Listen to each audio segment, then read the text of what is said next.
and suddenly I felt nothing. I couldn't cry, so once again, I couldn't sleep. Are y'all seeing all of this? We literally woke up in hell today. Mass casualties everywhere, governments falling down, and doomsday radio is going off right after the eclipse. And one guy, the leader of one country, said the most damning statement we have ever heard yet. I knew something was up last night.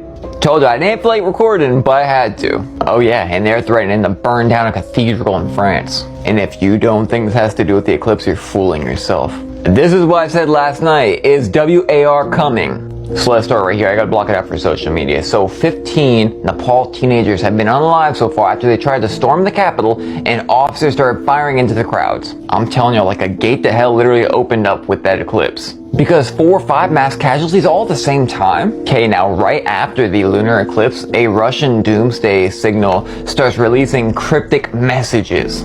Now in Israel, there was what they call 2 Palestinians that unloaded on a bus full of Israelis. So far, unaliving 5, critically wounding 7.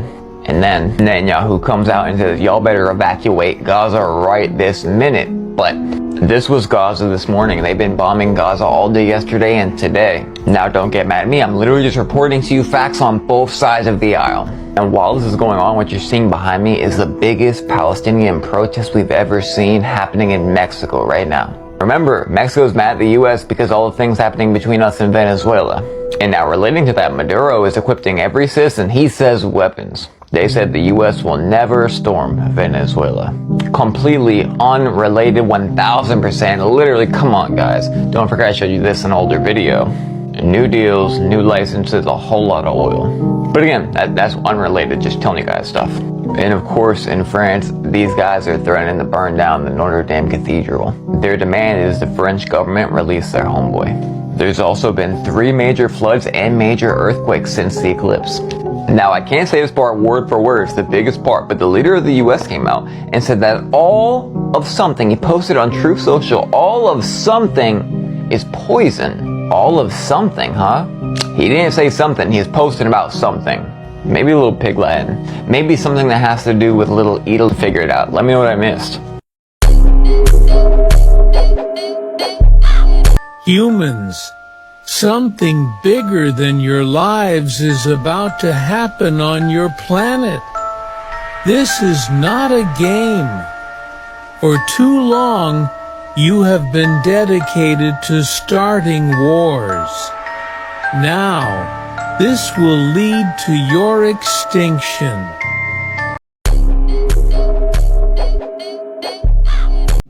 That's it. There you go. That's what they're saying it is. And if you don't know what that is 3-Eye Atlas. You know the comet that some say is a mothership filled with aliens that are coming to fight us and kick our ass? Well, that's it. That's what they're saying it is. I fucking can't. Look at the situation now. If that's the mothership,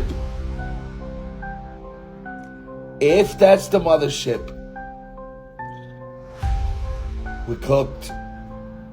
Forget about the Venom alien that's in Panama chilling in fucking freezers. That's a real problem.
So apparently, y'all, the rapture is happening today. That's all I've been seeing down my timeline, y'all, is rapture, rapture, rapture. They literally said the date was going to be September 23rd. And we are literally 15 minutes away from September 23rd, y'all. So you mean to tell me the rapture's finna happen and you about to have people just disappearing like Thanos? If I walk out my house and I just see clothes everywhere, then I'm gonna know like, damn, fool, I wasn't the one that got picked. But like I said, a lot of people been talking about this. You got people selling their cars, you got people selling their homes, you got people giving up shit like it's really finna happen. So let's say it don't happen. You already sold your house, you sold your car, you sold your clothes, you sold everything, thinking it was gonna happen. No one knows the time or date, so I'm just lost, fool. But like I said, we are close to the 23rd, so we're gonna see. These people are serious as hell, and that's no pun intended, about the rapture taking place tomorrow, September 23rd. People are giving away their houses. People are giving away their cars.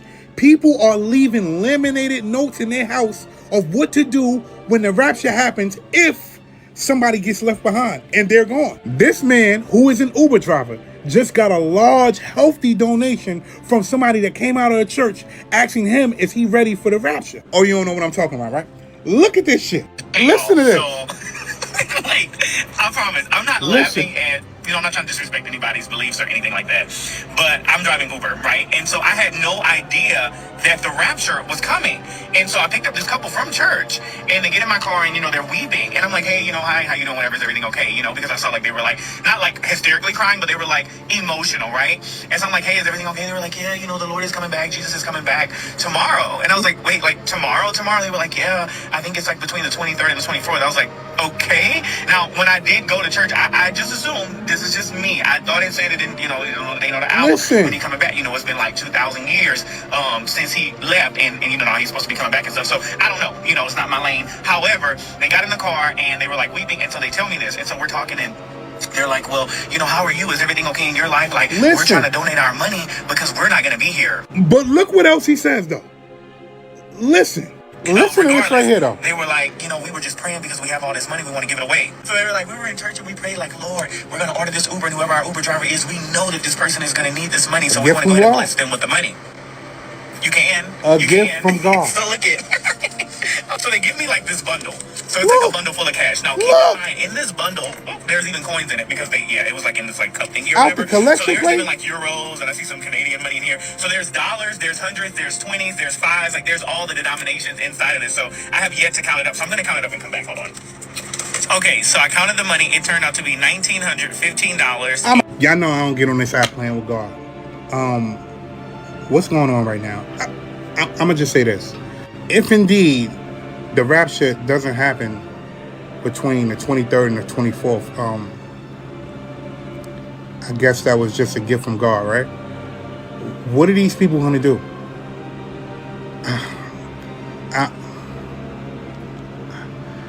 I don't know what else to say. I'm out. COVID was a big circus, a supposed disease that kept us confined for months. During 2020, the whole world was focused on avoiding encounters with loved ones, all for the sake of supposed care and fear of infection. But as inherently social beings, human connection nourishes us. A simple hug can reduce stress, increase confidence, and relax us. So why would we shy away from something so vital to our health? In a magical and exaggeratedly fast way, vaccines appeared one after another, and each new vaccine showed the inefficiency of the previous one. Are you noticing the juggling act yet? When someone recommended the book, Know the Only Truth to me, everything started to fall into place. As I read it, I understood that vaccines were only an external solution to an internal problem. And once again, I had fallen into the hands of an elite, like a toy in the hands of a puppeteer. We have even more theories happening about the Charlie Krik stuff. Oh, really? Did you see what the head of FBI said about Charlie Krik? No. He's pretty much saying his condolences to Charlie Krik. He says, rest easy. We have the watch now. I'll see you in Valhalla. That's what he said. What's Valhalla? So Valhalla, Yeah. that's like warrior's heaven. But there's a crazy theory that dropped because the shooter of the Charlie Krik shooting, there's a picture of him in his bedroom and he has a computer screen, right? On his computer screen, there's a wallpaper of Goat Island. How much is this place? I think it's Greenland. I could be wrong, but I'm just gonna say it right now. So there's a place called Goat Island. Yeah. That's the one on the wallpaper of the shooter. Okay. Feel me? There's a coffee shop. There's a coffee shop called Valhalla. Oh, wait. Why did the shooter have Goat Island on his wallpaper? Now check this out. Ready? There was a plane that took off. I think I seen this. Yeah, a very short time away from when he was shot and killed. Yeah. It was headed north. Where's Greenland? North, fam. Yeah. I forgive him. On the cross, our Savior said,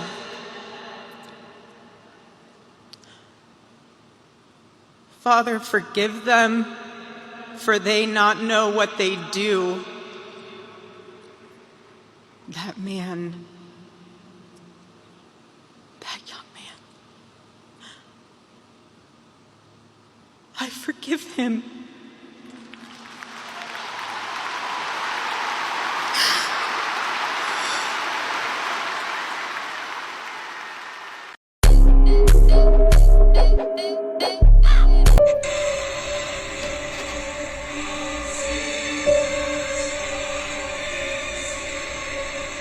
Nah, fool.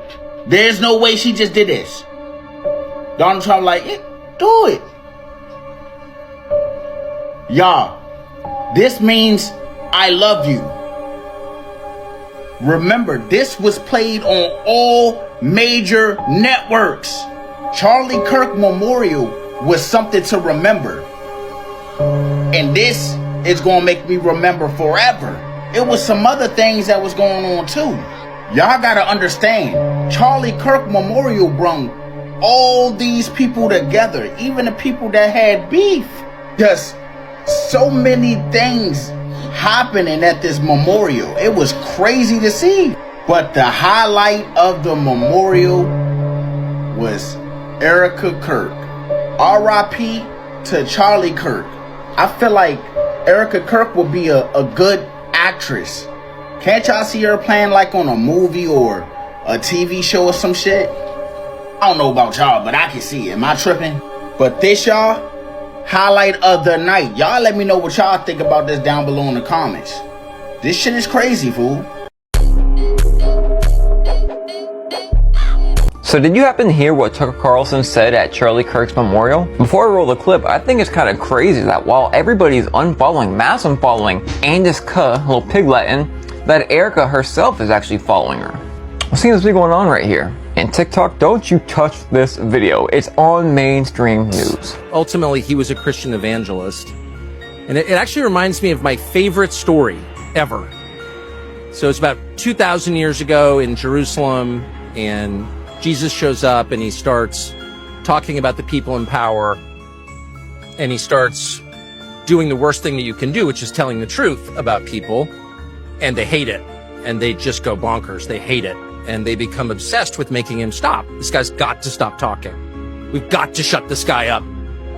And I can just sort of picture the scene in a lamplit room with a bunch of guys sitting around eating hummus, thinking about what do we do about this guy telling the truth about us? We must make him stop talking. And there's always one guy with the bright idea, and I can just hear him say, I've got an idea, why don't we just kill him? That'll shut him up. That'll fix the problem.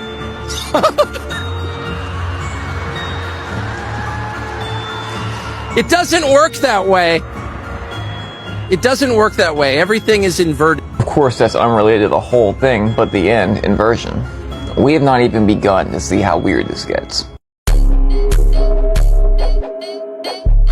We are spiritual beings by nature. We are not the body that we're living in. This body is just an avatar. Your soul and your spirit are connected energetically.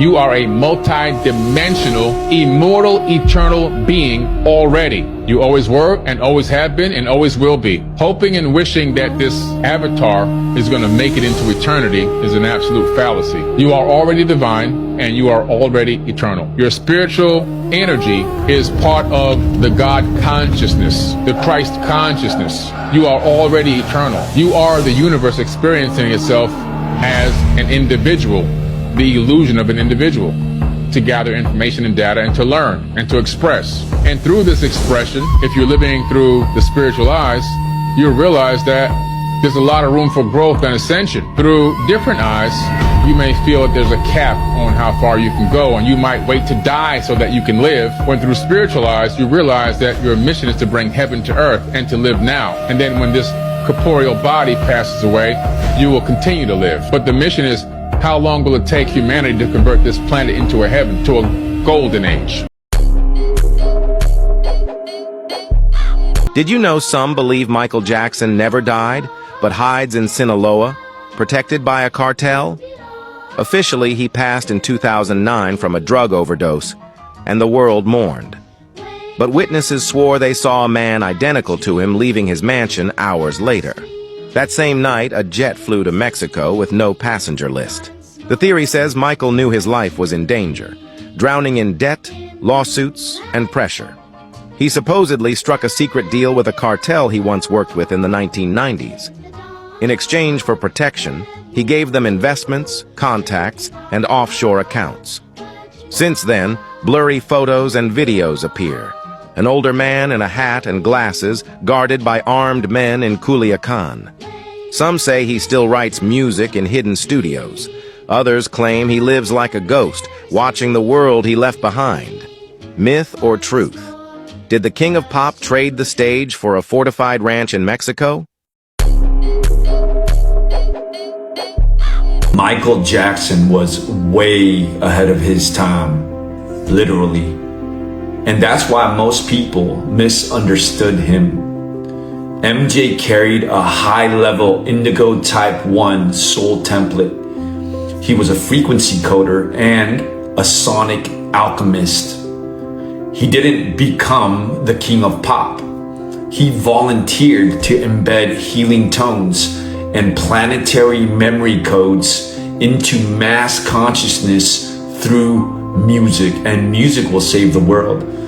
MJ's lyrics, rhythms, and dance movements, they weren't just entertainment. They were vibrational technology. And that's why the world felt him, but most couldn't understand him. MJ's true legacy is not about his glove or Thriller. It's actually that he helped the whole planet feel again. He showed us that innocence, emotion, and truth were the new rebellion. And beneath the fame was a soul mission to awaken joy, unity, and divine justice. MJ was a sacred rebel way ahead of his time because he came from beyond time. And his greatest lesson? Your gift becomes powerful the moment you stop hiding your heart and let it rip. Ask the man in the mirror. And if you haven't heard that song recently, go listen to it. It's got codes. Hold the fuck up. What am I missing right here? Do y'all see the hand placement? Y'all see it, right? I shouldn't even have to say what's going on right there. But y'all, I'm just highly confused. Wasn't these two beefing? Y'all remember, right? They wasn't getting along just a couple months ago. This shit was on all the little national TVs. They was talking about it.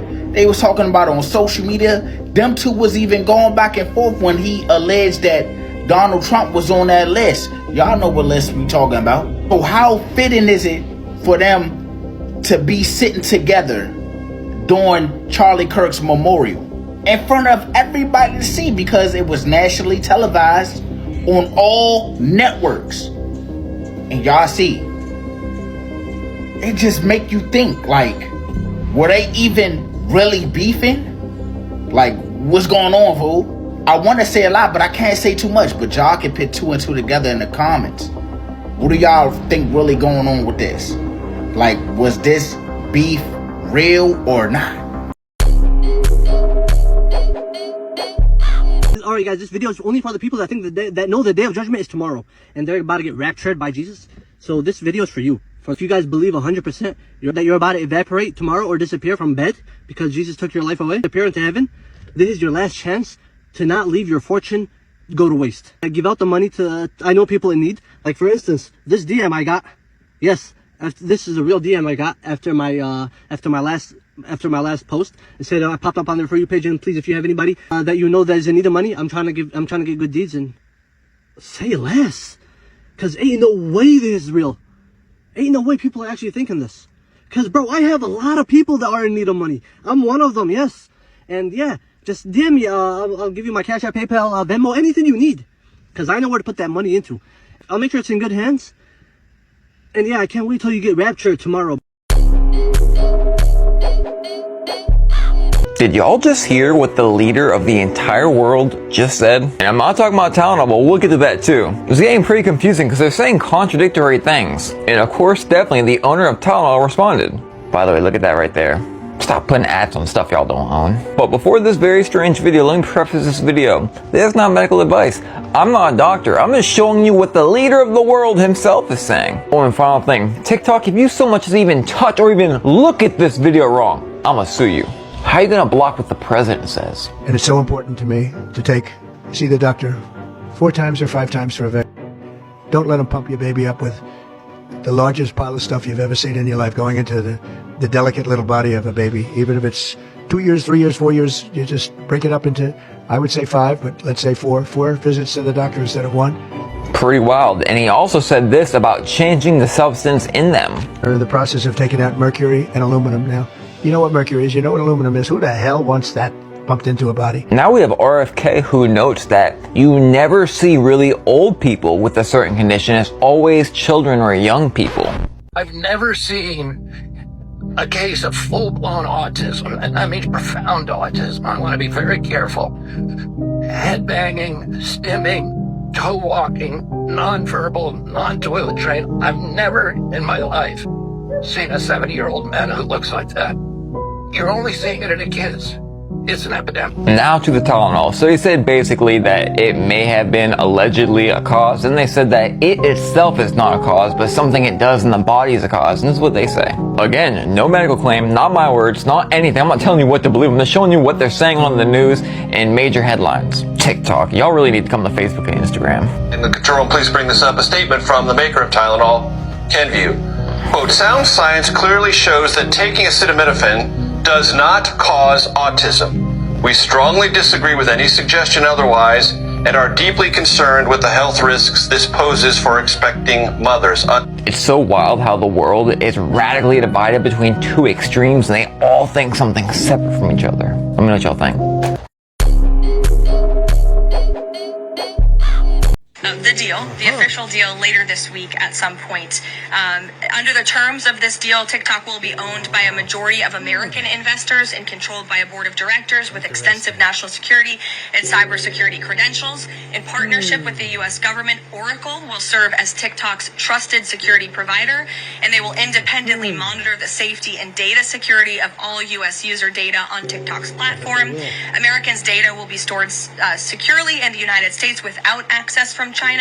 All U.S. user data will be stored on servers operated by Oracle in the United States, protected from surveillance or interference by foreign adversaries. And the algorithm, I know this is a question many of you have had, will be secured, retrained, and operated in the United States outside of ByteDance's control. And TikTok will remain globally interoperable, meaning TikTok users in the U.S. will be able to see videos posted by users in other countries and vice versa. While I don't have a number on the specific deal, we do expect that thanks to the president's leadership and the securement of this historic deal, businesses using TikTok will generate as much as $178 billion in economic activity within the U.S. over the next 4 years. This person right here just so happens to be one of the main players involved with this new deal with TikTok. Very interesting stuff. Very interesting. What do you all think about this? Disney is taking hit after hit. So Howard Stern just announced that he's canceling his subscription for Disney. Mind you, a woman canceled her $150,000 wedding. And I know you're saying, what does that have to do with anything? It was a Disney wedding. She paid them, she canceled. People are canceling Hulu subscriptions, ESPN subscription, Disney subscriptions. People are canceling their Disney cruises, their Disney vacations. It's safe to say that it's probably about to be over for Disney. And like I said before, Disney lost about $4 billion because of the choice that they made. This is proof that we, the consumers, that's what they call us, consumers, have more power than the bigwig. We're the people that have to spend our money. We're the people that fund their business. So when they do shit that they're not supposed to do, this canceling thing is working the right way. And I know everybody at Disney is saying to themselves, damn, we should have rethought what we was about to do before we did it. But no. You did it, and now you see the shit that's happening. You silence our voice, we silence your money. And that's how that shit goes. People have to realize that we have the power. It's almost over. They're about to get tucked in nice and comfy. I'm out. Chosen one, this message found you for a reason. Not by chance, not by mistake. You've walked the road of awakening, breaking illusions, seeing beyond the veil. But awakening was never the end. It was only the doorway. Now the searching ends. Now begins the phase of power, action, purpose, dominion. The universe has moved you here at this exact moment because you are ready. And the proof? The 7 signs that reveal you are no longer waking up. You are awake. But hear this, not all will accept it. Many will retreat into the comfort of sleep. The mind protects itself. That is psychology. But you feel the pull, the knowing, the inevitability. If you felt it, follow now. Go to the bio. Your next step waits. Only then will the path open. Only then will destiny reveal itself. The choice is yours. Chosen one. We can't just be like pointing fingers just yet. Yeah. Because everything's still kind of up in the air. Crazy. So if people don't know, the David case, a body was found inside of his Tesla in a parking lot in LA. Yeah. Now, what happened was it was a 15-year-old girl. What's interesting too, she had tattoos. Yes. That matched him. David, right? Yeah. On the index. So at first, what people thought was he wasn't actually connected to this murder, and he was just going on tour. He's on tour, fam. They weren't like pointing fingers right away until people started diving in, and they saw he was actually with her a lot. They were dating. Her parents came out with a statement saying that she had a boyfriend named David. Now, even on the missing girl poster, she had a hoodie, a black Gap hoodie. Oh, I didn't know. Fam, there's a picture of David with her at an arcade wearing that same hoodie too. It's her. One of the most interesting things you're going to find in the Bible about astrology is the end times, the last days, the end of the world. Jehovah's Witnesses are proclaiming all over the world that this is the end times. In fact, these are the last days. We are living in the end times. But the end times of what? If you understand that the Bible is nothing more than a retelling of astrology, then you understand why it is that God's Son feeds his followers with 2 fishes. The 2 fishes are, of course, the 2 fishes of the zodiac, which is the constellation of Pisces. Jesus is referred to as the great fisherman. And of course, that's why the headdress of the Pope is the fish, from Dagon, the fish god, because Rome ruled the world for 2,000 years under the age of Pisces. What house of the zodiac does God's sun go into when he leaves the age of Pisces? And he goes into the age of Aquarius. The age of Aquarius is symbolized by the man with a water pitcher. When God's son is asked by his 12 apostles, where will he begin his new kingdom? He says at 22:10 of Luke, behold, when you enter into the city, there shall a man meet you bearing a pitcher of water. Follow him into the house where he entereth in. That's right. The man bearing a pitcher of water is Aquarius.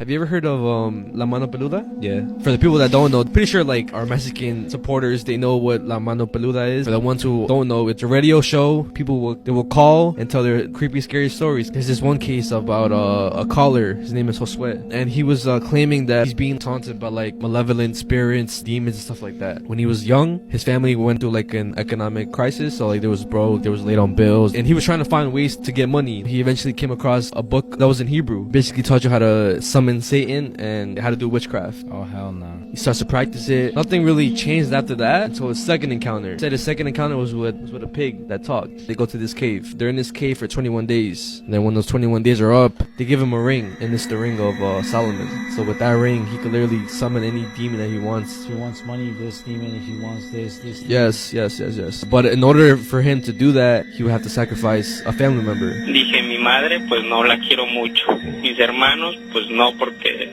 por eso lo estoy haciendo. Y pensé en mi abuela. Le dije, sí, ella está grande, ya vivió, ya. Stabbed her to death. But when he said that when they found her, she had like no like cuts or anything like that. Like she had a heart attack? Yeah, like natural causes, bro. What the fuck? Time passes, and first thing that happens to him, he gets into a college or a university, and he finishes it in 6 months, which takes 8 years to accomplish. Starts his own company and starts getting paid $15,000 a day. There's also a catch to it too.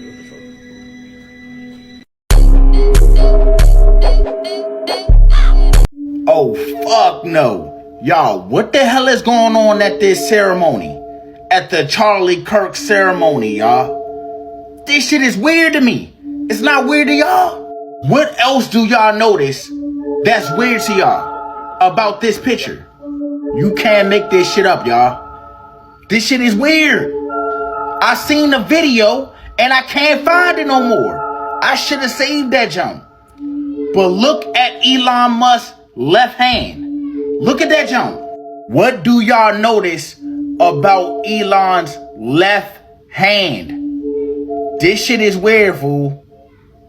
Look at buddy right here. He looking like, hey, I'm noticing the same shit. I'm not gonna say what it is. Y'all let me know down below in the comments. What the fuck is wrong with this picture? I'm just sitting here like, bruh.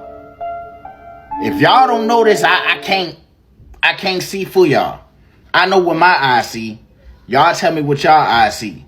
And yes, this is a real picture, fool. I'm not gonna lie, y'all. That shit right there don't look normal.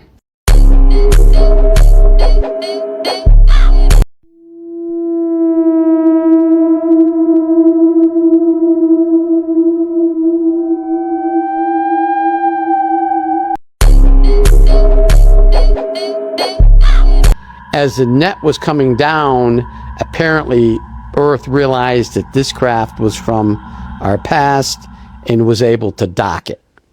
Now, what was Earth like 4,000 years in the future? Well, number one, it seems to be defying gravity. Everything was built up in space, up around the sky. Floating cities, floating buildings, the spaceports were floating. They communicated with Earth.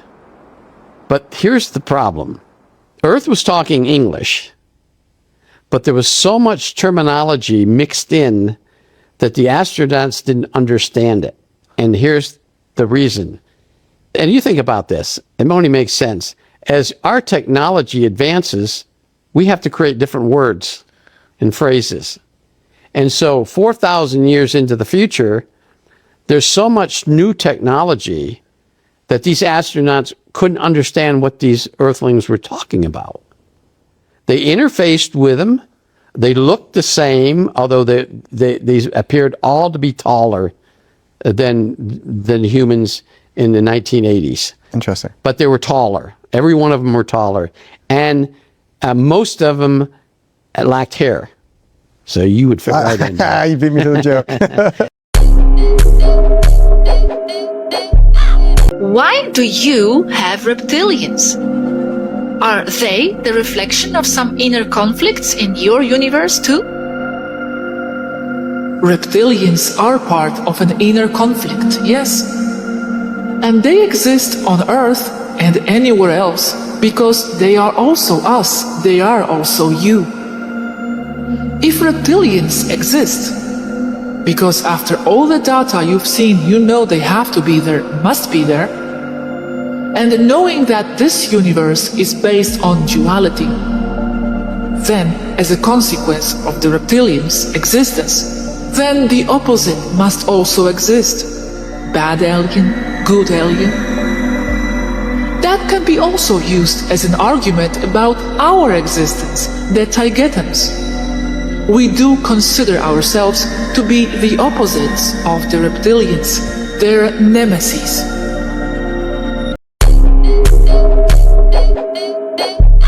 So if you haven't been on the rapture side of TikTok, you need to take a trip over there. So what people are saying is that they think that on September 23rd, which is 2 days from now, that the rapture will happen. And on this day, if you don't know what the rapture is, this day is the day that Jesus will come back and take his children. And you know the rest. Honestly, this is a very interesting place to be on TikTok. Take a trip down that rabbit hole. You have people that are really getting ready for the rapture. You have a woman that's leaving instructions in her house for what to do inside of her house after the rapture, if you're still here. You have a man that actually sold his car because he thinks the rapture is on Tuesday. Now, to my knowledge, it says that no one will know the hour nor the day when he'll come back. To my knowledge, it says it will come like a thief in the night. But again, it's one of those rabbit holes you might need to go down and see what people are saying. Now, let me say this. What if people are right? What if the 23rd is that time? Then another question.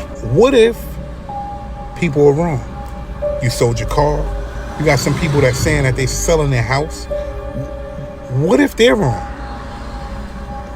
I don't know. I need y'all to jump in the comments and let me know what you think about this.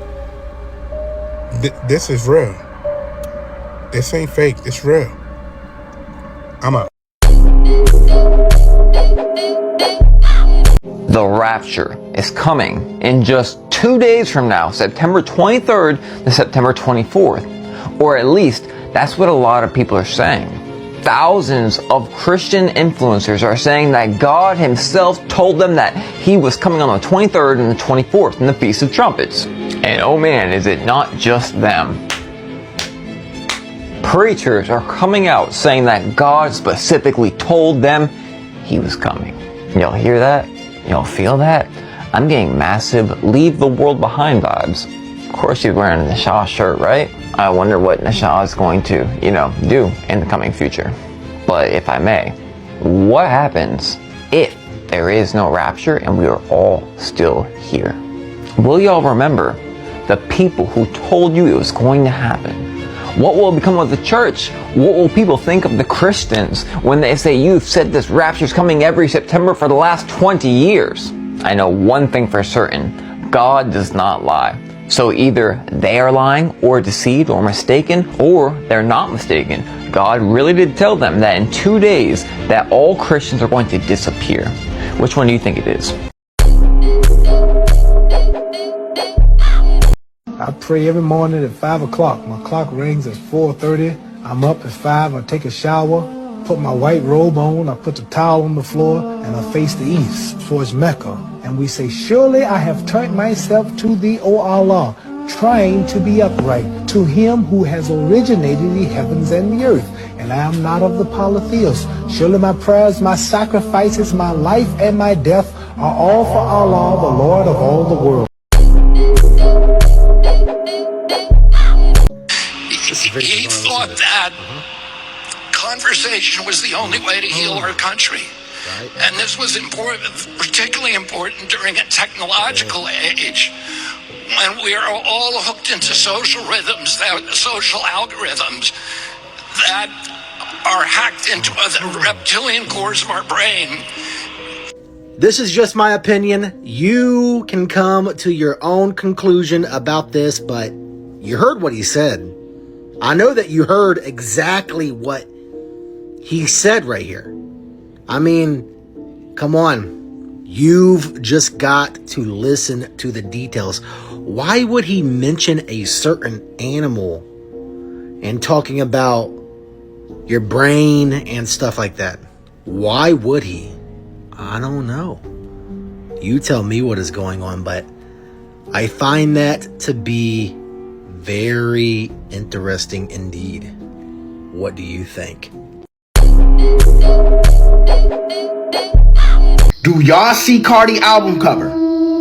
I didn't want to be the one, but nobody else is saying it. Just take a long look at the album cover.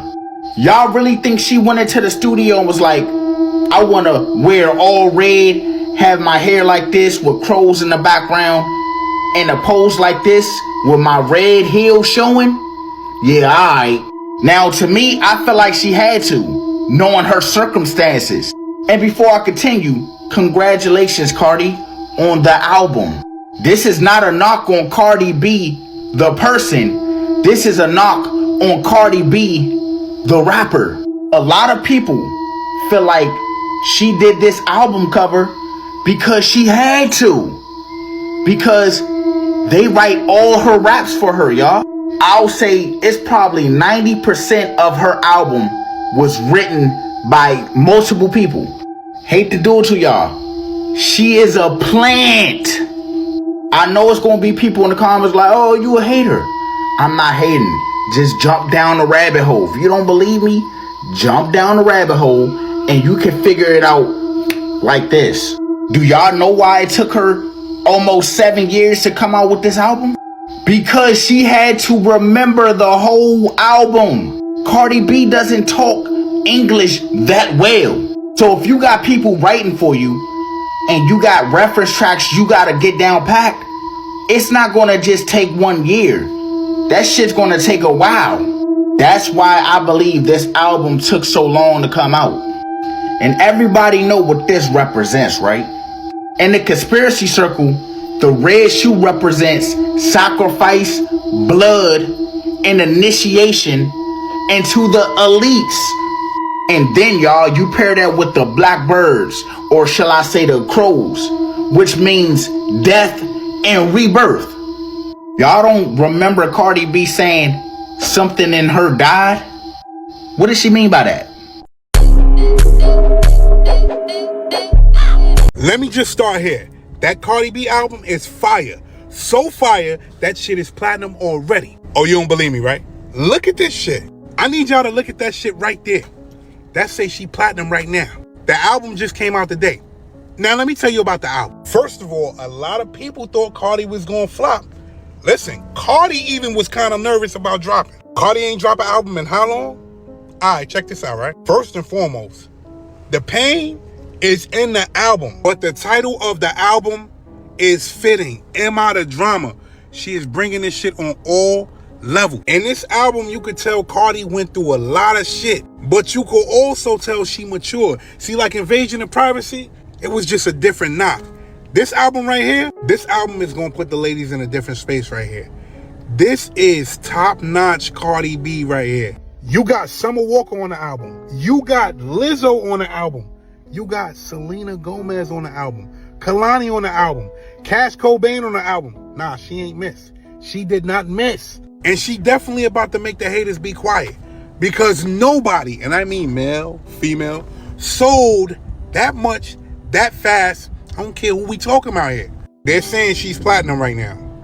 Do you understand what platinum is? Okay, I'll wait. Mind you, if you had a problem with her and we ain't know about it, we know about it right now. She had a couple bars for a couple people, and Magnet, I can't even get past that song. All I'm gonna say is this. Listen to the album. People waited a long time for this album. And guess what? She showed up. If you're saying that she ain't show up with this album, you're lying. She showed up. She showed up big time. I'm out.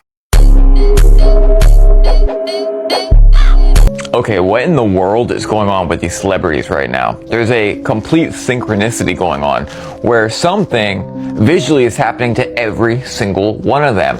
And by the way, shout out to Truth Seeker. He's been down this rabbit hole for a few weeks. And just trust me when I tell you I saved the best for last. Seacrest. All these people look very, very, very similar. Sunken cheeks, sunken face. Their eyes almost see way past you. Very bound up, like they're like a slinky, almost like a vampire. Completely unrelated to what's behind me. You know what's cool about vampires, the myth, what they do, you know? I mean, yo, come on, something weird has to be going on right now of all times. I mean, look at Ellen. Oh wait, my bad. I mean, look at Ellen right here. What in the world has happened in the last few years? I really just can't put my finger on it. Especially not my head. Clooney, I mean, again, it's all of them, and don't you dare tell me they're just getting old. Because you'd be right, of course we know it's just aging. They're all just aging. And fleeing the United States, leaving the United States. Let me know what you think below.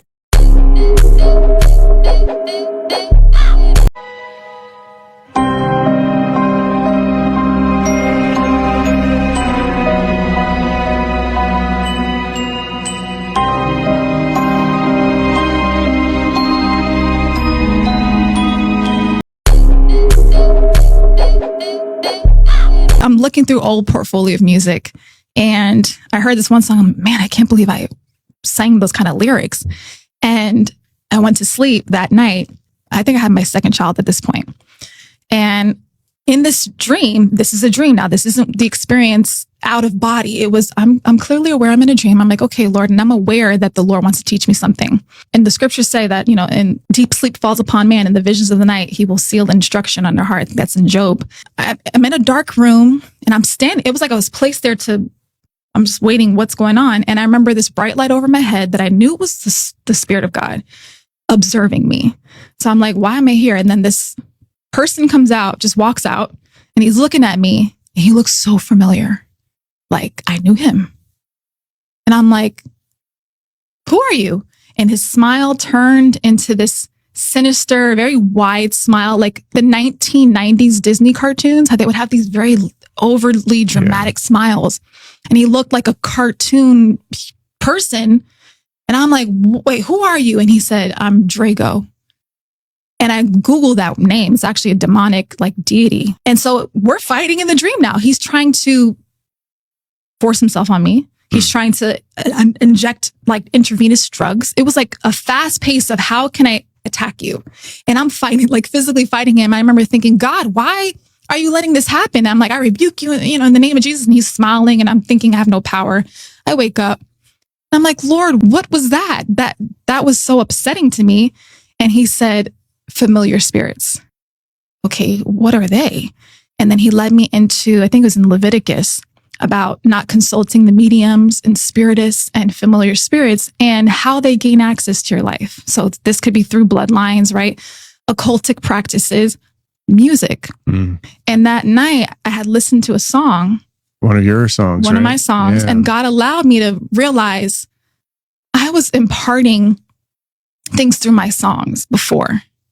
And I had to pray. I was like, Lord, whoever has my songs, because my songs were on the radio. You could download them on like SoundCloud and things at the time. I mean, you probably could still do, but I was like, Lord, may you close any portals that I opened to my ignorance. And may you actually use those songs and start reminding people of Jesus, because the Lord has so many ministers out planting seeds, right? So I'm just praying, undo whatever I opened.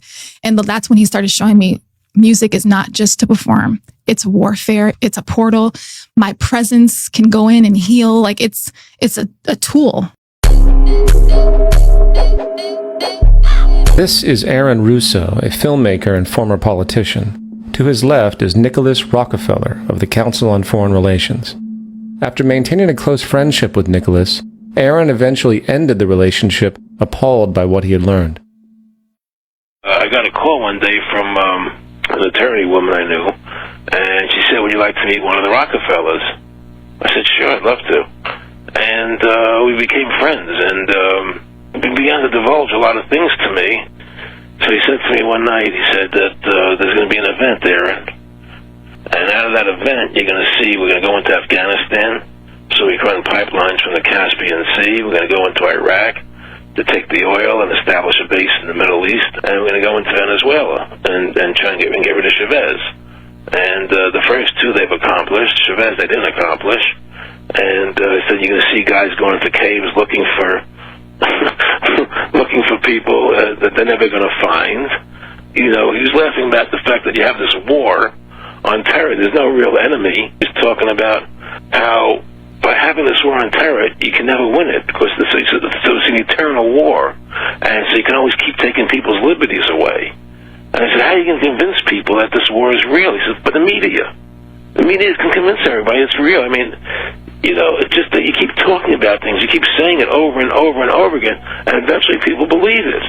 You know, you created the Federal Reserve in 1913 through lies. You create 9/11, which is another lie. Through 9/11, you're fighting a war on terror, and now all of a sudden you go into Iraq, which was another lie, and now they're going to do Iran.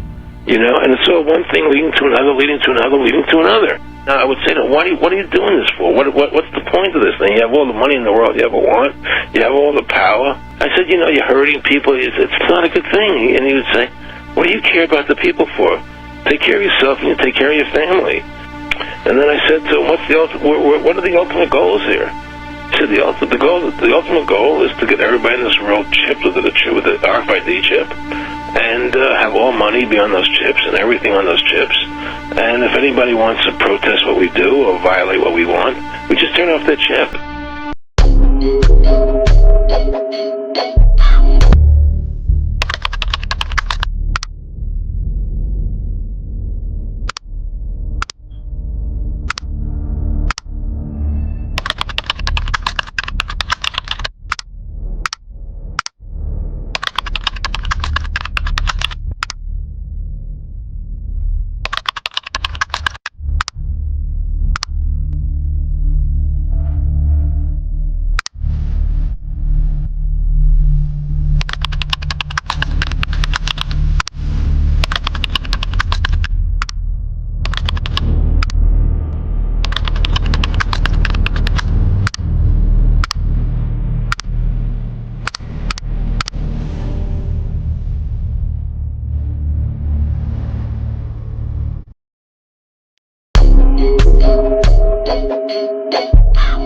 Do you feel it? Every single one of us were born into this moment for a purpose, for this right here. Brought forth from the dust for this life, this time, this moment, this experience right here. You can think whatever you want about the whole Charlie Krik situation, about what happened, about who's to blame, and all these things. But one thing in front of us right now is certain, is God is doing something bigger than we have ever seen in our life, and maybe even ever. God spoke to me this morning audibly. Despite what you think, God does still talk to his children. But we'll get to that in 1 second.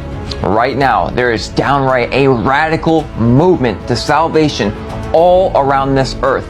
I have not even felt the outpouring of the Holy Spirit so strong in a long time. I am absolutely convinced of two things. One, even evil, all evil, even orchestration of the devil himself, all evil works out for the will of God. And two, I'm convinced that nothing can separate us from the love of God. Not even the depths of hell can separate us from the love of God who sent his son to die for us. Not only did he speak to me, he showed me in his word just a few hours ago a radical movement of the remnant coming back to Christ. I am also convinced that if you truly know God, you can feel it in your soul. Alright, so I know you're waiting. Jesus said, my sheep will know my voice. There's only been a handful of times in my entire life that I have heard the audible voice of God. God does it when he wants to, but his Holy Spirit is always speaking. But this time I was overtaken and could not breathe. Since I woke up today, I felt the heaviest pull on my spirit probably ever. And as I was sitting there, I said, Lord, what is going on? Without even a second, he answered, I am moving. I am moving. God is rich in mercy. He is slow to anger, and his anger is very short-lived. If you can feel it right this minute, that means it is time to forfeit. It's time to submit, because you are missing the end. Finally, what God showed me is word. Last night, I had to send my wife some money on PayPal. And for some reason, something in my mind wanted to send 11.11. I didn't understand it, but I knew there was something there. Now today, after that whole experience, I was sending pictures of my new Bible to my friend, and I opened it, and it was randomly on Isaiah 11:11. Out of all of these pages, what are the odds? But let me read it to you. Isaiah 11:11. And it shall come to pass in that day that the Lord shall set his hand again the second time to recover the remnant of his people, which shall be left from Assyria, and from Egypt, and from Pathros, and from Cush, and from Elam, and from Shinar, and from Hamath, and from the islands of the sea. Christianity, and I mean real Christianity, is going to be so densely populated that we cover the entire earth. Welcome to the Days of Acts Part 2. You better spread the word, because the end, and the end never looked so good. The Bible is nothing more than a retelling of the most ancient story the world has ever known. And that's why the Bible's called the greatest story ever told. And a cursory understanding of ancient history will show that the greatest story ever told was the story of the zodiac, astrology. The Bible is nothing more than the greatest astronomical story ever told. It is pure astrology based on the zodiac. To further understand the connection between Christianity and ancient religions, we must study astronomy. Astronomy is a very precise science that we use today in determining, for example, when we will have the next eclipse or when we will see the next full moon. As far back as we can go in history, the year was divided into 12 equal parts, just as we today divide the year into 12 months. We draw a circle representing 1 year, which is then divided into 12 equal parts, each one of which is called a zodiac or a house. The sun travels through the different houses of the zodiac. This is where the connection between the Son of God having 12 helpers, as they were called in Egypt, and the Son of God, Jesus Christ, who ministered to him, having 12 apostles. After dividing the circle into 12 equal parts, it was then further divided into 4 groups. The winter solstice, from the middle of the winter across the zodiac and into the summer solstice. Then the spring, or vernal equinox, to the autumnal equinox. And there you have the cross on the zodiac. Your attackers are being destroyed by your ancestors. This is a quick message from the universe. Chosen one. See, your attackers, they picked the wrong one. And now your attackers are starting to realize that indeed they might have picked the wrong one. See, chosen one, when your attackers came into contact with you, a lot of times they thought that you were alone, because physically a lot of times these chosen ones are alone. You know, you don't have a family like everybody else's. The family dynamics messed up. You know, a lot of y'all have lost y'all parents, a lot of y'all have lost y'all grandparents, and where others have people that they can call on in their time of need, you don't. Because, you know, the chosen ones are literally the black sheeps of their families most times. And you know what's crazy is, being a chosen one, your family will help people who have done way worse things to the family, or people who are in way worse a reputation than you. But because of your light and because of who you are, the family just, they don't want to deal with you. And it's not like, you know, it could be something small, like because you are one of the most handsome in the family, or one of the most attractive women in the family. Things like that, man. There's a lot of hate that come with being a chosen one that you get from family members, which is crazy. But your attackers, when they looked at you, because this is how a lot of times these attackers pick people like this too. Even the ones that have failed to the attackers, that didn't make it through these chosen one Olympics, these situations, even these individuals, your attackers pick these people by them supposedly, you know, not having family or things like that. And so your attackers, you know, they knew that they could get you isolated. They knew that they could get you in position to do whatever they wanted to. A lot of y'all was in, you know, situations where people were trying to literally get insurance money out of you. You know, they was trying to get you on some type of insurance scheme. And it's sad this thing has been happening, you know, and it's swept under the rug. But it is what it is, man. You know, and the thing about being the chosen one, we understand that we ain't got no outlet. We got to change this shit ourselves. We can't go to the police. We can't go to the governments and shit like that because we know what go on, right? So we got to change this shit ourselves. Because a lot of you realize that the motherfucking the protect and serve motherfuckers was in on your cash. They was trying to cash in on your ass too. You know what I'm saying? Them bitches was trying to cash in on you. You know, a lot of times when you ran to them motherfuckers, if you did, you feel me? Them bitches was trying to cash in on your ass too. So, you know, you gotta pay attention to that. But your attackers picked you because they knew that you were by yourself, chosen one. They knew that you didn't have any solid family or solid backing to help you in your time of need, and that, you know, if something mysteriously happened to you, there would be not a lot of people asking questions or trying to seek, because a lot of y'all baby daddies, baby mamas and shit, they was in on the shit too. They don't give a fuck about you. They try to do anything to sabotage you from winning in these times. You know what I'm saying? So your attackers knew, man, we get this nigga or we get this motherfucker right here, we get them.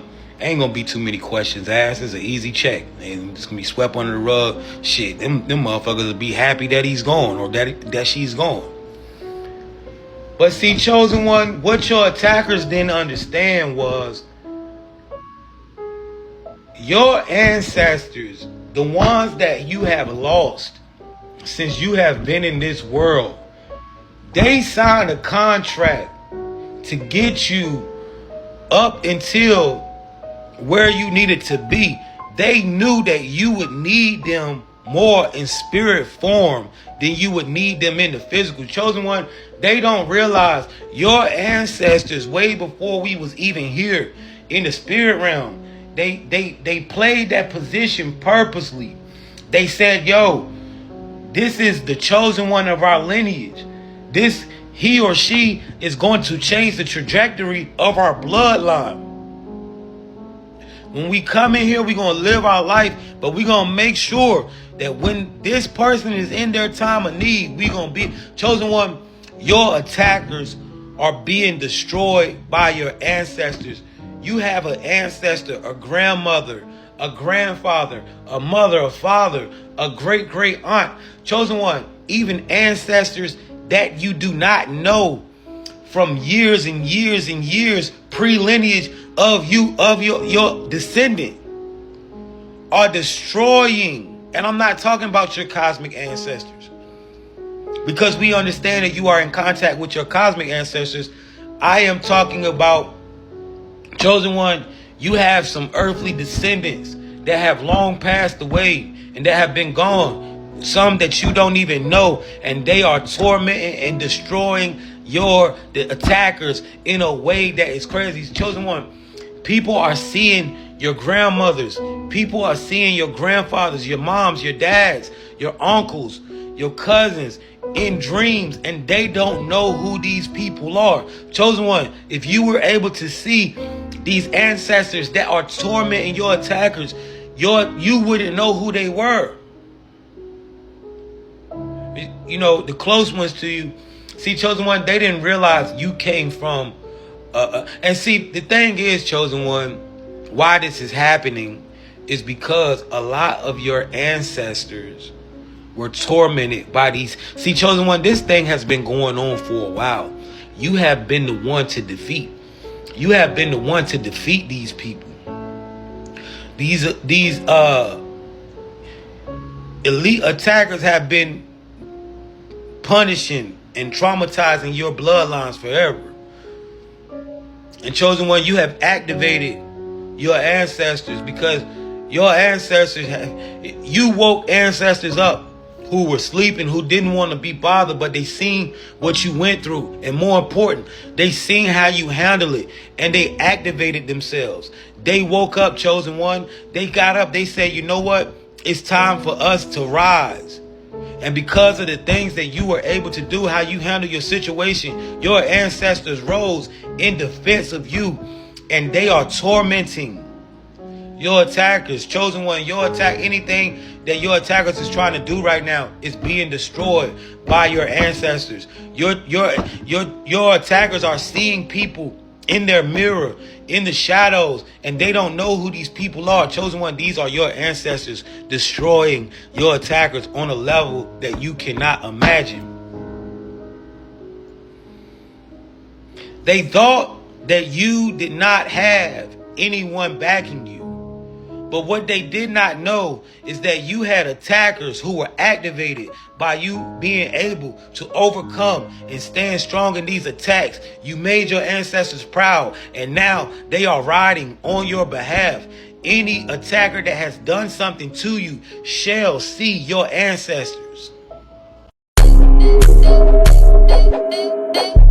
You have Jesus on one side of the Sea of Galilee. He's doing his Jesus thing, and then he gets in the boat, and it even says that other people followed. So there were witnesses to what happened next, which was he fell asleep in the boat. A storm comes in, and what I find interesting here, there's something different about this storm, that they were so terrified and scared that they were going to die. They needed to wake up Jesus for him to do something. He curses the storm stops, and he continues to march forward. And I use the word march forward purposefully because I believe Jesus was strictly on a mission. And we look at the storm as like a separate incident, but I think the storm was the beginning of what we see in Mark 5, because he gets to the other side and he's already saying things to the demonized man from a distance, and he casts this legion, which we know the pigs go off the cliff. But then what happens next? He doesn't preach, he doesn't keep going. He's like, all right, let's get back in the boat and go back to the other side. Like, he literally gets in the boat, goes to the other side, handles business, and then goes back. Jesus was going to the enemy's territory to handle business. They knew it, and he knew it. And I think that that storm was a supernatural storm. When you look in Job, one of the things that happens is Satan actually uses the weather, a storm, to collapse a building to kill his family. So like, there's biblical precedent there to say that the enemy can use and manipulate weather for destruction. And I think that storm was a supernatural storm that was being used to keep the Messiah from approaching their banks, their enemy encampment. Wow. And he was just marching on a mission because he's a soldier. It's like Satan's the original cloud seeder. That's rad. I really like that connection. Yeah, I love when you can look at a whole story and it's so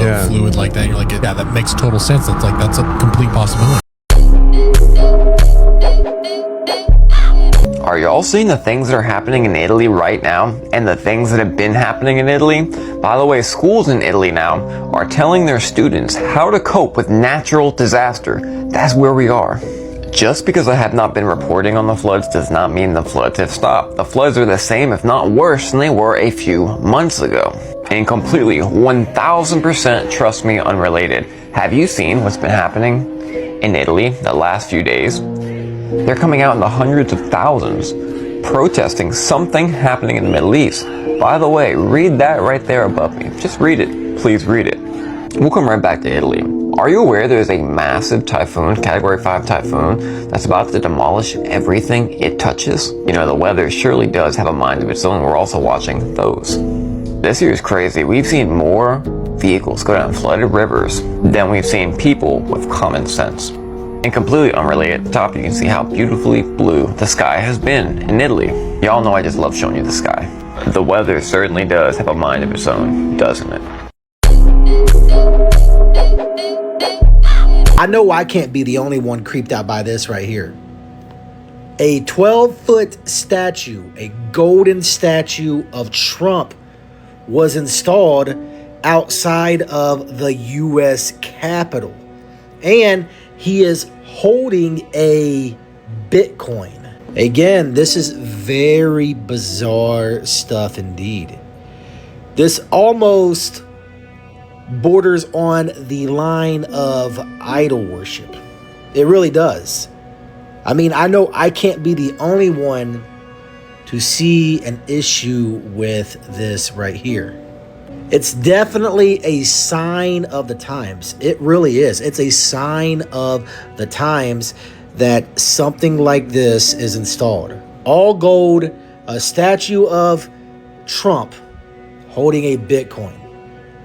Maybe we really are heading towards a new age, because this is very disturbing, and this honestly should let everybody know where we are heading. They are literally telling you that we are heading towards a digital age. This is the end times that we are witnessing. I hope people can wake up and realize exactly what is going on, because when you see something like this right here, this is very disturbing. What do you think?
And your Lord is fully aware of the evildoers.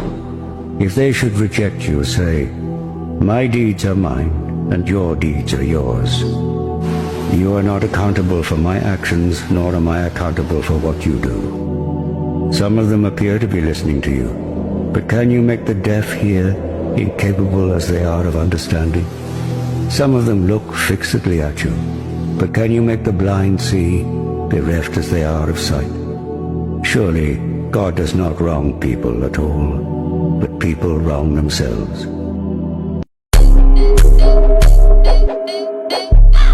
Is the rapture really next month? The timeline hidden in prophecy. What if I told you that millions of people believe Jesus Christ is returning September 23rd, 2025?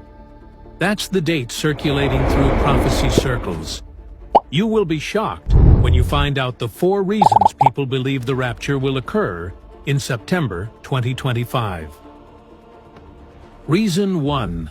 The 2017 Revelation 12 sign. On September 23, 2017, something happened in the sky that prophecy watchers had been talking about for years. They called it the Revelation 12 sign. Revelation 12, verse 1-2 says, "And there appeared a great wonder in heaven, a woman clothed with the sun, and the moon under her feet, and upon her head a crown of 12 stars. On that day, a rare alignment happened. The constellation Virgo appeared clothed with the sun. The moon was at her feet.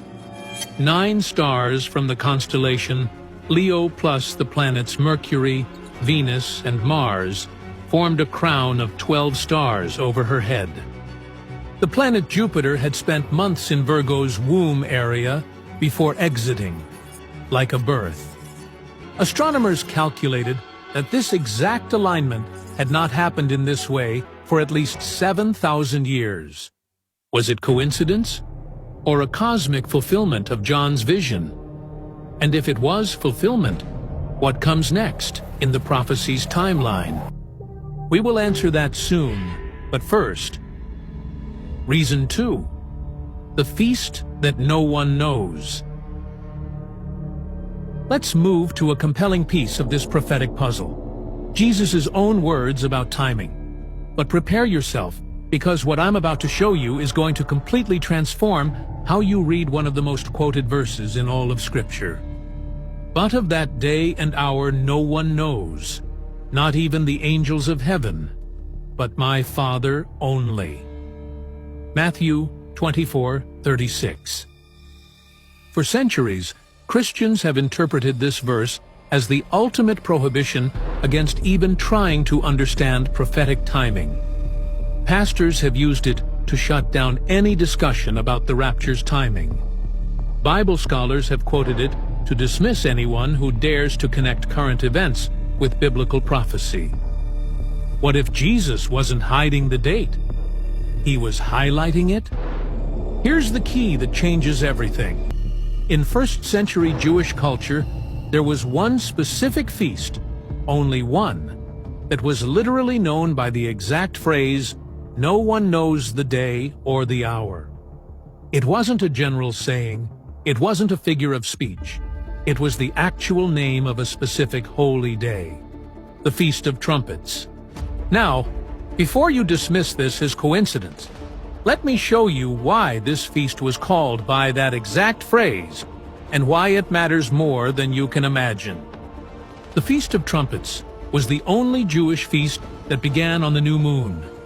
Every other feast had a fixed date you could calculate in advance. Passover?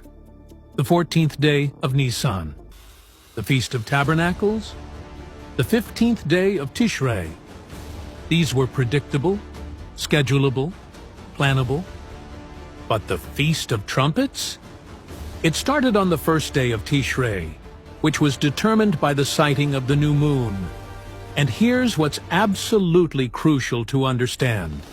In ancient times, you couldn't just pull out your phone, open an astronomy app, and say, "Oh, the new moon is at 7:42 p.m. tonight."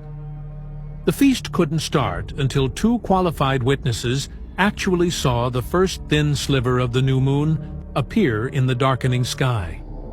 Picture this. Two men would stand on the highest point in Jerusalem, scanning the western horizon as the sun set, watching for that razor-thin crescent to appear. Sometimes it was clearly visible. Sometimes clouds obscured the sky. Sometimes atmospheric conditions made the sighting impossible. If they couldn't see it on the first expected night, they had to wait until the second night. That meant you literally, not figuratively, but literally, didn't know if the feast would begin on the first expected day or the second expected day. You could prepare, you could anticipate, you could get ready, but you couldn't know the exact day or hour until the witnesses made their declaration. That's why the Feast of Trumpets became known throughout Jewish culture as the feast no one knows the day or the hour. Now, go back and read Jesus' words with this understanding. But of that day and hour no one knows, not even the angels of heaven, but my Father only. Do you see what just happened? Suddenly, his warning takes on a completely different meaning. But the connections go so much deeper than just the timing uncertainty. Let me show you why the Feast of Trumpets was the perfect prophetic picture of the rapture. The feast involved exactly 100 trumpet blasts throughout the day. Not 99, not 101, exactly 100. These weren't random noises. Each blast had meaning, purpose, and significance. They were calls to attention, calls to worship, calls to remembrance. But here's the part that should absolutely give you chills. The sequence of trumpet blasts culminated in one final, longest, most powerful blast that lasted as long as the trumpeter had breath to sustain it. This final blast had a specific name in Hebrew, Tekaya Gadola, the last trump, or the great trump. Now, with that background, the Apostle Paul wrote about the rapture in 1 Corinthians 15:52. In a moment, in the twinkling of an eye, at the last trump, for the trumpet shall sound, and the dead shall be raised incorruptible, and we shall be changed. And in 1 Thessalonians 4:16-17, for the Lord himself will descend from heaven with a shout, with the voice of an archangel, and with the trumpet of God, and the dead in Christ will rise first. Then we who are alive and remain shall be caught up together with them in the clouds to meet the Lord in the air. The feast that no one knows the day or the hour. The trumpet blasts, the last trump, the catching away of God's people. The rapture imagery isn't hidden. It's staring us in the face. And now, here's the part that's causing prophecy watchers around the world to sit up and take notice. In 2025, the Feast of Trumpets falls on September 23rd through 24th. The question isn't whether September 23rd is guaranteed to be the date. The question is whether you'll be ready and watching when the true last trump finally sounds. But the connections between the Feast of Trumpets and the rapture go far deeper than just timing and trumpet blasts. What I'm about to reveal will show you that this feast wasn't just about celebration. It was about preparation for the most serious event in human history. In Jewish tradition, the Feast of Trumpets isn't just called the Feast of Trumpets. It has another name that will absolutely send chills down your spine. Yom Teruah, which means the day of blessing, or the day of shouting. But here's what most people don't understand. This wasn't a day of random celebration or casual observance. This was the most solemn and terrifying day on the entire Jewish calendar. Why? Because it marked the beginning of what's called the 10 Days of Awe. 10 days of intense soul-searching leading up to Yom Kippur, the Day of Atonement. If this is a dress rehearsal, the real show may be closer than we think. According to ancient Jewish understanding, the Feast of Trumpets was the day when God opened 3 books in heaven. The Book of Life, for the righteous who would live another year. The Book of Death, for the wicked who would die within the year. The Book of the In-Between, for those whose fate would be decided during the 10 Days of Awe. Picture this. Every Jewish person understood that on the Feast of Trumpets, their eternal destiny was being weighed in the balance. This wasn't theoretical theology. This was life and death reality. The trumpet blasts weren't just religious ceremony. Each blast had a specific purpose that perfectly parallels what the Bible teaches about the end times. The first blast, called Tekiah, was a wake-up call.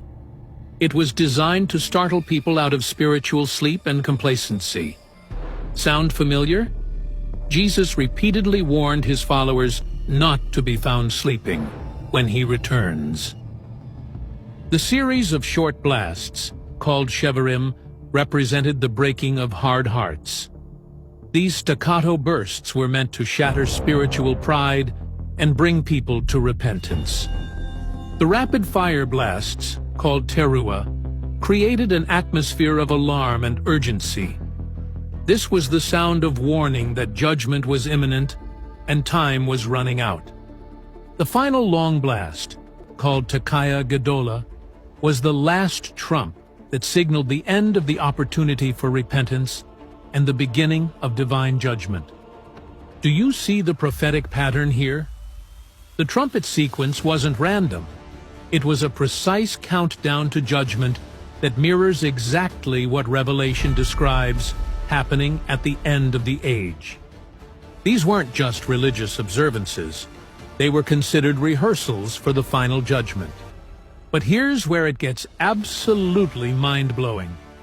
The Jewish people understood that the Feast of Trumpets wasn't just about individual judgment, it was about cosmic judgment. They believed this was the day when God judged entire nations, kingdoms, and the fate of the world itself. The Talmud teaches that on the Feast of Trumpets, God determines which nations will experience war and which will experience peace, which kingdoms will rise and which will fall, which empires will prosper and which will be destroyed. And according to their understanding, This cosmic judgment would one day culminate in the ultimate day of the Lord, the final judgment when God would settle all accounts and establish his kingdom on earth. The earthly feast was training for the heavenly reality. And here's what should absolutely terrify anyone who isn't ready. According to Jewish tradition, if you didn't respond to the trumpet calls during the Feast of Trumpets, you had only 10 days left to get right with God before the final judgment of Yom Kippur. A shout, like the Yom Teruah, the day of shouting, an archangel's voice, the divine herald announcing the king's arrival, the trumpet of God, the ultimate Tekaya Gadola, the final last trump, the dead rising, the ultimate awakening from spiritual sleep. Every element of the Feast of Trumpets points directly to the rapture. If this is the year the rehearsal ends, are you ready for the real performance to begin?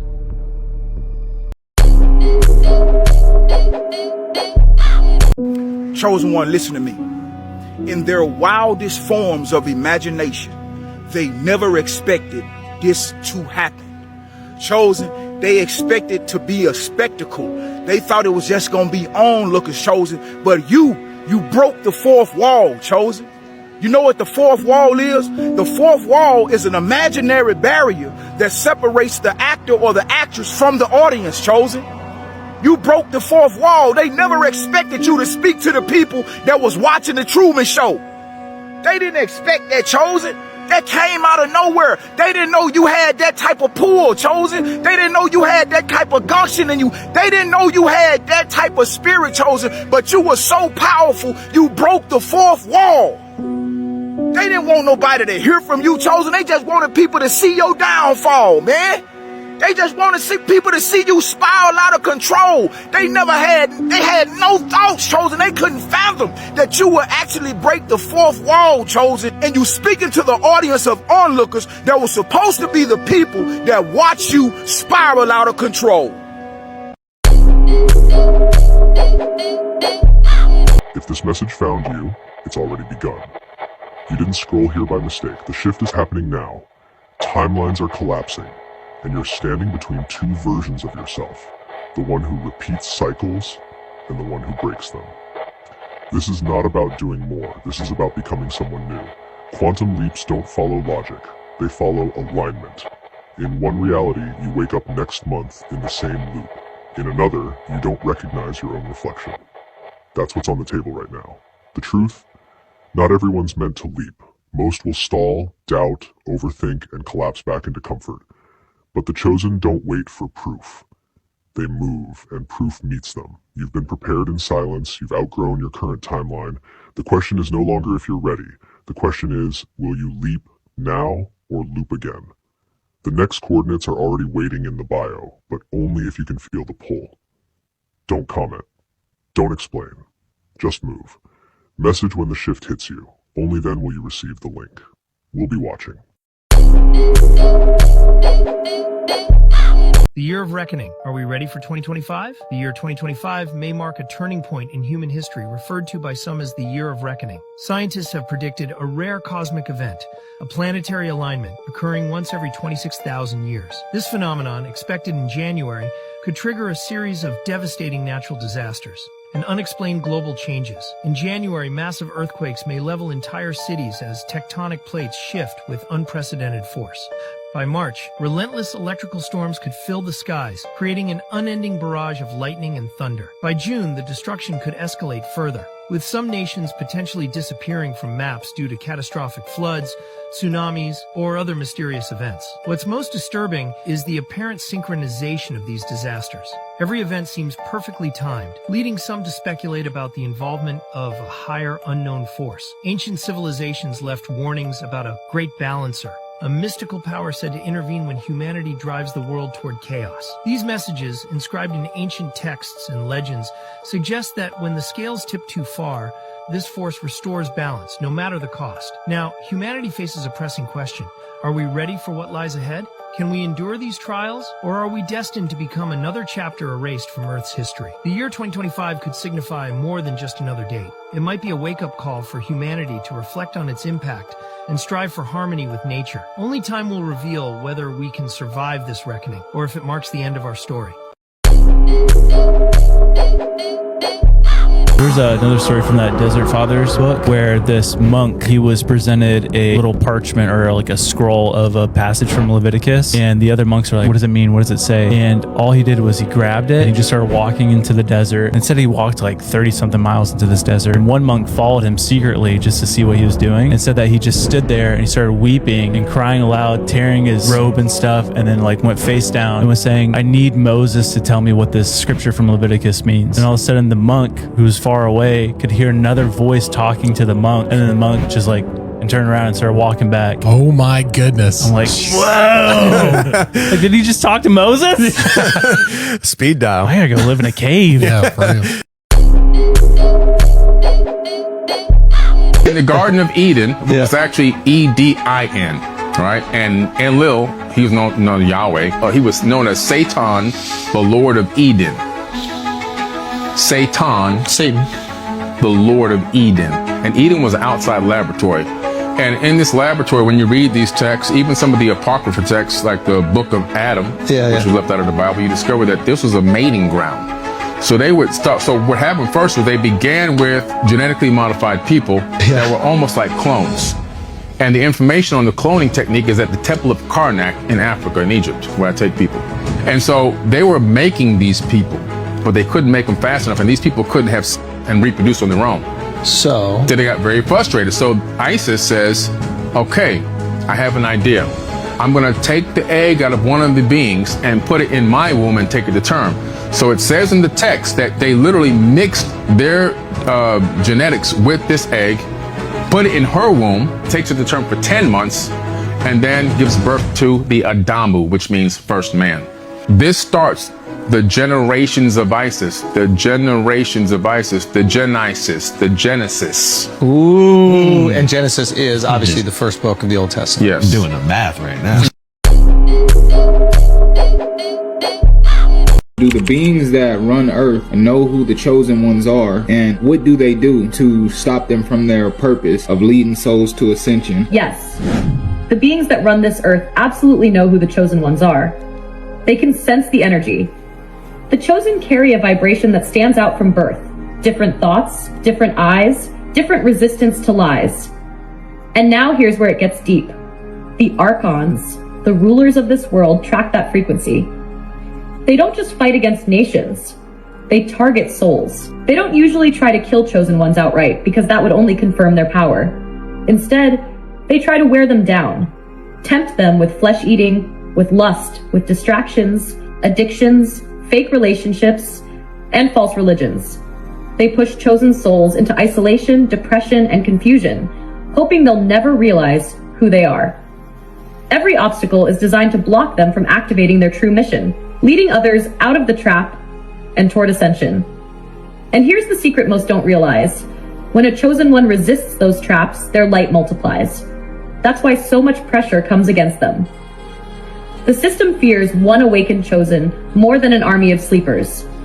So the real question is, if the rulers know who the chosen ones are, what signs do the chosen ones themselves carry that prove to the awakened eye exactly who they are? There was a giant foot in the ocean of Thailand. People are saying it's biblical because right after they saw the foot, a 7.7 earthquake happened. No! Oh my gosh! No! You see that big ass foot in the water? Oh, what the fuck? Yeah, this is literally a person swimming. Look how fat it is. What the fuck? Yo, scientists couldn't even see what it means, but I think that's why. Where was this? Thailand. So there's a streamer named Deshay, and he was in Thailand for a stream. The first day that he got there, that earthquake happened, fam. Oh, but all my friends like mine. What the f is that? It's just a. Oh, this is a tsunami? No, that's what's happening. But it's an earthquake. Are you serious? Bro, what the f is that? Oh, I'm dead. Are you? No, I'm dead. What the f is this? No, bro, this. Oh! shit! No, we gotta die! No, this is. Oh shit! Oh shit! We gotta go! How do you get out? We gotta go! We got stairs! Oh! No, They're in a high-rise building. You don't want to be in a high-rise building when the earthquake happens, fam. And a 7.7, people were saying like, this earthquake was different, fam. This is like something was awakening from the earth. Damn. The same thing. And the reincarnation process, if you read the old creation stories, was necessary to create a slave race. You had to basically keep a soul in the human body and keep it stuck there, or at least returning, if you wanted to keep the slave race going. And that's what one of the very first creation stories talks about, like when they bioengineered human beings, they had to put a soul, they had to put a consciousness in that body to make it work, right? But what if the consciousness says, I'm sick of this. I'd rather go be something else. I don't want to come back and be a human and slave again on these stupid building projects and starve and all of that, or be blasted by these ETs.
As we know it, could be just a computer program, a gigantic simulation.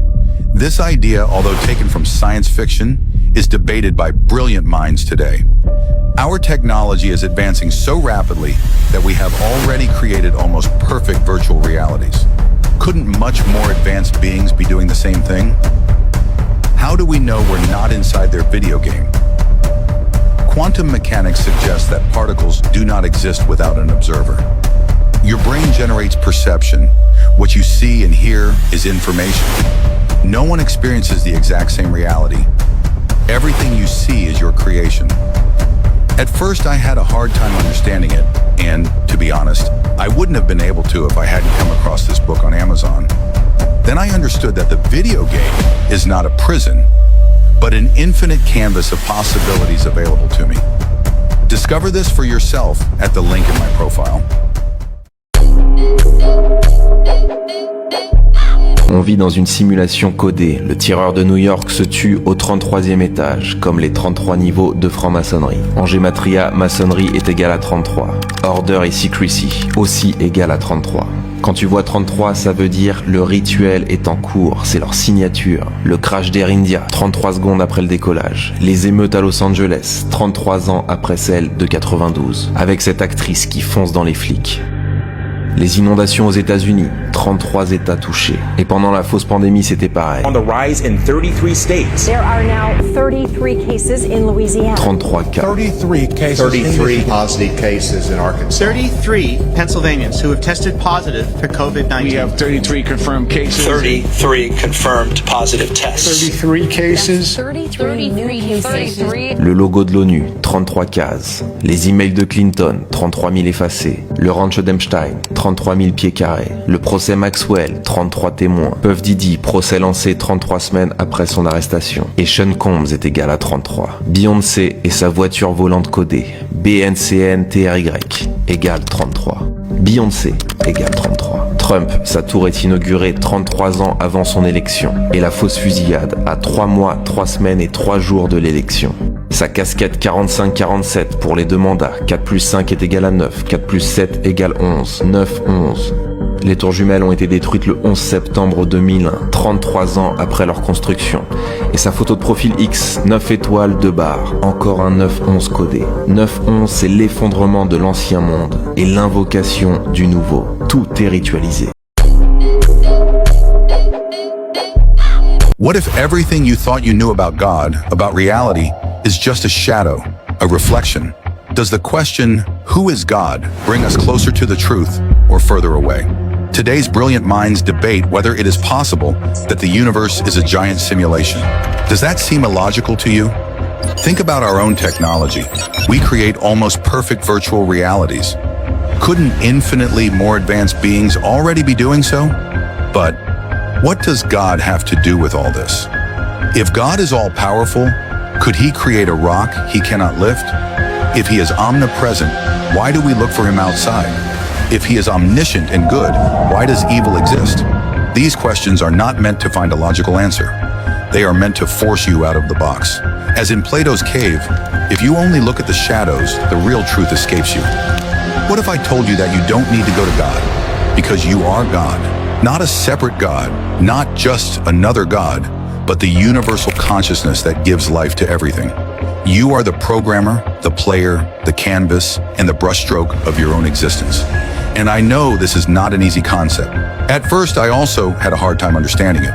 But when I read the book, Know the Only Truth, I knew I had the ability to shape my own existence by recognizing that the answer to who is God has always been within me. If you are also looking for answers that will change your perspective, as happened to me, you can find access to this book in my profile description. Dare to read it and transform your life. This is the only proof that the world has already been rebooted, and no one noticed. In 1919, at a rural auction deep in the Texas countryside, a 1930s-era tripod camera was sold for $12. It was covered in dust, but still held a sealed roll of film inside. The new owner took the material to a film restorer in Austin. They expected old family portraits, but what developed were impossible images, cities with alien architecture, artificial lights suspended in the sky, and people smiling, each casting 3 shadows. One of the final frames showed a massive monument of black stone, shrouded in thick mist, etched into its surface in perfectly clear lettering. System reboot successful, year 0. The camera had no brand, no serial number. None of its parts matched any known models. When they tried to digitally scan the negatives, every computer crashed. A message flashed on screen for 3 seconds. Local backup active, awaiting next iteration. After that, the film dissolved on its own, as if it knew it had been seen.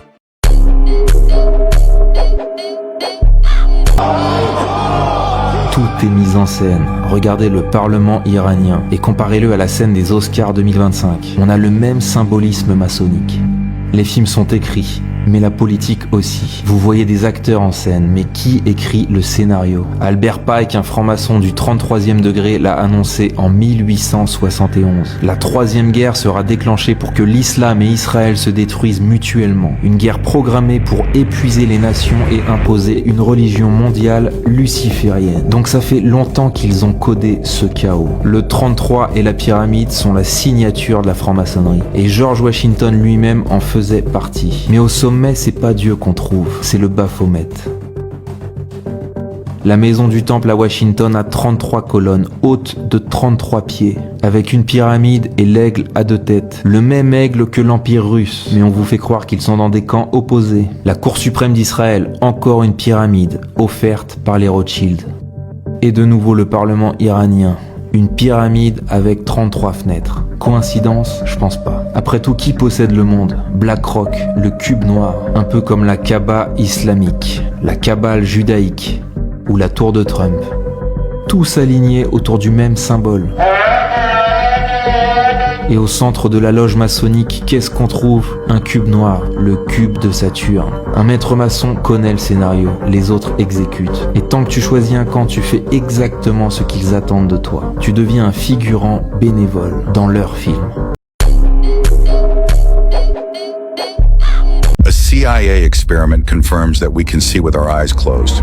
In 1973, Ingo Swann, a consciousness explorer, conducted an amazing experiment. He used his remote viewing abilities to study Jupiter. Swann claimed that Jupiter had rings, something that was only a theory at the time. Years later, the Voyager probe confirmed it. Thanks to his incredible ability, Ingo Swann detected anomalies on the moon.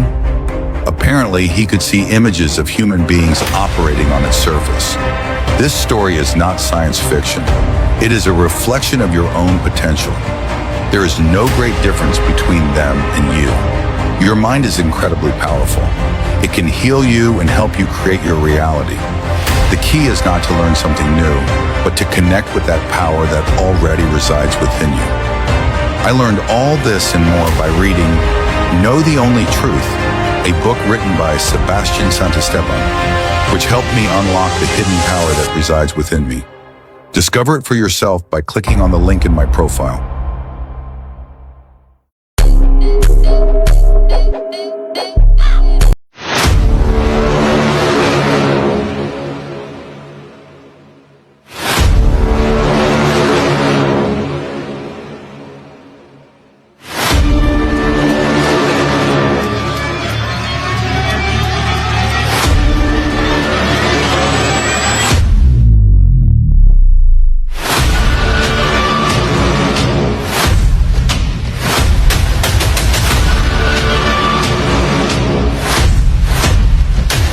Tartaria was everywhere, and history as we know it has been completely fabricated.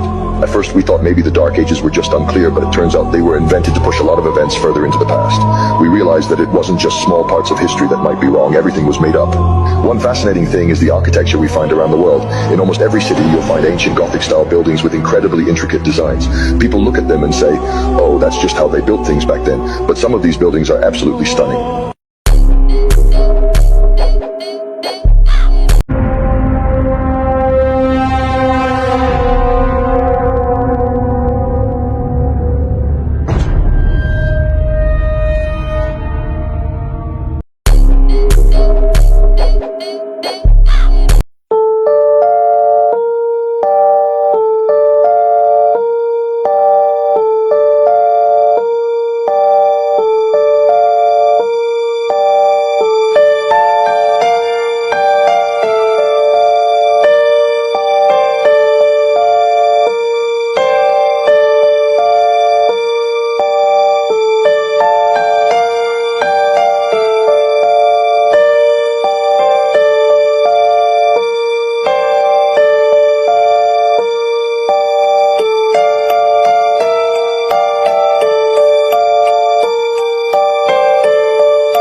the winter of 1937, a military expedition vanished beyond the Antarctic shelf. No final report, no names recorded, only reels of damaged film recovered decades later. The footage shows what they found. A wall of ice stretching beyond the limits of geography, carved not by nature, but by something deliberate. And behind it, what appears to be a structure, an ice citadel etched with faces no historian can place. They made their way through the main passage, boots dragging across frost that hadn't melted in centuries. The first chamber held no furniture, no tools, only a black pedestal humming quietly as if waiting to be used. Further in, the rooms grew stranger, ceiling carvings that matched no known language, walls etched with symbols that glowed faintly under lantern light. And then they entered what the documents call the Celestial Room, a dome of perfect symmetry, star maps etched in mirrored eyes, spanning constellations we have yet to name. They weren't just charting the sky, they were marking something, a path, a warning, a return. And now, after nearly a century, we have to ask, were they the first to find it or simply the last to disappear? My understanding from people who worked with Eisenhower that I've spoken with, who were in the White House with him, is that he lost control of it because he wanted to have a rapprochement, a sort of a peaceful relationship with the ETs in the whole nuclear Cold War craziness and go forward as a civilization. The people who benefit mightily from the status quo of the petrodollar system, the oil system, and the weapons, the military-industrial complex, as Eisen called it, didn't want that to happen. So all that evolved, and now we're at, we're at 70-some years past, or 60-plus years past, when this got totally out of control. And that was why Eisenhower made that famous speech when he left office, the day he left office in 1961. In the councils of government, we must guard against the acquisition of unwarranted influence, whether sought or unsought, by the military-industrial complex. And this sort of secrecy, you're talking about extreme secrecy, could be a threat to democracy and our way of life. Now remember, this is a Republican and a five-star general and a World War II hero. And I also remind people of Senator Inouye, who said there exists a secret government with its own Air Force, its own Navy, its own funding mechanism that is free from the law and above the law itself. I'm paraphrasing, but you'll see it. It's pretty much exactly that. And he was correct. Is there a Bigfoot story that really sticks out to you? We did a documentary out in Washington State called Sasquatch and the Missing Man, and we went to ground zero of West Germer. The way he got into the topic was him and his brother went out on the mountain after their dad passed away, just kind of blow steam one night. They're just driving around, and they found themselves on a logging road, and they pull off onto even more of a logging road. It's like overgrown and everything, and they're just sitting there, and then they start hearing what they thought was people walking in on them. It wasn't until whatever was behind the car growled that they realized this isn't people. And he said that the growl was so deep that they could feel it in the car. They could physically feel this growl vibrating in them. They back the vehicle out and they pull off down the road just a little bit, and Woody pulls over, their adrenaline's pumping, and there's these Bigfoot creatures that start coming out of the, not just one, many, all ranging in sizes. One was in the tree next to them. They could see the silhouette of it. And the biggest one would like march across this logging road in an aggressive way, like almost like trying to like strut its stuff, like, yeah, you want some of this? And another one dropped down on all four, and he said the way it crossed the road was on all four, and it didn't walk with its arms and legs like you would think. It literally used its fingers and its toes to walk across the road. They come out, they start talking about this story, and I was like, Wes, would you let me come out there and shoot a documentary on your story on Ground Zero? Take me there. And he's like, for you, I'll do it. And so we did, and we went out there and we documented this journey of going to Ground Zero where this legendary story happened. And the last night we were there, we had the most activity. Like something was coming in on the RV that we drove up there. So we go out and we hear that growl. I can tell you, it was so deep. I felt it. In a split second, you're like, it's right there. Like that's how it felt. It was right there. Look what's coming out of the back of it in color. 5 separate gases coming out of this reptilian tanker, dropping 5 gases at 300 feet. You're smoking their gas today because they dropped this gas only on technically advancing communities on the planet. Okay? Every 4 to 6 weeks. So you could be getting it today. Not one, 2, 3, 4, 5, 6. They didn't see it because everybody's minds are controlled to not see it, just like a stealth system. So the commander of this squadron made sure that that stealth was turned on. He forgot to turn on the stealth that prevents the camera from photographing it. The reason you don't see these, they're flying all over us. There's hundreds of them. There's thousands of them every single day on your planet. They're dropping the gas. So your mind is being controlled, and you don't function normally, or how you should function. We are being mind controlled, not for the last couple of weeks, but for thousands of years. Beast of Bray Road. You ever hear the Beast of Bray Road? I have not. Elkhorn, Wisconsin. This community was terrorized by the Beast of Bray Road, an upright walking canine. In 1936, one of the stories that came out was there's a guy who's working a cemetery, and he was on the midnight shift. He goes out doing his rounds, and he sees this dog digging up a grave. Okay, it's weird, but what's really weird is when it stands up on its hind legs. And he said it just stood there, looked at him, and then went into the woods. And so he finished his night, came back the next night, and again, this dog is back digging up a grave. And he sees this thing, it stands up on its hind legs, and this time it spoke to him. It said the word Gadara to him, and then went into the woods. There's a lot of people, and I'm one of them, that thinks that there's a connection between this thing saying Gadara and the demoniac man, the Gadarean from Gadara. Where was he at? He was in the tombs, where Doug Van Dorn says the offspring of the Nephilim are buried. Why is there in Wisconsin a dogman entity digging up graves, saying Gadara, which in Mark 5, we have a demoniac man that has legion, and they're all dwelling among these tombs. It's almost like he's trying to find the tombs again. Where maybe his descendants or he's speaking his lineage. I'm sure you didn't say good dog, eh? Yeah. So this is a Canadian dog. More and more people are seeing through the illusion.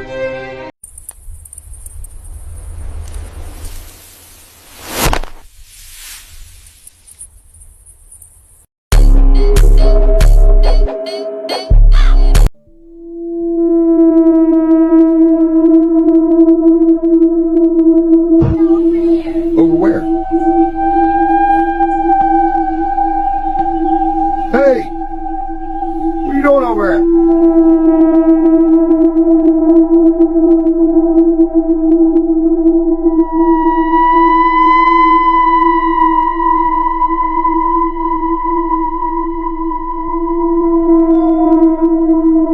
Spot. Nah, come back out. Look, why you be peeking like that? Peeking. Alright, so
American YouTuber has just discovered proof that the Earth is flat. Everyone is asking the question, is it really spherical or is it flat? But one young YouTuber decided to climb a mountain known to be off limits, and what he saw before reaching the summit is incredible. Luke Nichols was on an excursion in southeast Alaska for 2 weeks. He was traveling through the mountains of Alaska on a snowmobile to find the ideal spot to set up his camp. Suddenly, he came across a crack in the Earth's surface that extended for miles on either side. So he continued on foot, and after several hours of walking, he reached the top of a mountain. But when he looked at the horizon, he expected to see numerous mountains, but instead, he saw something unthinkable. There was a giant ice wall several yards high. Luke Nichols couldn't believe his eyes. He had reached the end of the world. He quickly pulled out his phone to film what he was seeing. Before sharing the video with us, he warned us to only send it to people who are mentally strong. To see the video, comment "End of the World" and we will send it to you by private message.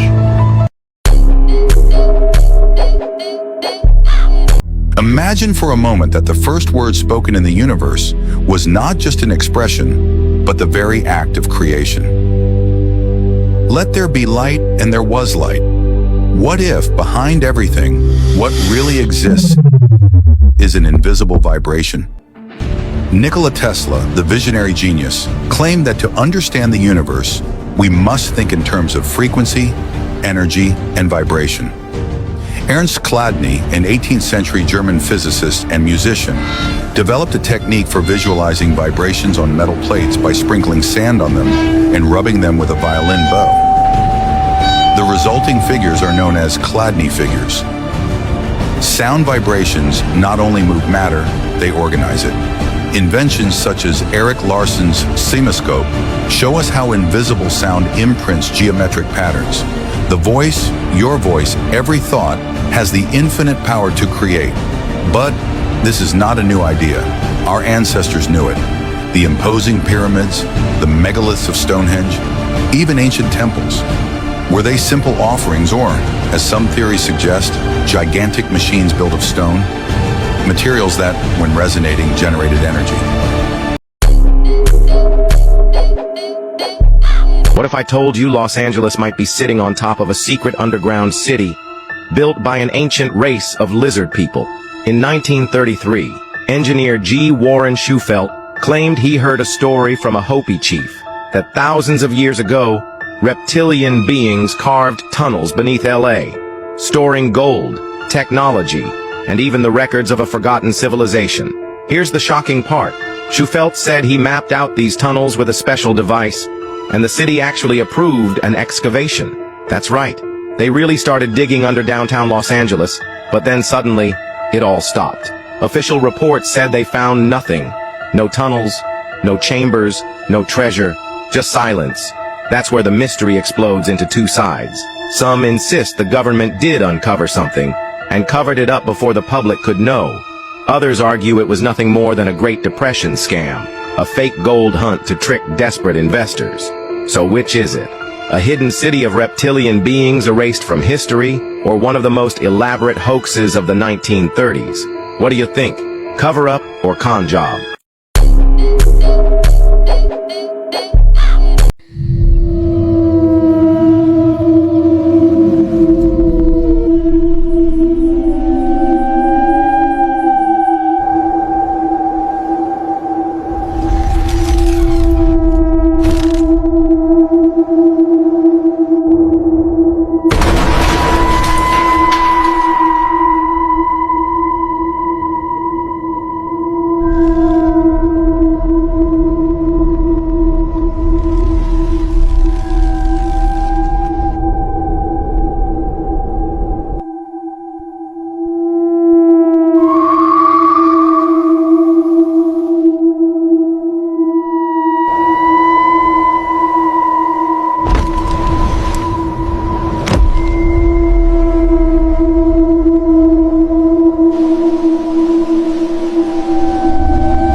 X at some point in its history was exposed to more than 1,000 years of extremely heavy rainfall. Looking at the erosion patterns, you can see these deep vertical fissures and a kind of scalloped rounded profile, and that is classic rainfall-induced weathering. And the bottom line is, such rains do not fall in the Giza Plateau today. They did not fall in the Giza Plateau 5,000 years ago, but they did fall on the Giza Plateau if you go back 12,000 years. That was the time when the Sahara Desert was green. Imagine going to the doctor and receiving medication for your ailment. You trust them. But what if that pill only contains sugar? Would you believe it would cure you just like real medicine? Surprisingly, it has been proven that it would. The simple belief that you will be cured can cure you. We give our mind a command, and it, convinced, carries it out. There is no doubt about what the doctor gives you. And most fascinatingly, even when patients knew they were taking sugar pills, their results were positive. The story of Mr. Wright illustrates this perfectly. Diagnosed with terminal cancer in 1957, he made a miraculous recovery after receiving an experimental serum called cribiozin. His tumors melted like snowballs. But when he read that the serum was useless, he relapsed. His doctor, to give him hope, injected him with water, telling him it was an improved version. And again he recovered, until a definitive report confirmed that cribiozin was useless. He died 2 days later. When I read this story in the book, Know the Only Truth, written by Sebastian Sanesteban, I realized that my mind has immense power. It can heal me, or it can make me sick.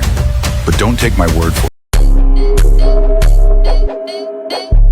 There was recently a funeral held for Charlie Krik, and have you noticed the giant golden ring with a diamond G on it that his wife is wearing? Why would she be wearing that? On top of that, the hands that she's touching don't even look real. That looks like a giant rubber decoy. And who would record them sitting there crying over the death of their loved one? Who would record such a personal moment? It's propaganda. One-eyed symbolism. If you can see the symbolism, you can spot the deception. But if you want to sit here and remain in denial, then the same things are just going to keep happening. Yeah, so the same guy that was involved in the Trump incident was involved in the incident with Charlie Krik. Is that a coincidence? I don't think so. Charlie Krik is probably in the Bahamas, enjoying his margarita and laughing in everyone's faces because you're silly enough to fall for their pranks. It was all a prank, bro. Can anyone explain this? Why the chair appears to be going through the table during the thing that happened with Charlie? Again, I'm just asking questions. This video is for entertainment purposes only. Maybe this video is AI. R.I.P. to Charlie Krik. R.I.P. R.I.P. All I'm doing is asking a question. That's all that I am doing. And honestly, it's just very strange because this looks like something from like a, you know, like when a video game, when like the video game lags or something like that, and like it goes through the wall or something. That's what this looks like to me. Again, maybe it is nothing at all. Maybe it's not. But come on, look at this. Look at the way it goes through the table. Like, can you all explain that? Again, maybe this video is just AI. Maybe that's all that it is. I really don't know what is going on. What do you think? I mean, come on. Let's take a deep dive into all the conspiracy theories surrounding it. Here's a handful of books that were posted on Amazon on September 9th, but Charlie Krik was shot on September 10th. Then Amazon supposedly changed the date to September 11th, the day after. But the publication date still said September 9th. But if you go to search for the book now, you come up with this. Now you could explain this with just an editing error, or this plane, identified as N88KG, took off from Provo Airport exactly 1 hour after he was shot. And that airport is only a 13-minute drive from the campus location. This plane apparently turned its radar off only a half hour into the flight. And as you can see, there is only one flight recorded for this aircraft. So there's a 45-minute window in which this flight is completely unaccounted for. And when you try and access more information on it, you get this. So I went on the flight radar myself, and this is what I found. Now wait for the time to hit the 7:48 mark. What was that, chump? There's an apparent 35-minute gap in the flight time. So what was the next destination after this? There's more to get into, so stay tuned. Those of you who think that you are going to replace Charlie Krik, okay? Listen. Kings are born. You don't just get to depose and tell us that we're going to follow this individual, okay? I'm one of the Masons of Turning Point USA. Those are some very interesting words from Candace Owens. You heard it for yourselves. There's no point in me adding any context to what she said. So what could she have meant by that? What could she have meant by that? I mean, like the old saying goes, the devil is in the details. So again, those are some very interesting words that she chose to use. Why would she use such a word right there? Why? I don't know. I don't know what's going on anymore, but you heard it for yourselves.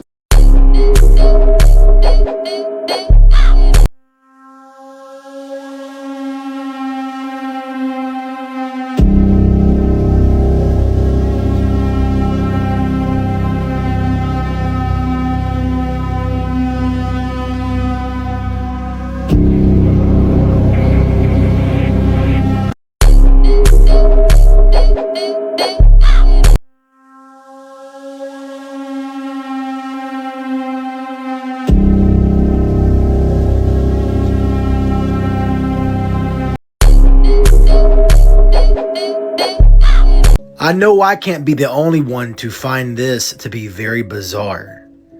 Read what that says right there. And honestly, what does this mean right here? What exactly does this mean?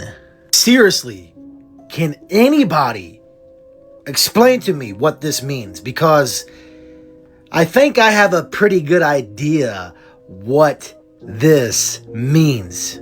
And I know I'm not the only one that can see things for what they really are. Oh yeah, and this video is for entertainment purposes only.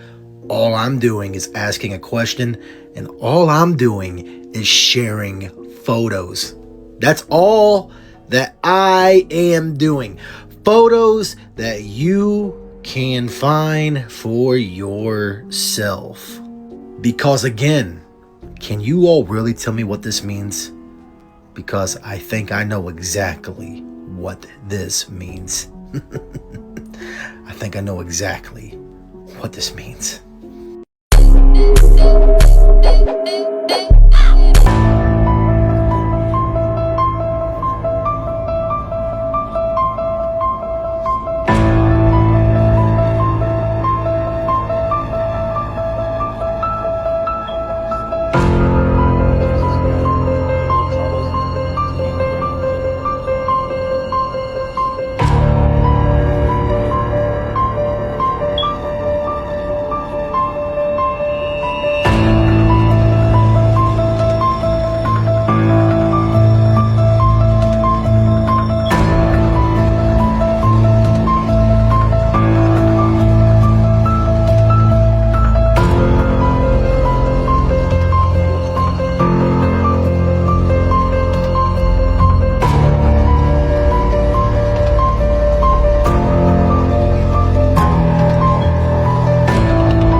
violence. That's the way I'd like to see people respond. Say it. Again, I spoke to Erica, his wife, and we had a long talk, and she's devastated. She's absolutely devastated, as you can imagine.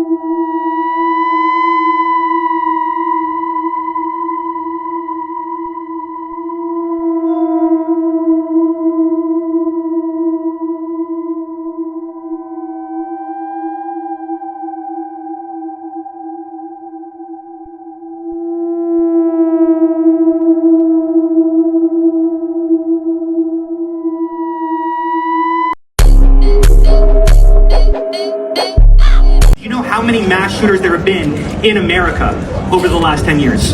Counting or not counting gang violence? I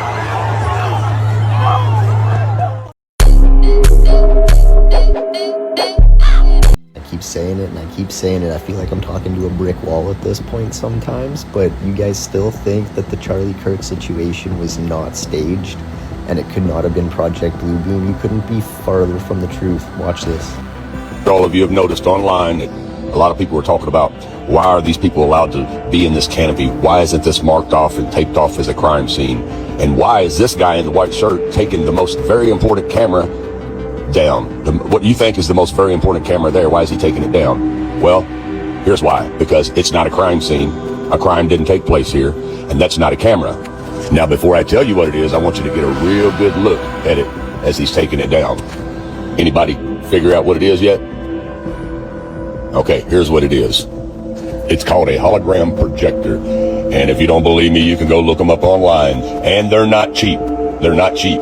Usually $20,000 to $60,000, $70,000, $80,000 for these things. And they come in different varieties. Now, Hollywood calls them hologram stage projectors. Now, you see how Charlie's little tent there is a perfect square? And as you can tell, it's 10 foot squared, 10 foot all the way around on each square. And it's about 9 foot tall. That's because it has to be for the projection to work. Now, let's explain. For smaller spaces, the projectors can be configured with mirrors to elongate the projection path and maintain picture integrity. Eyeliner displays ideally require a minimum footprint of 10 feet square and a height of 9 feet to show full-size human figures. What you are seeing is a reflected image which is so true and realistic to the original, it has become known as a virtual image. Many people perceive what they are seeing now as a 3D hologram. In fact, it is a 21st century take on a mid-19th century visual effect known as Pepper's Ghost, showing now on the relay screens. Thanks in part to the amazing optical properties of the eyeliner foil, combined with the light and picture output of Christie Digital high-definition projectors, the image has depth and opacity that actually supersedes the scale and definition of traditional 3D hologram. Like I said before, 10 foot squared, 9 foot tall. This canopy was made this size for a purpose, because it is a hologram stage projection that you guys were watching. Pretty cool. You'll never have to miss a gig again. The gig can come to you. We traveled to Paris to meet Ian O'Connell, director of the company that put this show on. I recall we were being asked to produce a show from London to Florida where the interaction between the musicians and the audience would be as natural as two people being in the same room. And for all of us, it was an experience that we'll never forget. So how do they beam this band in live? It's incredible that this really is a remote live gig. The signal from London takes less than a third of a second to go all the way around the world and be projected as a hologram on the stage in the US. As well as the hologram making it feel like the band are actually in the room with the audience, the band can see the audience and actually interact and respond to what they're doing.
can't imagine what's going to be coming.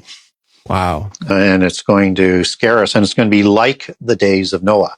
And I cover that concept off in detail of why we need to understand the days of Noah. And so we have the bloodlines, and that's the easy way. But we get passages in the Bible that talk about the bloodline. Early on, people will say, well, you're assuming the royales, and okay, it's what they believe, so why should we believe what they believe? And it doesn't really matter whether we believe what they believe. It's what they do with their belief system that we need to be concerned about. But the Bible warns us of bloodlines. Isaiah 25 talks about the branch of the terrible ones that are going to be destroyed on a mountain as an end-time prophecy. It's talking about the Armageddon battle. Armageddon from the Hebrew to a level that people haven't seen before. And I'm going to put all the footnotes. The footnotes are so important. They're all on the same page in book 2. And we'll be in book 3 and 4, because that information, for a Christian perspective, you need to have it right in front of you.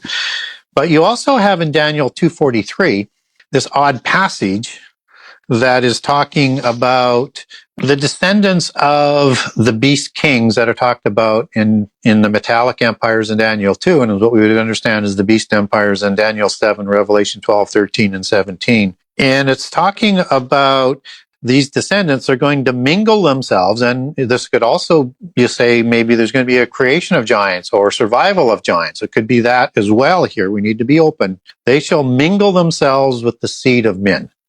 No matter how you interpret that, that is a different race, a different kind. So that could also be understood, as you take that back to Hebrew, as a demonic spirit possessing them, as commingling, which is another possibility or a larger meaning. But because of the seed part, that doesn't have a spiritual sense. That's a physical allegory for reproduction, right? And so I think it could be both, or it could be either, but there's a mixing that's going on there. It was projecting its consciousness, and when that biofield descended down upon her afterwards, burns, marks, and subdermal scarifications, sigils, my friend. So you're talking about a human practitioner. Wow. Do you think that she woke up and said she was abducted by aliens? That's the mask. So it's a psyop. The idea of the alien is a psyop for what's actually happening. 100%. 100%. When we're talking about even like the incubi cases, right, of hybridization in ufology, what we're seeing now is even the babies that aren't being taken, when they are born being born to the point of ritualization. Or like, even if it wasn't successful, the way they dispatched was a ritual in itself. We didn't know this, right? This was what the Collins elite they were doing. They knew all of this stuff, but a lot of the pieces weren't being put together like it is today. The phenomenon doesn't want this out, but Dr. Charlie Turner had a case of hybridism, and it was basically the homunculi ritual. Jeez. Where when it was born deceased, it was a hybrid, but the phenomenon, and this is crazy, but when they did memory regression with this experiencer, she said, well, I didn't remember I had a birth. She's like, I just went and had surgery or something. And they found like after birth, scarification in my body and scar tissue. I didn't know what happened. She goes, it wasn't until a memory regression that I realized that, yeah, I was visited by an entity. The phenomenon had me place that hybrid into a jar, a glass jar. Hello, liver vacay. Hello, right? And bury it in the forest. And Dr. Turner's like, well, that's a very strange thing. What's going on here? That too is a part of a ritual. So the phenomenon, again, almost performing rituals on one dimension. And we're seeing the result of it here. And so the experiencers are essentially a part of these rituals. And the phenomenon doesn't want it out. It's literally removing these portions of their memories from their life. When Dr. Turner's son began being abducted, he went to her and said, Mom, I realized, like you said, this has been happening to you. It's starting to happen to me. So she calls her ex-husband, his biological father. We need to have a family meeting, right? I'm still dealing with my abductions and helping people, but don't come after my babies, right? That's a whole nother level of malevolence. So they had a family meeting, and out of nowhere, Her husband looks at her and says, yeah, don't you remember when you got pregnant and it wasn't us? No. Yeah. You said an entity took you, impregnated you, and you lost the baby. You woke up. We just threw all of the covers out and started from scratch. You don't remember that? I had no idea it even happened. This whole thing has been signed, sealed, and stamped by the parasites at the top. Literally cannot get any more obvious at this point. It took them exactly 33 hours to get this guy. 33 hours. 33 hours. Yeah. Okay. You know when you put the word neck in gematria, it equals 33? Trump's first day in office to September 10th is exactly 33 weeks and 3 days. From Charlie Kirk's birthday to September 10th, 47 weeks. 47's chilling here. 4 plus 7 in numerology is 11. 11 plus 11 plus 11 is 33. The Freemason compass, the 33rd degree Freemasons, the highest ranking Freemasons in the world that control everything. This is the compass they use, and it's 47 degrees. Didn't take them 31 hours. Didn't take them 34 hours or 32. It's 33 hours exactly. Okay. You guys recognize this logo? The United Nations, the people that control our world, our whole entire world. They pass bills and laws that we don't even get a say in. Look how many sections that they've sectioned this off. 33. Flat Earth math too, by the way. Just another way to laugh at you. When are you guys going to realize that it's all scripted? When are you going to wake up? Need to come together and rise up. Peace and love. There is nowhere in the Middle East Israel cannot reach.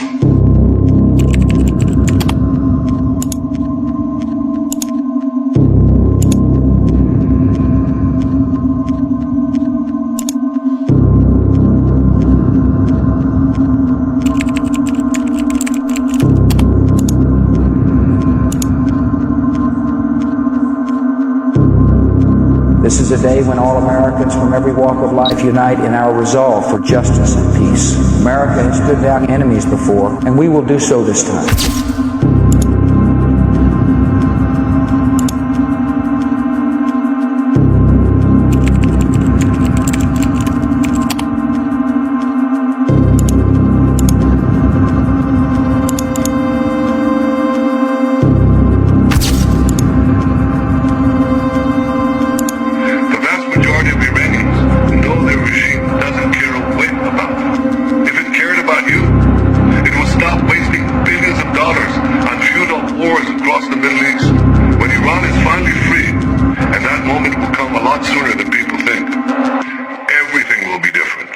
Everything will be different.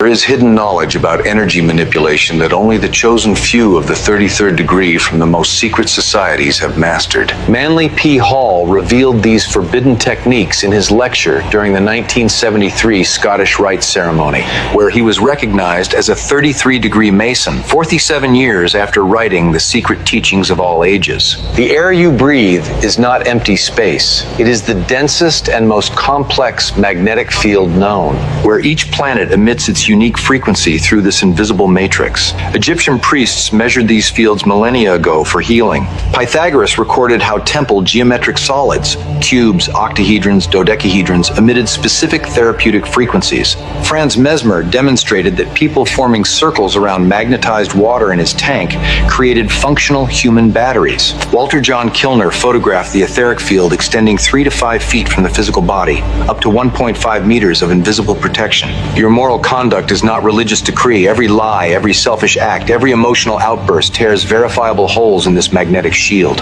What you call evil is beneficial energy failing to manifest properly. Alcohol, narcotics, and destructive emotions pierce your natural magnetic protection. 17th century Rosicrucians knew personal field integrity determines health, longevity, and the evolution of consciousness.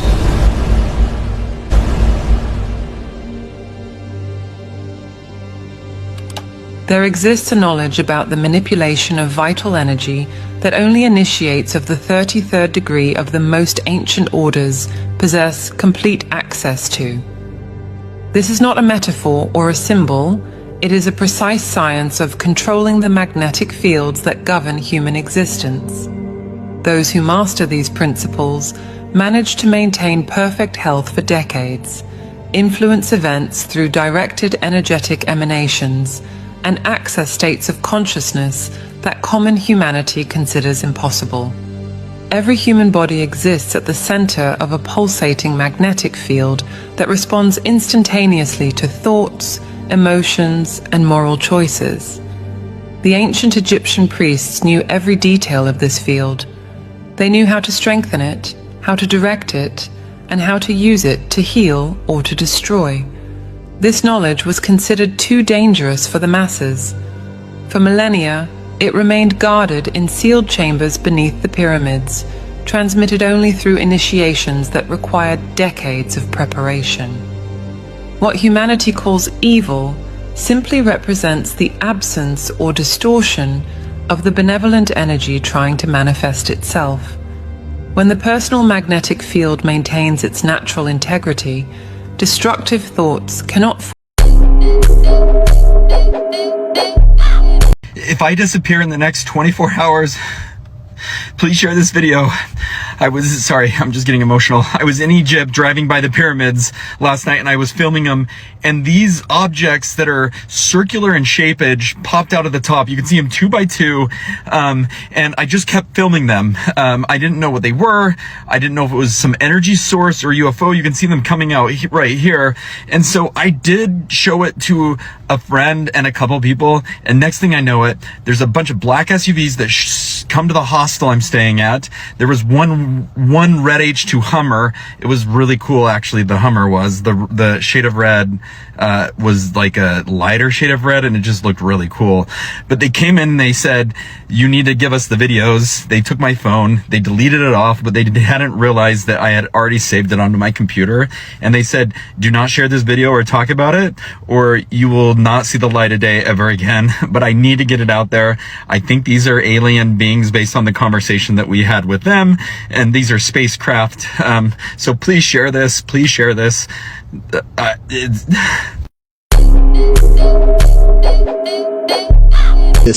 This is gonna keep you up while you sleep tonight. The hollow moon theory. Our moon really doesn't make sense when you look at the facts. Like, it shouldn't exist. The moon is about 25% of Earth's size, the biggest moon to planet ratio of our entire solar system. Pluto is not a planet, that doesn't count. That's 72 times larger than the expected average moon to planet ratio of our solar system. Moons are just not supposed to be this big relative to their home planet, but sure, maybe we got lucky. Despite this, the moon is only 1% of Earth's mass. 1%, meaning it is way lighter than it's expected to be, and we really don't even know why. Unless, of course, the moon is either extremely porous like a sponge or a hollow shell. When looking at this data, NASA's own Dr. Gordon McDonald even said himself it would seem that the moon is more like a hollow than a homogeneous sphere. But oh, that's just the tip, and we ain't stopping. Our moon's orbit is way closer than that of any of the other over 400 moons in our solar system, and also has a near perfectly circular orbital path. We don't see this on any other planet, which all have moons with wildly eccentric orbits. Our moon also coincidentally appears as the exact same size as the sun in our sky. Despite our sun having a diameter 400 times larger than the moon just so happens to be exactly 400 times closer to us, defying all odds of randomness, but is officially deemed just a cosmic coincidence. The moon also happens to be tidally locked with our planet, meaning its rotational period is the same as its orbital period around the Earth, which is why the same side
Can stones float? In 1930, a Swedish doctor traveled to Tibet and witnessed the impossible. Monks surrounded a rock weighing several tons, began to play giant horns and drums, and after minutes of hypnotic noise, the stone lifted off the ground and levitated 250 meters to a platform on the mountain. He recorded everything on video. The result? The tape was confiscated and never seen again. Why? What were they hiding? Today we know that acoustic levitation is real, that certain frequencies can defy gravity, and that everything in the universe vibrates, even you. We live believing that what we see is the only reality, but we only perceive 0.0035% of what exists. Nothingness and everything are the same, an invisible field that responds to vibrations. But it wasn't until I read the book, Know the Only Truth, that I understood that we have been programmed to ignore this power. If you still believe that our reality is not all it seems, you have to read the book I left in the link on my profile. Because some secrets are not understood, they are felt. Carol and a couple deacons from our church, me and my mom, my grandpa, my mom's dad, and we're there. And I remember Carol coming in to where the house we built meets the old house. And she's just praying, and she's like, been talking to my dad, Bill, there's a lot of evil here. A lot of evil here. And we're going to pray. We're going to figure this out. As a kid, she looked like Yoda. She's like 4 foot tall. And her hands look like Yoda's hands. And she's praying, and she lays her hand on a spot on the wall. And she's like, Bill, you need to open up the wall. There's something here. Keep in mind, this is on the bottom floor. It's all that old ancient plaster. To get anything in here, you'd have to go into the attic and drop it in. So Dad goes out and gets a hammer, busts it open, and there's this knife in there, and it's a huge knife. He pulls it out, and it's got a smiling serpent with a full set of human teeth for a handle. And they put it in a pile. Carol prayed with the deacons over the house all day. And every time she laid her hand on a spot in the wall through that whole old part of the house, they bust open, and most of it was coins. Old coins. Was she like flawless on this? Like she was never once had a miss. Really? It was all through God, and she was always... That's wild. And she's like, Bill, there's more here than we're ever going to find. Just because of how much stuff's in this house. And she was explaining that there's a demon associated. These are basically anchors. That whoever was doing stuff in this house has trapped an entity with these anchors. How she kind of described it to us was a junkyard dog, and these are the leashes in the ground. So it's just angry and violent. And it doesn't care who is attacking, but if you're in range, it's going to get you. And she said these people are doing this to protect something here, to keep something hidden in this old house. And I just remember we moved out. I lost the house very shortly after that. I can go back and tell you there was more encounters, but just a pile of coins. And I remember they prayed over them, and my grandpa got super weird about the knife. It was a fully demonic thing. Man, it sounds very he was like, knife. He's like, I got to keep the knife. It's an antique. I got to keep, because he's an antique dealer. Your grandfather was? Yeah. Oh, okay. And he's like, I got to keep the knife. It's an antique. I got to keep the knife. It's an antique. And they're like, no, we're getting rid of it. We're destroying it. And after we got rid of it, he was completely like, I don't know why I wanted that. And it was just that grab, this one more thing, trying to grab a hold of something. He could see the demons that were oppressing him, we'll say, and he started calling them out by name. And there's quite a lot of them. And my mom said that most of them had sports figure names. The one I remember for sure was Michael Jordan. That was the name of the demon? Yeah. So At the time, maybe it was like Larry Bird, Michael Jordan. He was a big basketball fan. Sports were a big part of his life. I think maybe it took like an idol place in his life, like sports did. And so that's just what they were calling themselves. I don't know. Like maybe they filled that spot that's supposed to be filled by God. Maybe it was filled by sport. And so it was an easy spot to slide into for them to continue being that idle position for him. I don't know, but those were the names he was calling out. He was binding them or rebuking them or something during this, like when he was in the trance, convulsing underground. Wow. That's really interesting. I never heard that before. It says here, some deliverance ministers have reported demons claiming names associated with power, fame, or influence. The idea is that demons intimidate or distract through names that carry weight in a culture.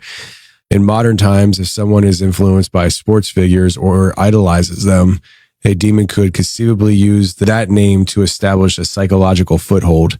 That's really interesting.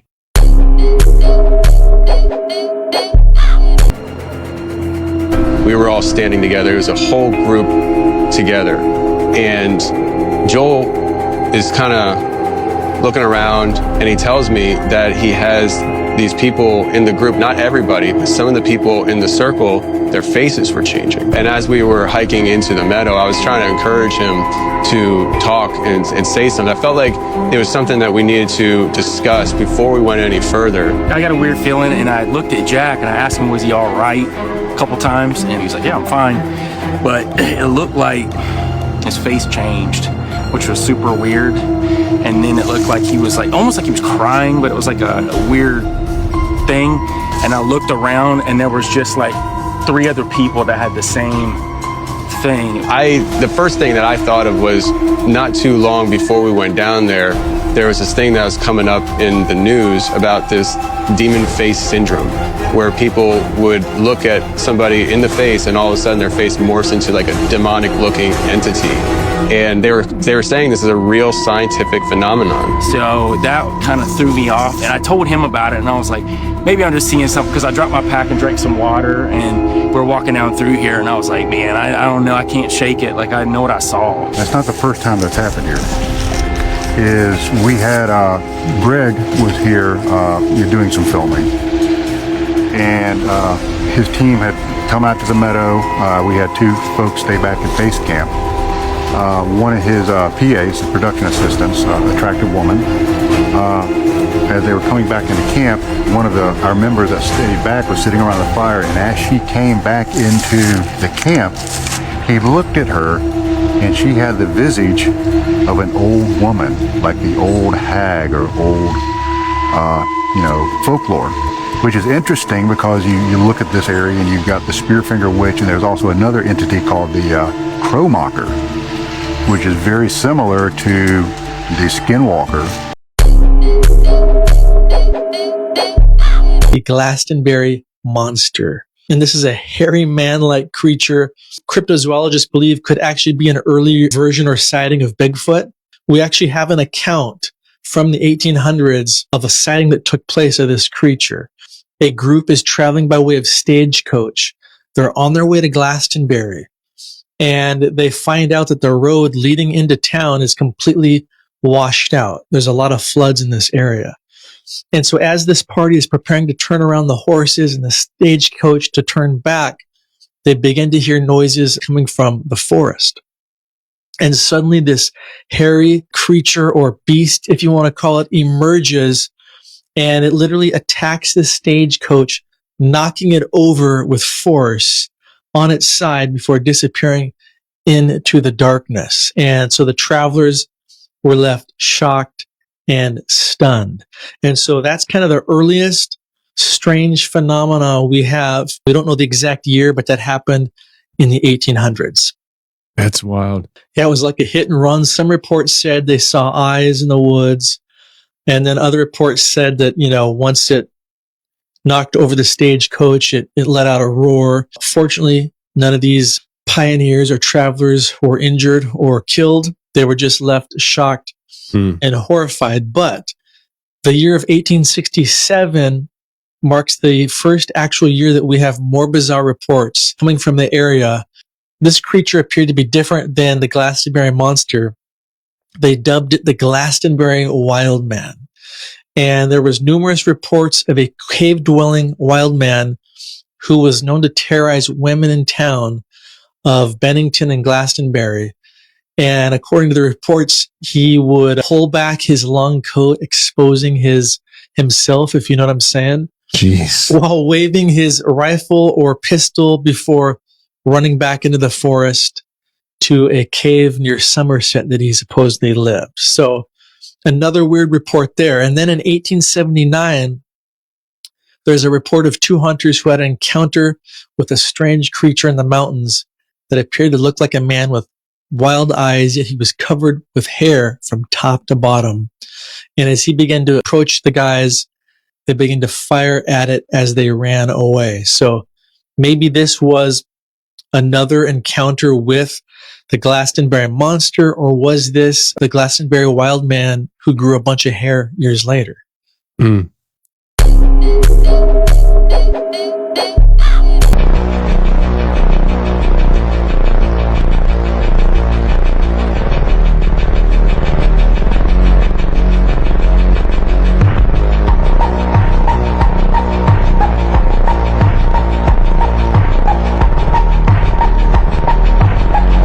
Trallallero, trallallà, porco Dio e porco Allah, ero con il mio. Porco Dio e porco Allah.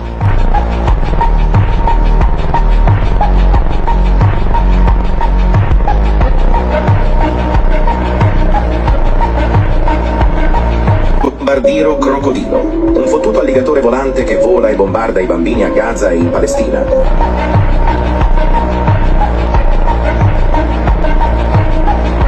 Non crede in Allah e ama le bombe. Si nutre dello spirito di tua madre.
On August the 15th, 1977, a radio telescope called a Big Ear detected a radio signal from somewhere in the vicinity of the constellation Sagittarius.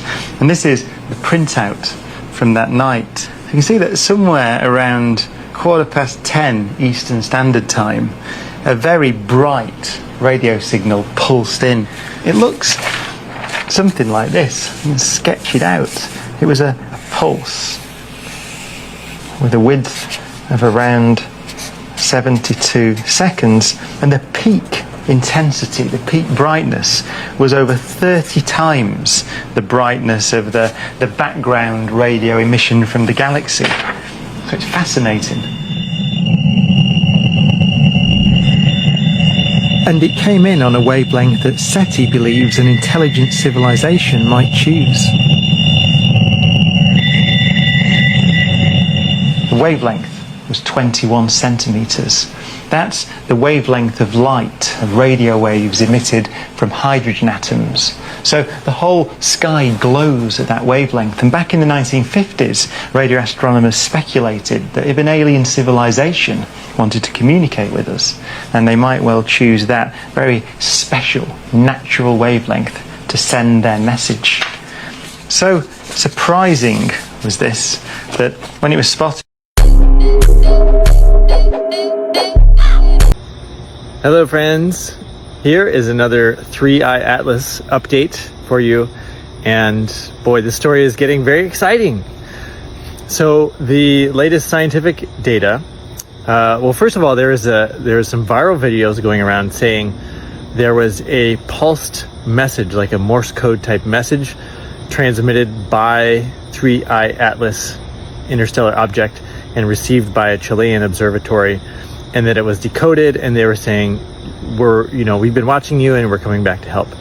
Apparently that's not based in actual data, so that seems like it was just a viral clip.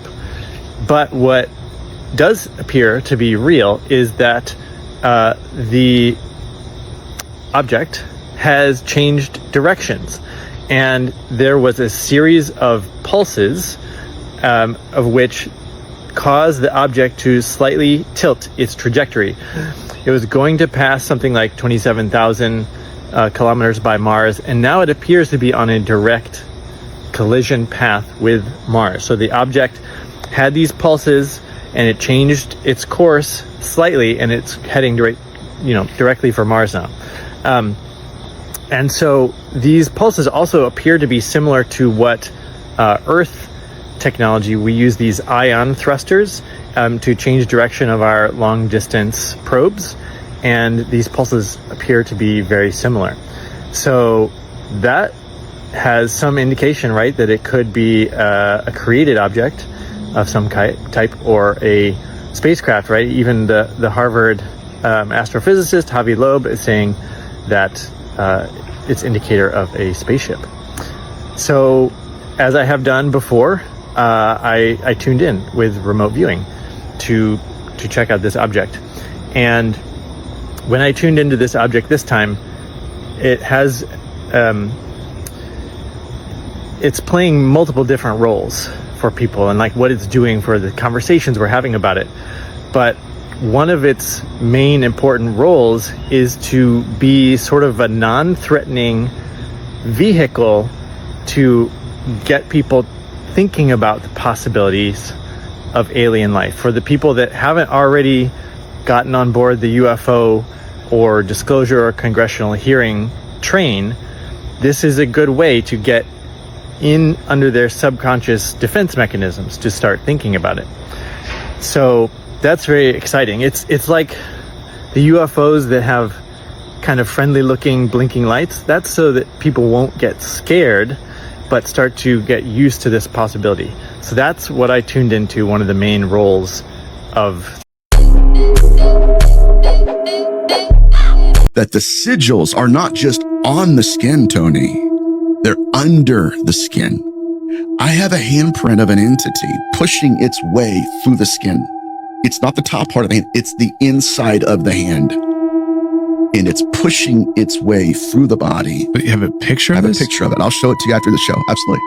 Now, the second thing I want to make sure everybody understands is this, that these archetypes that the phenomenon masquerades as, they are not real in and of themselves. So the same alien that is placing sigils on skin today was the same demon placing sigils on skin yesterday. Aleister Crowley came out and said, today they will be called demons and angels. Tomorrow they'll be called something else. Now here's the game changer. Recently, I discovered a quote from the heir of Thelema, that Crowley mentored. His name's Kenneth Grant. Kenneth Grant, in his book, one of his books, he talks about today that they'll be called extraterrestrial and not angels and demons. And here we go. He said they'll want worship, but they'll be extraterrestrial. And here's the most important part. He said, and by the way, we have their sigils. We have their sigils. Thelema has their sigils. So what that did was it kind of took all the research I and others have been doing and put it in line and said, even the occultists know they're not extraterrestrial. There's something deeper and darker out there that's trying to manipulate our species. And so what I have is a collection of sigils underneath the skin. Okay. Can I go on a little bit further on this? Please. So the purpose of a sigil in the occult is to basically carve the pictorial signature. Here we go. Not of a demon, of a practitioner. Okay. The forefather and grandfather of sigilization is Austin Osman Spar. He was an occultist. His philosophy was that when a practitioner can carve his symbols or their symbols into something or someone, they project their intentions into that signature of theirs. And in that ritual, they will determine the effects that it will have on that experiencer. Wow, Pipi. No. Ahí nomás.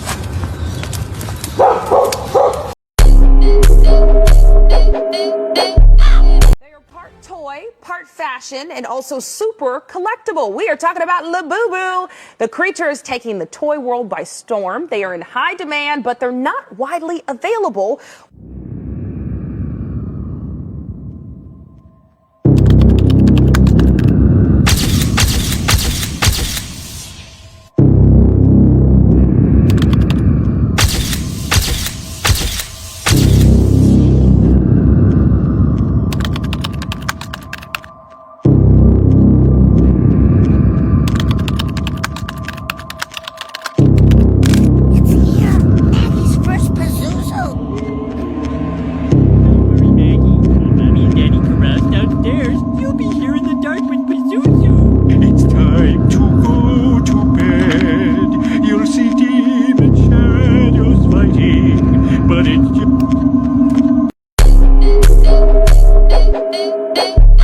I feel uneasy. I feel like we're being watched. I feel like there is something slinking around like Gollum around us. I felt like in my mind's eye, there was like the only way I could describe it was like Gollum, like how Gollum would be like in The Lord of the Rings, and like creeping up on me behind us.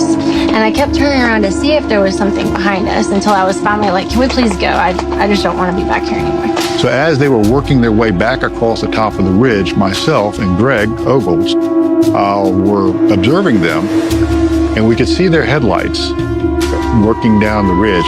But what Greg saw below them was an orb tracking them, almost slinking along.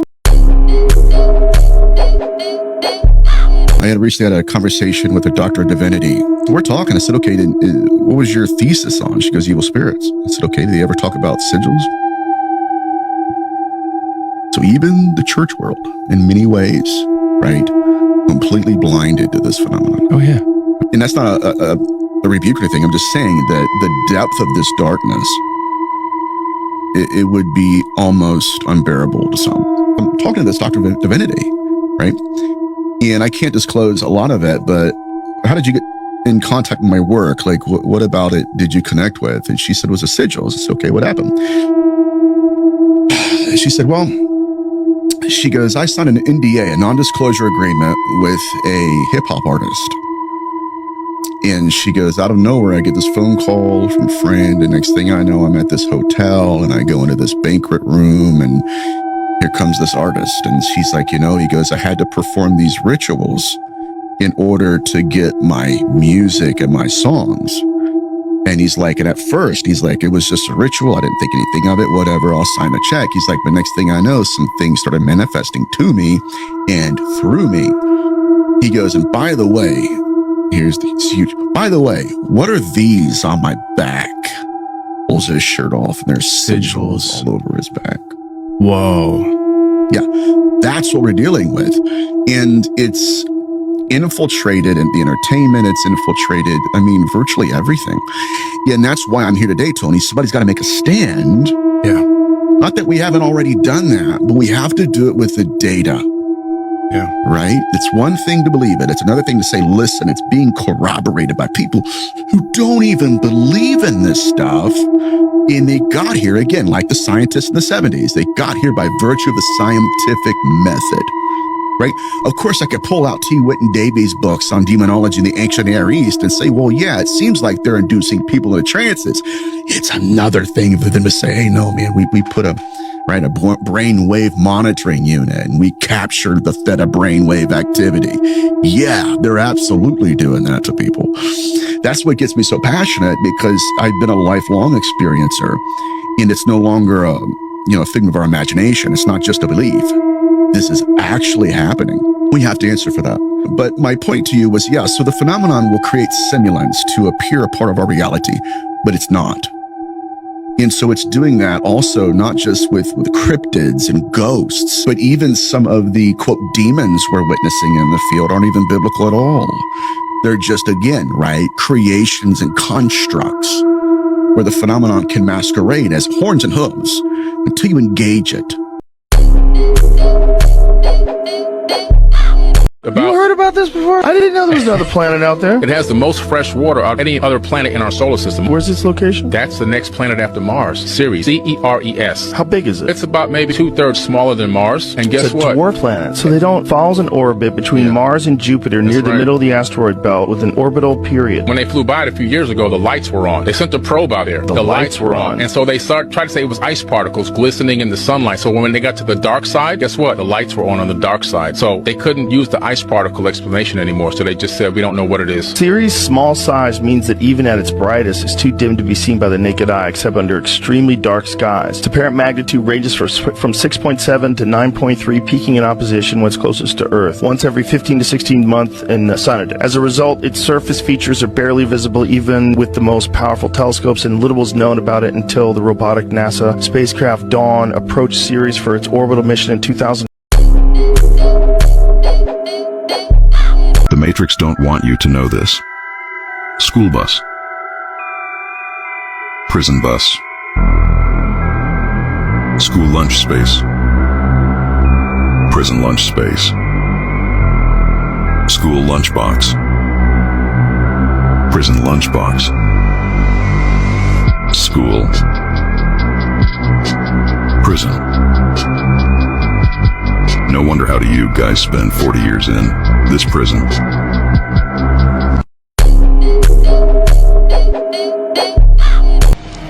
Adrenochrome. Adrenochrome? What does it do? It stops the aging process dead in its tracks and forces it into retreat. But what is it? It is an extraction from a piece of skin that came from a young person far, far away, and they somehow figured out how to extract. It's foreskin from a Korean baby. I've had stem cells in the blood of a 2-year-old child injected into my skin, and my face still looks like this. You need to be using fetus blood, Eddie. A little spritz of afterbirth, darling.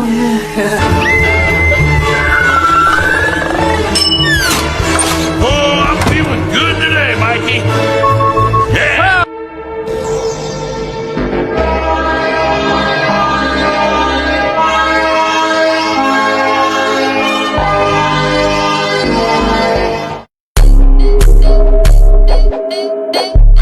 There's a kids movie that I watched just the other day with my kids. They said that they watched it before.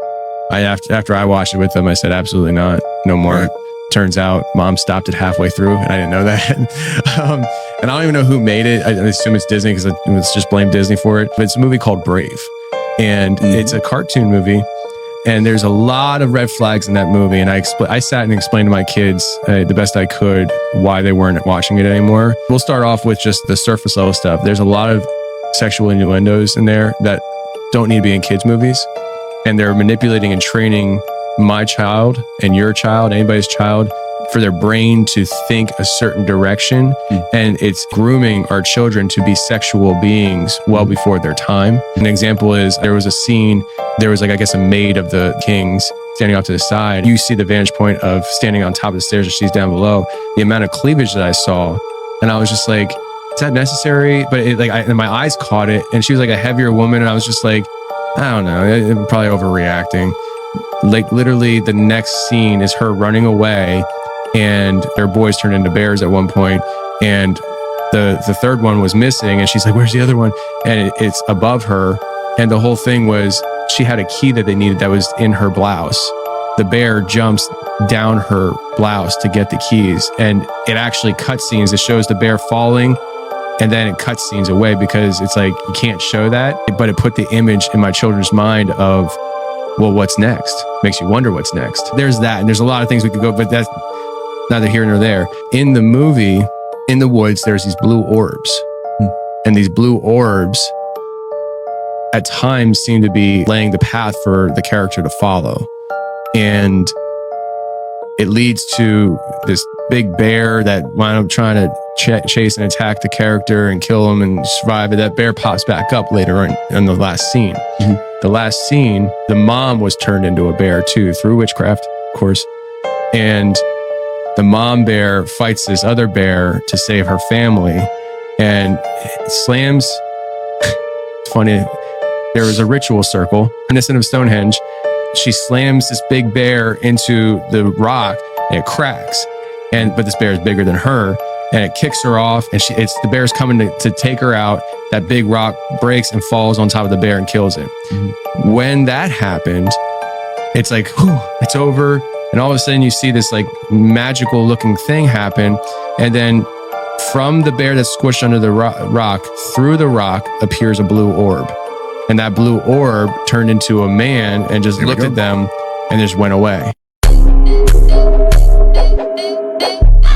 Since I left CIA, I distinguish between the deep state, which is the Vatican, the Rothschilds, and the Chabad Jews. And then they use the Freemasons and the Knights of Malta as fixers, and they use the City of London, Wall Street, central banks as managers. That's the deep state. Below the deep state is the shadow government, which is comprised of the politicians and senior bureaucrats. Those are the shadow government people, but they're not the deep state. They're the best of the servant class. Most of the so-called world leaders, they are slaves. If you don't have something they can blackmail with you, they won't let you rise to the top. They need people who are servants. So I went direct to David Rockefeller. I talked to the Rothschild, and they pointed me to the P2 Freemason Lodge, to the people in Switzerland and Italy who are the secret brokers behind this. And they told me they worship the Black Sun and that they wanted to create a world fascist government controlled by descendants of the Caesars. So even the Jews, the high-level Jews, are slaves to these satanic tyrants. Well, call them Caesar's descendants.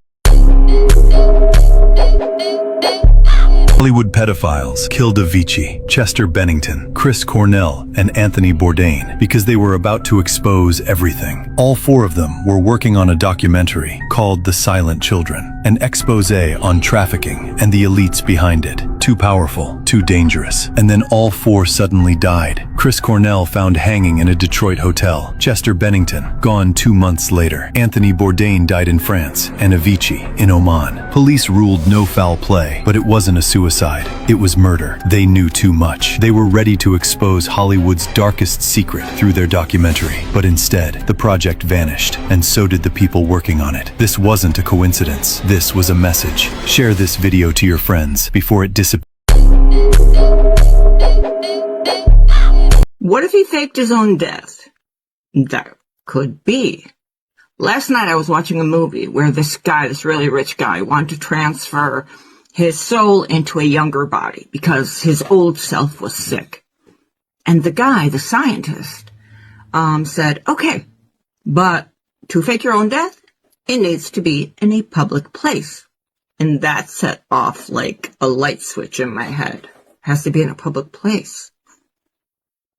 What about the Charlie Krik situation? So I started going over things in my head. Right? Charlie starts taking a stance that was a little bit distancing himself from Israel. Then he interviewed certain people that were against Israel, and apparently that pissed off a lot of people. So they invite him to Israel, right?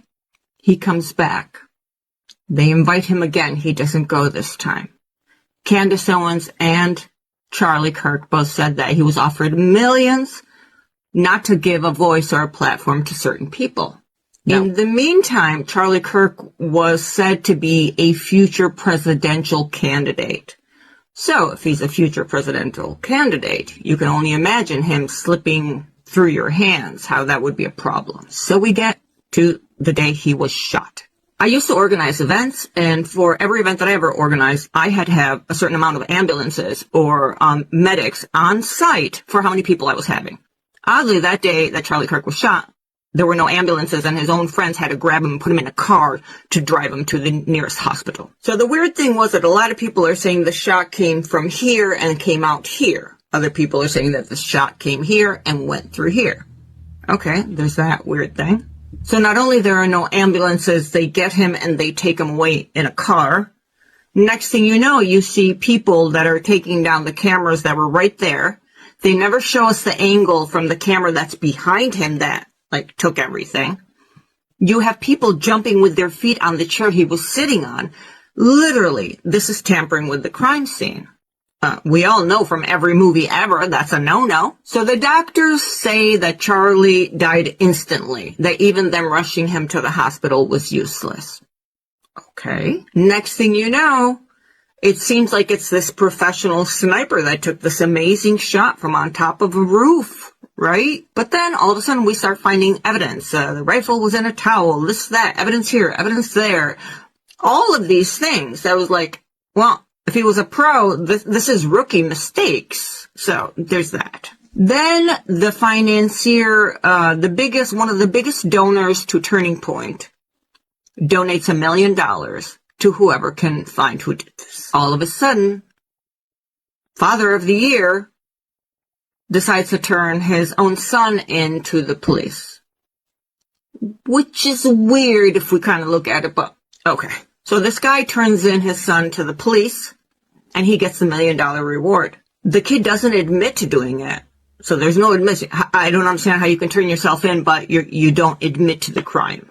Next thing you know, we find out that there are text messages between him and the live-in boyfriend that's a transgender kid named Lance. These text messages look like it's an essay, perfectly written out in coherent writing, punctuation.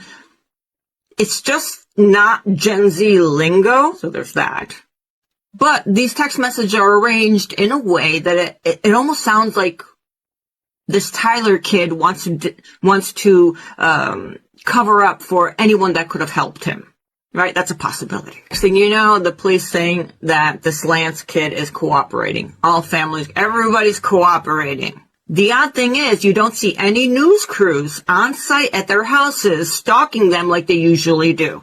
Serial killers, Octomom, anyone. Gypsy Road, Blanchard, you name it. Journalists are there in front of you and they're stalking you. These people, no. Not a camera crew in sight. No one is interviewing them. No. Another thing that I found weird, none of these people have regular socials. It's weird. They don't have normal social media. Okay. So they announced Krik did. When they asked Trump about it, his reaction was to turn around and talk about the construction of the ballroom at the White House. That was weird considering that they were friends. I found that to be odd. Because usually Trump is more emotional toward these things, especially since they had the attempt on him. I want to remind you of the movie. If you have to fake your own death, do it in a public place. Okay. Just keep on remember this phrase from the movie. Then you have Candace Owens that's coming out saying that she has sources that are telling her that at the apartment the week before the assassination, Tyler and Lance had a whole bunch of cars that were going back and forth from their house. This is all alleged. Candace Owens made videos about it. Then Charlie Kirk's pastor comes out and says everything that Candace Owens is saying is not true, that we're all conspiracy theorists. Okay, but if that's the case, then why didn't Erica Krik tell Candace, hey, back off, shut the fuck up? You know what I mean? No, they're friends. They have their phone numbers. A lot of times it was Erica Krik recording the videos of Candace and of Charlie. So That didn't happen. She didn't say back off. She didn't nothing. She's okay with whatever Candace is saying. So the next thing you know, Netanyahu comes out and does 2 public announcements saying we had nothing to do with Charlie Krik passing away. That's weird. Since when does the leader of a nation come out to address a rumor on social media? A conspiracy, as they call it? What? Not once, but twice.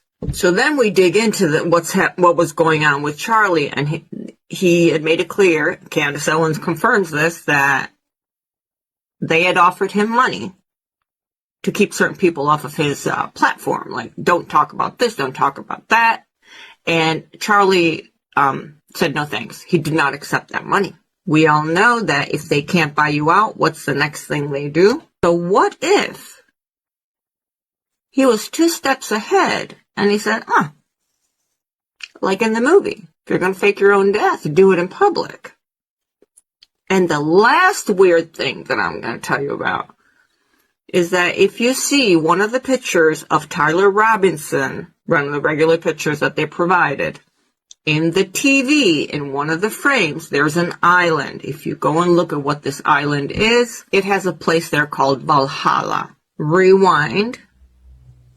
Cash, the FBI director, made a public announcement for Charlie Krik. And he says, I love you, I miss you, blah, blah, blah. I'll see you in Valhalla. Now, in Norse mythology, Valhalla is like heaven, right? But hold on a second.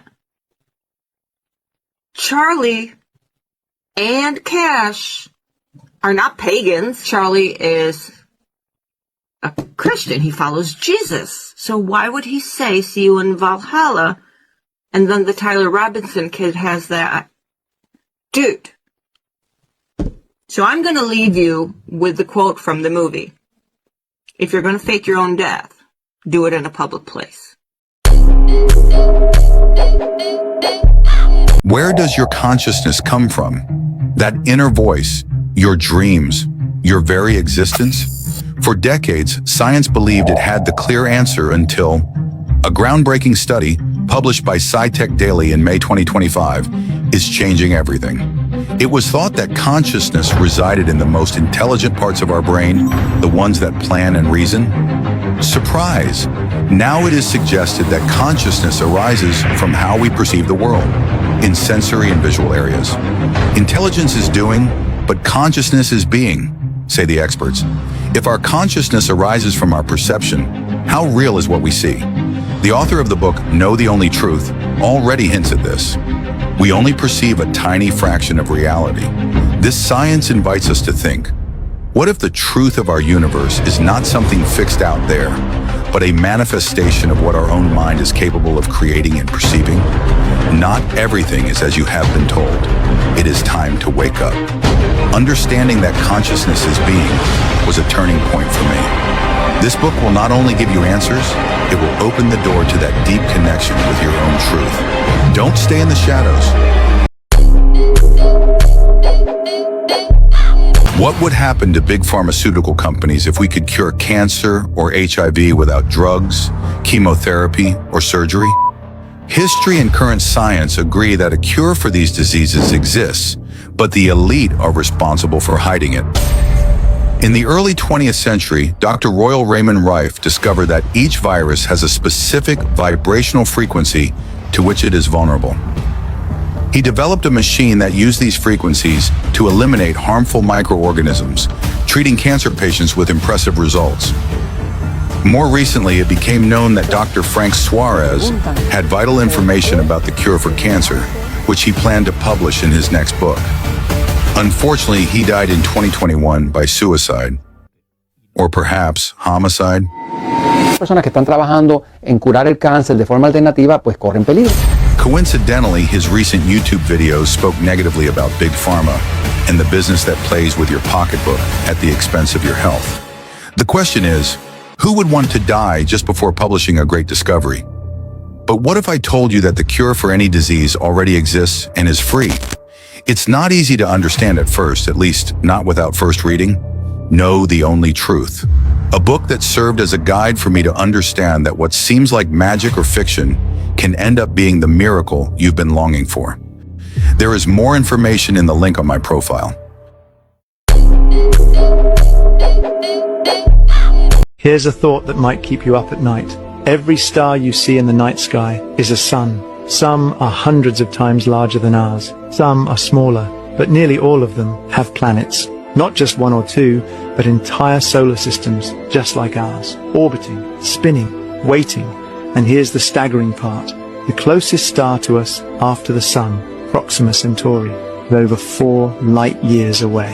Even if you could travel at the speed of light, it would still take 4 entire years just to reach it. Most stars, you see, they're thousands of light years away. Some are tens of thousands. You're not just looking into space, you're looking deep into time. Some of the light hitting your eyes tonight left its star before humans existed. You're seeing the past, not metaphorically, literally. And the most mind-blowing fact? There are more stars in the universe than grains of sand at every beach on Earth. More planets than you could ever count. So tonight, when you look up at the sky, remember, you're not looking at stars. You're looking at a galaxy full of suns, each one with its own story, its own world, its own chance to be just like ours. I'm a proponent, rather, of what's called the unified field theory, which is all of the paranormal, at least the darker side. It kind of tapers to one source. What I am suggesting, and the evidence backs this, it's pattern confirming over and over again, is that usually what we're seeing are balls of light at first. And then the ball of light will project something, a physiological construct that we will believe is an actual entity. And what we've done, right, is we've bought into that, the diversification of the phenomenon to the point now where we're, okay, no, it's not this, it's this, right? And so it's got 1,000 different aliases, even the alien. And all we're saying, and others that I'm working with, is like, okay, it's the same pathology. You know, even the gifting field, it's the same. You know, in biblical antiquity, it's exactly what the idolaters were doing. That's where all of this technology originated. Remember when I told you about how the phenomenon will tether itself to an object and material? That's where the gifting field originated, right? And idolaters, stoking the embers of a dying fire, called out to the darkness, I want you to do something. Well, okay, what am I going to do? I want you to perform head magic. I don't even know what that is. I do. It's okay. I want you to go into this location. Where is that at? I'll lead you. Drops it out. Materialize it into this dimension. Now here's where the implant came from. Remember what I told you? It's just recontextualizing in ufology. The implant came from idolatry, where the practitioner goes out again to an undisclosed location. The phenomenon says, go and pick up that piece of metal and carve the name of an unclean spirit into it. And I will merge my memory into that metamaterial. It's not enough. It has to be inside of someone. So I want you to go and get a cadaver, and I want you to implant me into that body. They placed it underneath the tongue. This is the same thing in Egyptology. And what would happen was somehow the metamaterial would activate the consciousness of the phenomenon. And now that cadaver has a host. She is the host. They have to host the entity. And now the practitioner is conversing with the deceased body, and the phenomenon has implanted its consciousness into someone. That's the implantation of the phenomenon. And so the two main pathologies I've understood in my research is that the phenomenon replicates by implantation and impregnation. That's wild. Both of those are happening at the same time.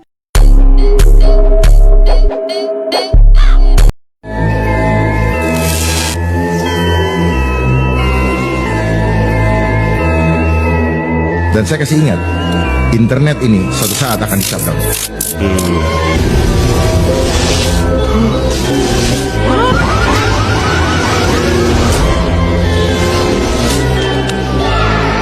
An EMP?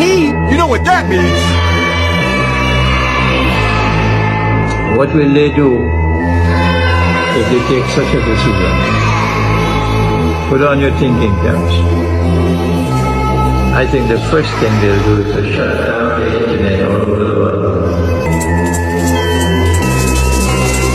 I know many of you may still not believe me. And Portugal. We're already seeing it happen. This afternoon, we are hearing of a major power outage sweeping across both countries. This is only the beginning. Plunging large areas into darkness.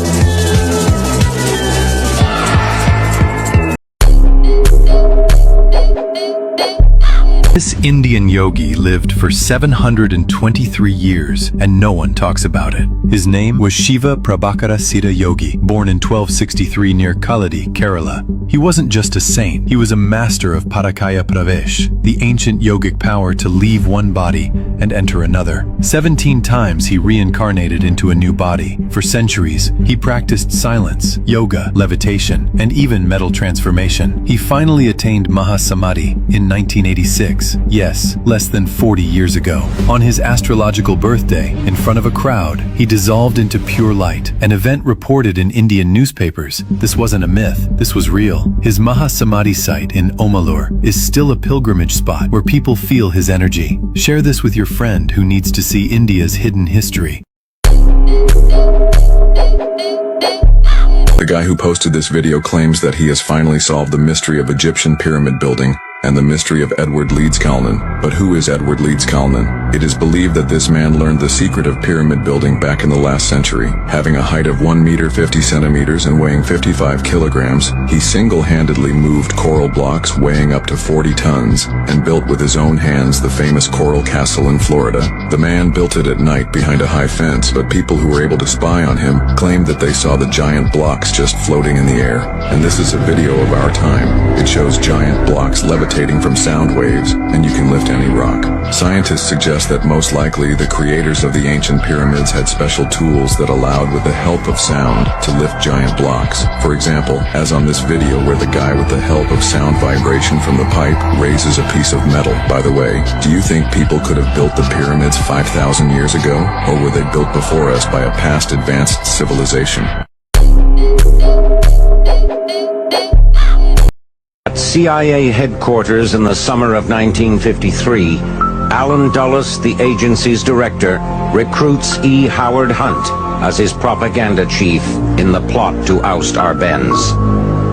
And they took me into a small room in the agency and swore me a special oath. I must never tell what they were going to tell me.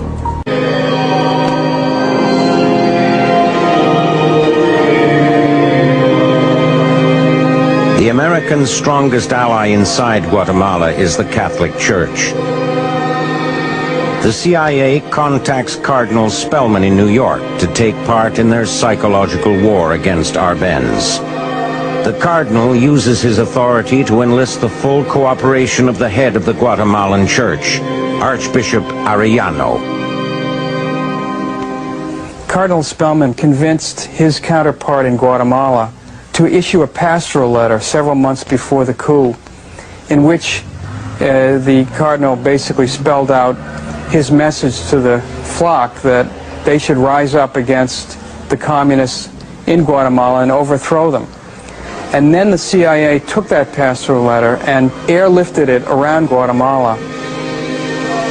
We had gotten the okay from Cardinal Spellman to go ahead with this, and I wouldn't presume to trace the lines of authority within the Catholic Church, how they get their information, but they do. And we've always said, you know, in an admiring way, that the Jesuits formed the greatest intelligence service in the world, always have.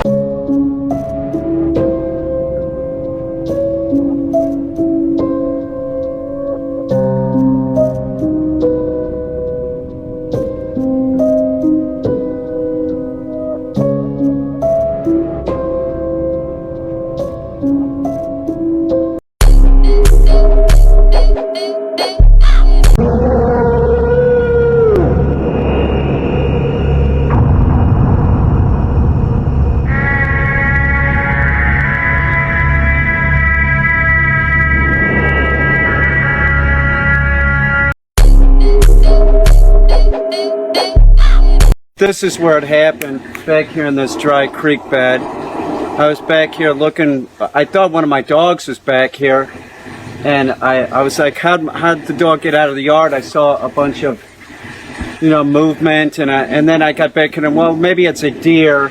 And then I was worried about my dogs because there's a lot of Bigfoot and Sasquatch in this area. I didn't have me. And so I got back here, and that's when I saw the female Sasquatch. She tore out of the bushes, knocked me down on the ground, and I thought she was going to kill me. I'm like grabbing on her, and then I realized I didn't with me. I didn't have a dog with me. I was back here by myself. I was terrified. I was so terrified. It was so scary. And I wouldn't be back here right now, except I feel the need to get over my fear and what happened. And what happened was, as soon as I was knocked down on the ground, she starts ripping my clothes off me. She did. She pulled my pants off me, and I'm like, oh great, what she's gonna kill me, they're gonna find my naked body here. It's worse. It's worse. As soon as she got my pants off me, and I'm like, whoa, that's not going to work. What are you doing? And then the next thing I know, keep in mind, this is a big Sasquatch, comparable to a big, hairy Russian woman. I mean, she was big. She was 7.5, 8 feet tall and hairy. And so I'm down there on the ground. I'm completely naked. My clothes have been ripped off me.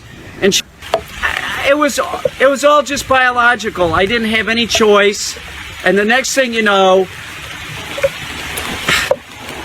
I've been the Sasquatch. As soon as I did that, she got up and she ripped down, she let out this howl and then ripped down this tree. And I thought, my God, she's gonna take the tree and take it and smash me, right? No, it didn't end. It didn't end. And then she started in. She started me again, and I'm like, could you give me 5 minutes? She didn't even give me 5 minutes. She said again. The next thing you know, again, and then she stands up and does one of these isn't that good? I swear to God. I swear to God. Then she hightails it into the woods this way. Now, I didn't know what to do at this point. I'm like, what if I have Bigfoot? Do I call the police? What do I do? I still don't know what to do. I mean, she could be pregnant with my child.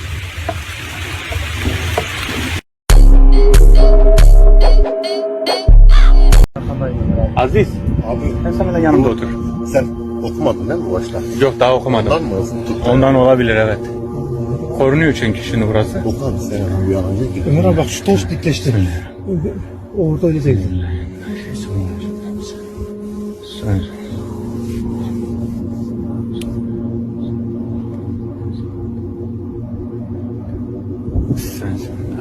Ahmet sakın şu an her yerde çıkabilir, her an çıkabilir. Bu... Allah Ömer abi sanda. Bir dakika. Sanda. Nerede? Baba bir dakika. Yukarı. Tamam gördüm. Gördüm bir dakika bak. Gördüm. Boynuzlara bak. Tamam işte. Ahmet bu boynuzu şaşapal bu Ahmet. Boynuzu şaşapal Dediğin bak. abi bu. Büyük boşası olan. Burayı koruyan boynuzu şaşapal bu çok güçlü. Çok güçlü Ahmet, sakın panik yapma bak. Başına büyük bir sıkıntı gelebilir, sakın panik yapma bak. Görüyor musun? Şu an bize bakıyor. Ben şimdi bunu... O neydi öyle? Çıktı bu ortaya. Bu tılsımla çıktı ortaya. Bir şey Ama çok güçlü Ahmet. Var mı? Başka yerde var mı? Burada aşağıda Ömer abi. Yakında. Ömer abi yakında. Arkamda gel. Arkama geldi Ömer abi. Arkama geldi. Tamam. Aziz.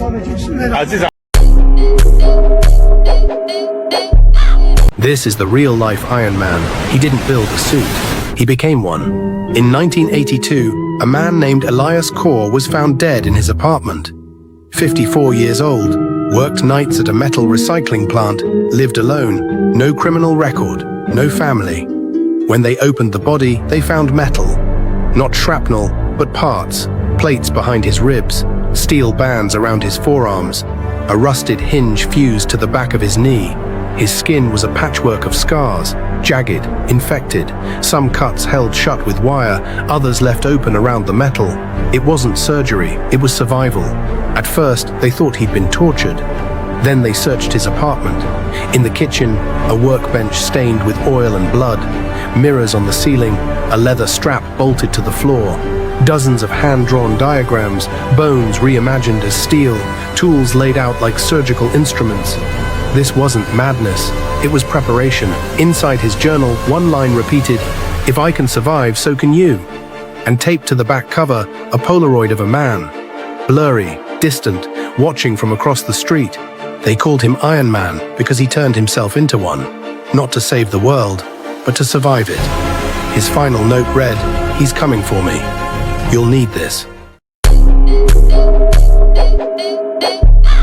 The English language is not what it looks like. This language is actually a trap. It is said that this language signifies the end of days and that there will be one united language, but we don't know what will it be. Many of us speak English but do not know its actual origin. It's actually a Germanically occult influence language used by Sir Francis Bacon's Shaker cult. Their goal was to introduce witchcraft into our daily life. This cult was responsible for the works of William Shakespeare, which explains why all of the stories have entirely different writing styles and how they successfully managed to trap us by bringing 1,700 new words into the language. Just see how our everyday spellings have been affected by our addiction to Hollywood, which is the wood used by witches and wizards to craft their wands and staff. So be careful of your words, since the Bible warns that blessings and cursings out of the same mouth. This is my brethren on not be, and now you know that.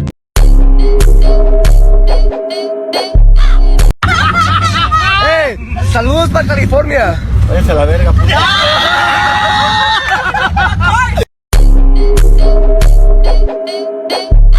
Her kids ordered a killer clown on the darknet, but things took a terrifying turn. Parents home. They found this clown on a specialized website for the price of $1,300, and the ad promised same-day delivery. At 3 a.m., the package arrived. Hey, what's up?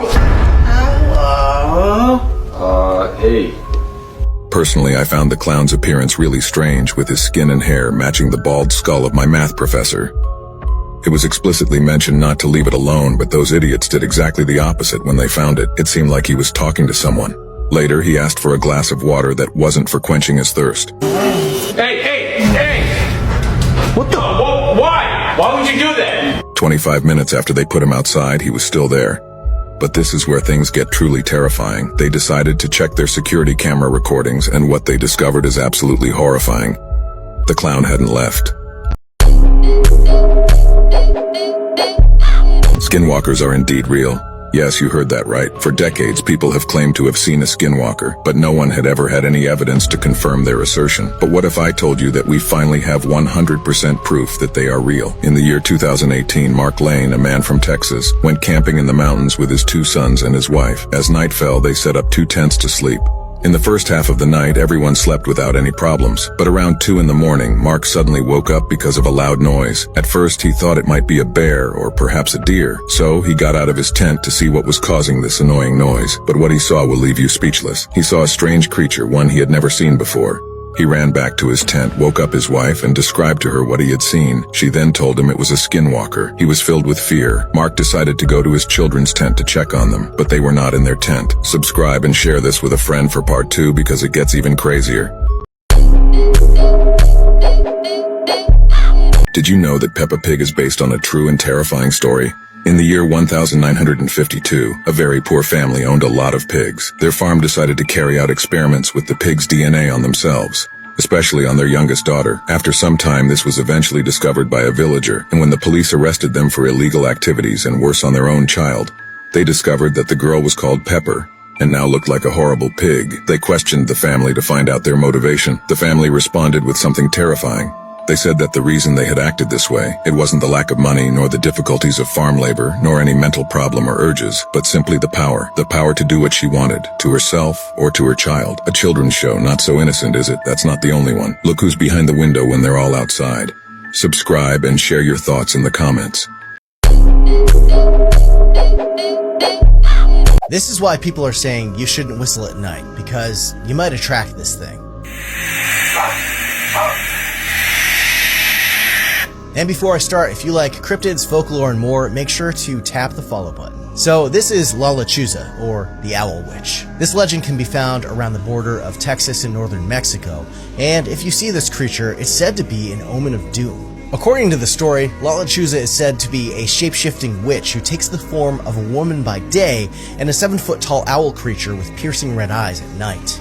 She's also been described as having a human face while in this form and can be heard making the sounds of a crying infant trying to lure in victims, which are usually drunkards and children. And she's said to have other supernatural abilities as well, like being able to summon thunderstorms. Although there's several versions of the story, it's usually said that she was unalived in her small town in Mexico, usually for practicing witchcraft. And before she met her fate, it's said that an owl flew by and she placed a curse on the town, swearing that she would return as an owl to take revenge on everyone who wronged her in life. And ever since, La Lechuza is said to stalk the night, searching for her next victim. So, have you encountered a Lechuza?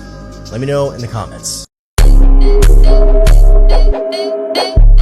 If you have horses, or if you have any sort of cattle or whatever, but mainly horses, okay, if you've noticed that they have braids on them, oh yeah, most of the times when their horses have braids and they didn't do it themselves, a duende braided their hair. That's like a sign that there's duendes in that area. What the fuck? I've never heard about that. Some people are saying it's witches, but I'm gonna show you a video of this guy. He's basically talking about his experiences with duendes, and one of them is a statue, because you know some people believe duendes are like little goblins running around, but other ones are like statues and shit. In Mexico, there's even little markets where you could buy some, and basically you give offerings, and you have like some sort of like pact with them. You give them whatever they want, and then they help you out whenever you need, right? But you let me know what the statue does. Wait, what?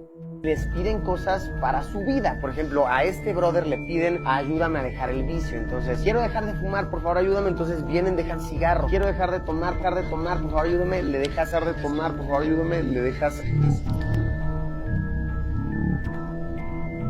There's no way that's real, bro. So it blinked. No, it winked. It didn't blink. It was only one eye. And yo, these legends have been around for a minute. It goes from Ireland to the Philippines to Mexico to even other parts in Central America and even South America. There's no way people could be telling the same lie. Yo. But yo, I'm telling you on TikTok, I don't know if you've seen those, all the kids missing in Virginia. No, I haven't heard of this. What, at all? Nah, what happened? There's like 400 plus missing. What the fuck? Yeah, and it's silence, because everything, all the TikToks, they're going viral, but they're not showing. Wait, how are they missing? Ice cream trucks around Virginia that are going around at 1 a.m. to unusual times, and they're like taking it. Yes, and oh my god, there was another one where a shorty posted a TikTok because an ice cream truck was chilling in her backyard. Yeah, what? Yeah? Yes. For what? In Virginia, fam. I don't know. It might be a serial killer in Houston, and it seems like the authorities is trying to downplay it. There were reports that 5 people were found deceased in the last 5 days in different bayous in Houston. Matter of fact, look at this shit. Reports that 4 bodies have been found in Houston's bayous within a week. It could be very, very scary.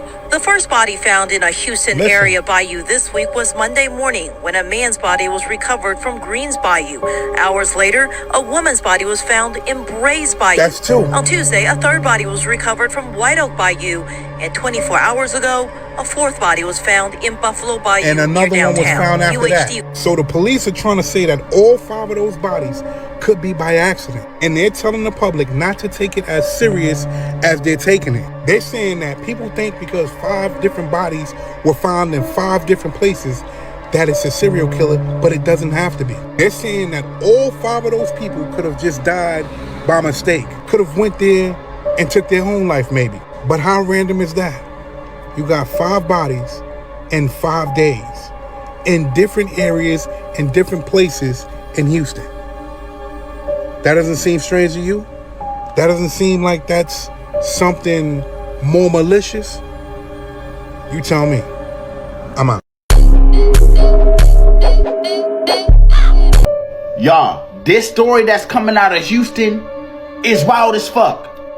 This 20-year-old who attended the University of Houston named Jay McKissick went missing on September 11th and was found 4 days later.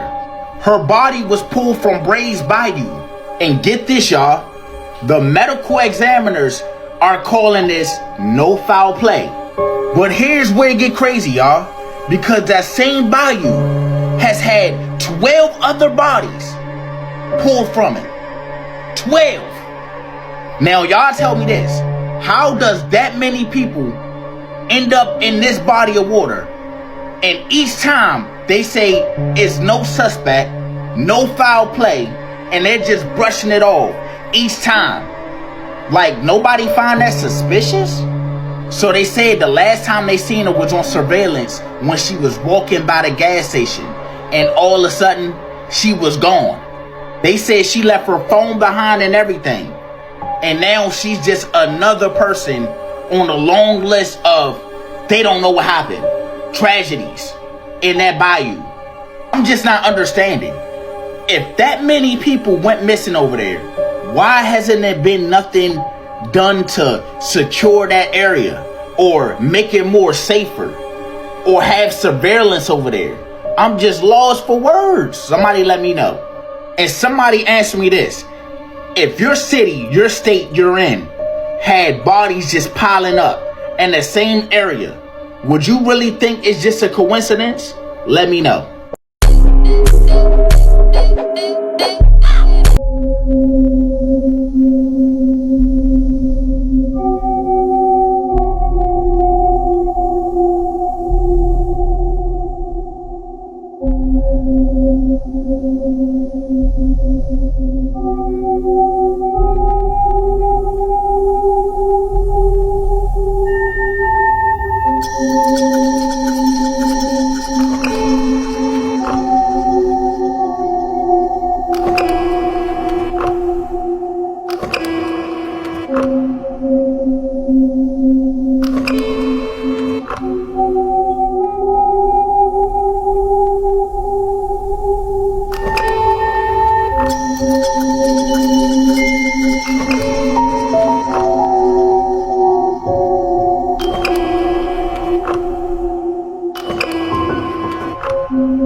Now I'm gonna show you some pictures that she took of the scenes that was in the apartment, and I'm gonna give a massive trigger warning because it is pretty disturbing. That's the first thing that they see. Now you're definitely gonna have to censor this. Scroll? Keep scrolling. Oh my gosh, bro. There's literally blood everywhere in the apartment. There's blood on the floor, on the ceilings, the walls. And they were saying gastrointestinal bleeding. Yeah. And obviously the ex-girlfriend and the mom were like freaking out because they're like, what the fuck? They told us it was just a medical emergency. It looks like there was a struggle in here. They go to his next door neighbor and they show them the pictures. And then the next door neighbor says, I have a camera. And it caught moments of during the incident and then after the incident. That's Johnny? That's Johnny. And that's his apartment right there. Right? He goes inside. Everything's normal. Oh, dude, what the fuck? What are you doing? Yo, what the dude? What are you doing, man? What are you doing, man? What the fuck? And this is the guy that walks out of his apartment. Right? He leaves, but look what he does.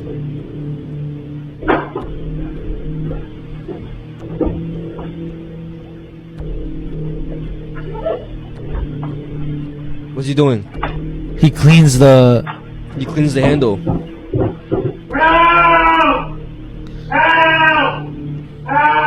So now they're obviously questioning what the f happened, because they told us it was a medical emergency. It was due to like GI bleeding, and now we can't even check if that is the case, because like we cremated the body because y'all told us. I can't believe that I have to come on this app and say this shit. There's a video that's going viral where this girl is saying that she would pick Creep from Jeepers Creepers as someone that she probably thinks that she could whip his ass.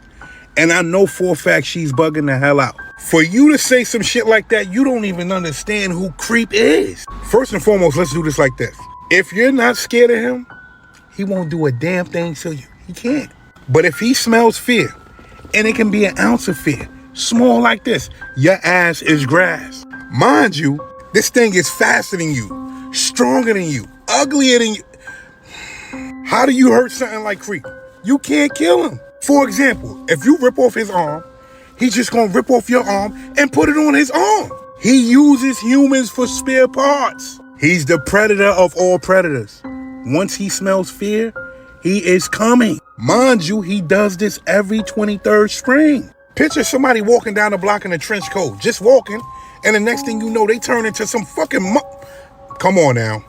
And then to top it off, he's 1,000,000 times stronger than you. You could be Krik? Yeah, okay. Right. Krik is like Freddy, Jason, Michael Myers, Leatherface, all wrapped into one. It is no way. Come off this app with that, man. Please. Come off this app. I'm out. Is an urban legend that's known throughout Mexico and also the United States. The woman that danced with the devil. Like many other urban legends, there's different takes on the story, like, depending on the region. So the first one I'm gonna talk about took place in Tijuana. And it was about a girl who was rebellious. She liked to sneak out a lot to local discos and clubs and stuff like that. There was this one time where she was partying 2 days in a row, like straight. I guess on that night, she was already feeling tired. She just wanted to go home and rest. But then her friends convinced her to go to another nightclub the following night. She was like, you know what, okay, whatever, I'll go. And then the next day comes, her mom's telling her not to go because it's basically Holy Week that week, and she wants them to go to church. She doesn't listen. She ends up sneaking out, and she goes to a nightclub called the Aloha nightclub. As the night was going, she kind of felt bad for sneaking out, and then she told herself, all right, I'm gonna just take one more shot, and then I'm out of here. And then that's when the guy comes, I guess, swoops her off her feet type shit. They go dance, and they're dancing for a long ass time to the point where she doesn't remember how much they danced for, like how many songs passed already. They're just dancing the night away. All eyes are on them dancing. The girl notices. She's like looking around and stuff, like, why are they looking at us like that? She ends up looking down. The guy had hooves for feet, and then looks at the guy's face. It's all distorted and devilish looking and stuff. She ends up passing out. The only thing she remembers is waking up to the paramedics, and like the place is on fire. Witnesses say that after she fainted, the devil was laughing and ran to like one of the back rooms and like later disappeared, and the place went on fire. And now the second story. This one takes place in Stockton, California. A club called the Flamingo Club. Did you know Tony Montana didn't just fight the police? He challenged the deadliest cartel in Colombia. After conquering Miami, Tony thought he ruled the world. His mansion was a fortress, his vaults filled with cocaine and cash. But in Medellin, men like Pablo Escobar controlled the routes, and they crushed anyone who crossed them. Tony made a fatal mistake, cutting out middlemen and striking deals on his own. The Colombians called him a traitor. He called them weak. Miami's streets turned into war zones, cars ambushed in daylight, trucks riddled with bullets, bodies dumped in canals. The cartel finally struck back. An army of sicarios crossed the border, heading straight for Tony's palace. That night, grenades lit up the gardens, bullets shattered glass, and the air reeked of gunpowder. Tony stood alone, rifle in hand, screaming at his enemies. He knew he couldn't win, but he refused to kneel. On the marble staircase, Tony Montana fell. But his death was no silence. It was a roar, a reminder that in the war for power, even legends bleed. Check this out. The Great Pyramid is located at the center of landmass on Earth. Not the center of the Earth, the center of landmass. Now, the only way you can put the pyramid at the center of landmass is you have to have a polar orbiting satellite.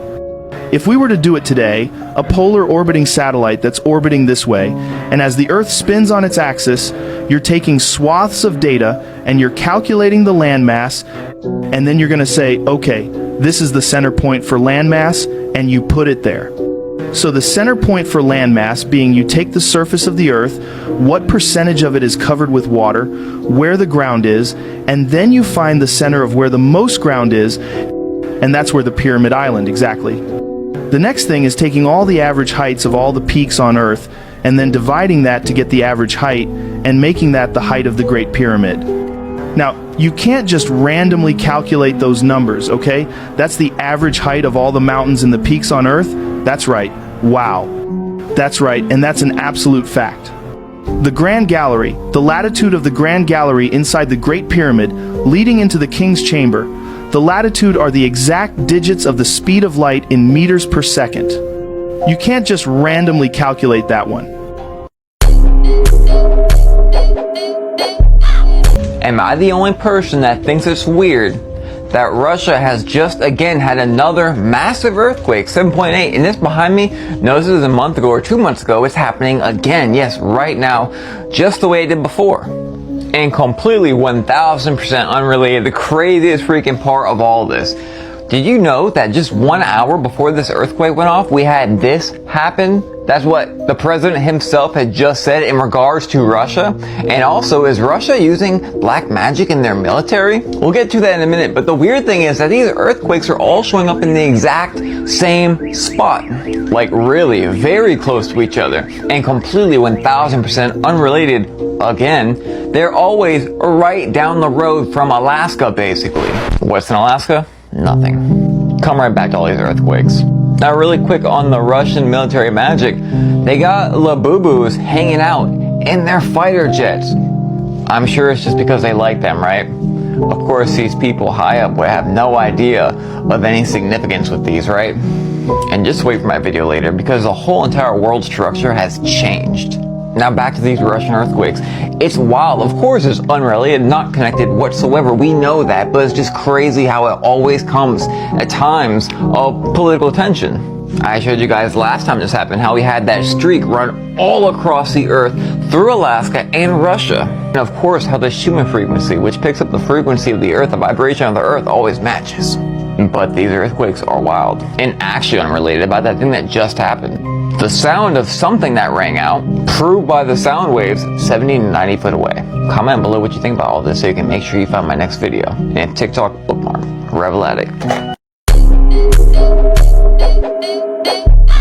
I wasted like 2 hours of my life last night watching the movie Him. First and foremost, the damn previews is the whole entire movie.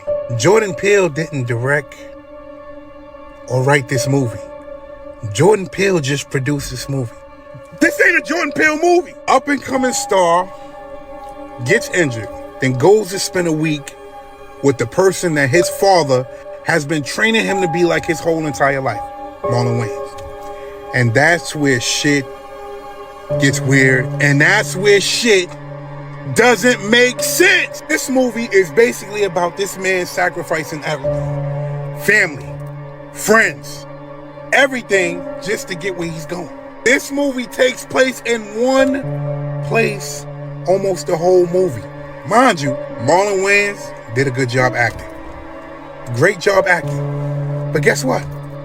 This wasn't the movie for that, man. Because nobody else was acting that good. Another thing, I don't know how many times they said the word GOAT. Like, come on, man. I don't understand. You know what I got watching that movie? You know how somebody trying to act like they cool? Like speak a certain way when they're around certain people? That's the type of shit I got from that movie. It's like none of the words were in place. Like the shit just weirded me out, man. Mind you, it was some crazy ass scenes that didn't even make any sense. Case in point, dude is in the sauna. Marlon is in the sauna with him. They talking. They laughing, they cracking jokes. Marlon leave out the sauna. And then, out of nowhere, somebody comes from under the seat in a... This shit ain't make no sense, man. As far as how this shit was filmed, it was filmed wonderfully. Angles wonderfully. But this shit ain't make sense, man. The movie didn't make sense at all. Like, who hit this? Who hit him in the back of the head? Who cracked him in the back of the head? Y'all don't know what I'm talking about, but shit ain't make no sense, man. But y'all gonna go see this shit for yourself. Don't take my word for it. Go ahead and see it. Go ahead and see it. I'm out. What happened to Ryan Seacrest? Because this isn't the same Ryan Seacrest I remember. The person on the left is the one that I remember, you know, from American Idol and stuff like that. Who is this on the right? And why are all of these celebrities looking different? Again, that is the guy that I remember right there. That is the guy that I remember. Can someone please tell me who this is? I mean, that is creepy, in my honest opinion. Again, all I'm doing is sharing photos of Ryan Seacrest. That's all that I'm doing. There's probably nothing wrong with him at all. There probably isn't at all. All I'm doing is asking questions. You can come to your own conclusions about this. But honestly, why are all of these celebrities looking different? I don't know. You all tell me what is going on, because something strange is definitely going on. Because again, that's the Ryan Seacrest I remember right there. Who is that? At 20 million miles from us when it crosses in front of us, and then as soon as it flips us upside down, we're going to go into its debris field tail and be pelted with meteorites. And of course in the Bible it says they will talon 70 pounds. So if you've got 70-pound meteorites falling like hail, and I can guarantee you they will be falling like hail because there are that many in the tail of this thing. This thing has got a tail loaded with trash. I mean, it's incredible the amount of stuff that's in this thing's tail. And we're going to go right through that tail, and if it doesn't beat everything on the surface of the ground into a flat putty, I don't know what it'll take. I tell everybody, you better be at least 20, 30, 40, 50 feet on the ground and have either concrete or stone above you, because it'll break through the roof of whatever you've got if you don't. These CIA guys told me that this pole shift will probably happen from start to finish in around 28 minutes. That doesn't give you a lot of warning when you see that thing out there. People say that when the Pope dies, there will be a final Pope. Many are calling him the Antichrist, and he has just revealed himself. There is no one else but me that you are obliged to obey. May God be a witness that I have proclaimed. This person, who goes by the name of Abdullah, claims to be the Messiah for Muslims, Jews, and Christians. But Jesus warned us about false prophets and a man who would rule the world. The Bible says the Antichrist will come from the Middle East. And this man is both from East and the West. I am the son of the East through my father, and the son of the West through my mother. I am like Zulkarnain, who with one horn in the East and one in the West. He claims he's mentioned in the Quran and in the prophecies of Isaiah from the Bible in Judaism. My name is also on the tongue of Isaiah. This points to him being the Antichrist, who will soon start ruling. He said he would make his first announcement after the death of Pope Francis, and now, just days after the Pope's death, he has appeared, declaring his position. The Bible warns that when the Antichrist rises, a massive war will break out across the world, and it looks like things are starting to happen now. I am more knowledgeable than any false pope, and I am appointed by name and the will of the prophets. Comment Messiah below, and I will share more information with you. So did you know that the Sahara Desert finally flooded, and the prophecy in the Bible about the flood in Sahara is getting true? No way. So Sahara Desert flooded recently, and the meteorologist said that this was an extratropical storm that they haven't seen in like 50 years. And you know why it's going to affect the Sahara now? Because now since it's flooded and there's water around, there's moisture, there's going to be more moisture, it's going to affect the climate, and it changed all the animals there. Yeah, it changed all the animals and stuff like that. So like what the Bible says, there's a prophecy. It says, I will open rivers on the barren heights and fountains in the middle of valleys. I will turn the desert into a pool of water and the dry land into flowing springs. Yeah, and it just happened. Sahara Desert has been drought for like some years, because that's a desert. And the Bible's prophecy made it flooded. So do you think all the Diddy stuff, all the hurricane stuff is just a distraction? That's the real conspiracies going on. I feel like there's never a way to know, but I think you can know something's a distraction when it's played too much in front of you. It's really crazy.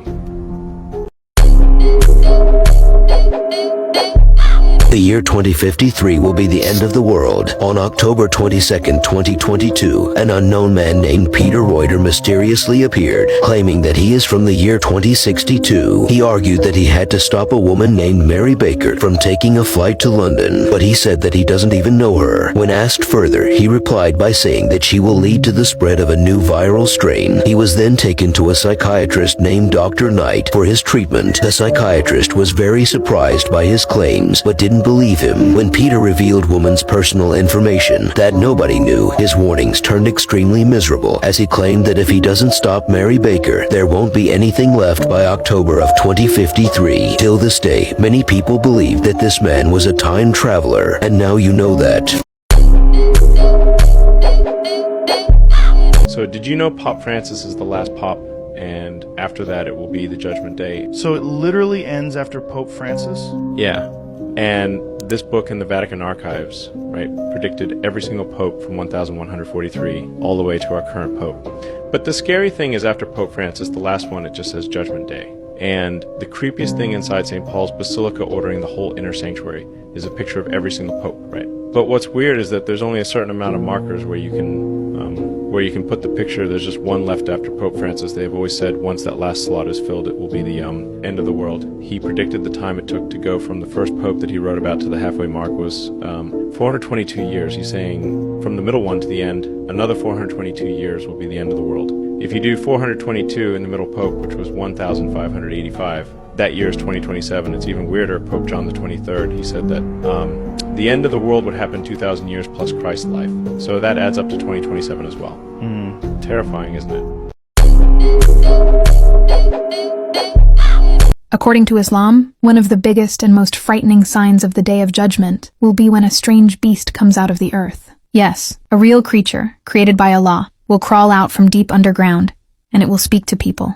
This isn't science fiction. This is in the Quran in Surah An-Naml. When the time comes, we will bring out a beast from the earth, and it will speak to them, because the people didn't believe in our signs. This creature is called Dabat al-Ard, the beast of the earth. It will go around the world, and it will mark every single person with a clear sign. Some people will be marked as believers. Others will be marked as disbelievers, and this mark will be visible on their faces. Everyone will know who is who. And here's the most terrifying part. Once this beast appears, it will be too late to change. The door of repentance will be closed. No more forgiveness. No more turning back. So ask yourself, if the earth opened today, and the beast came for you, what mark would it leave on your face?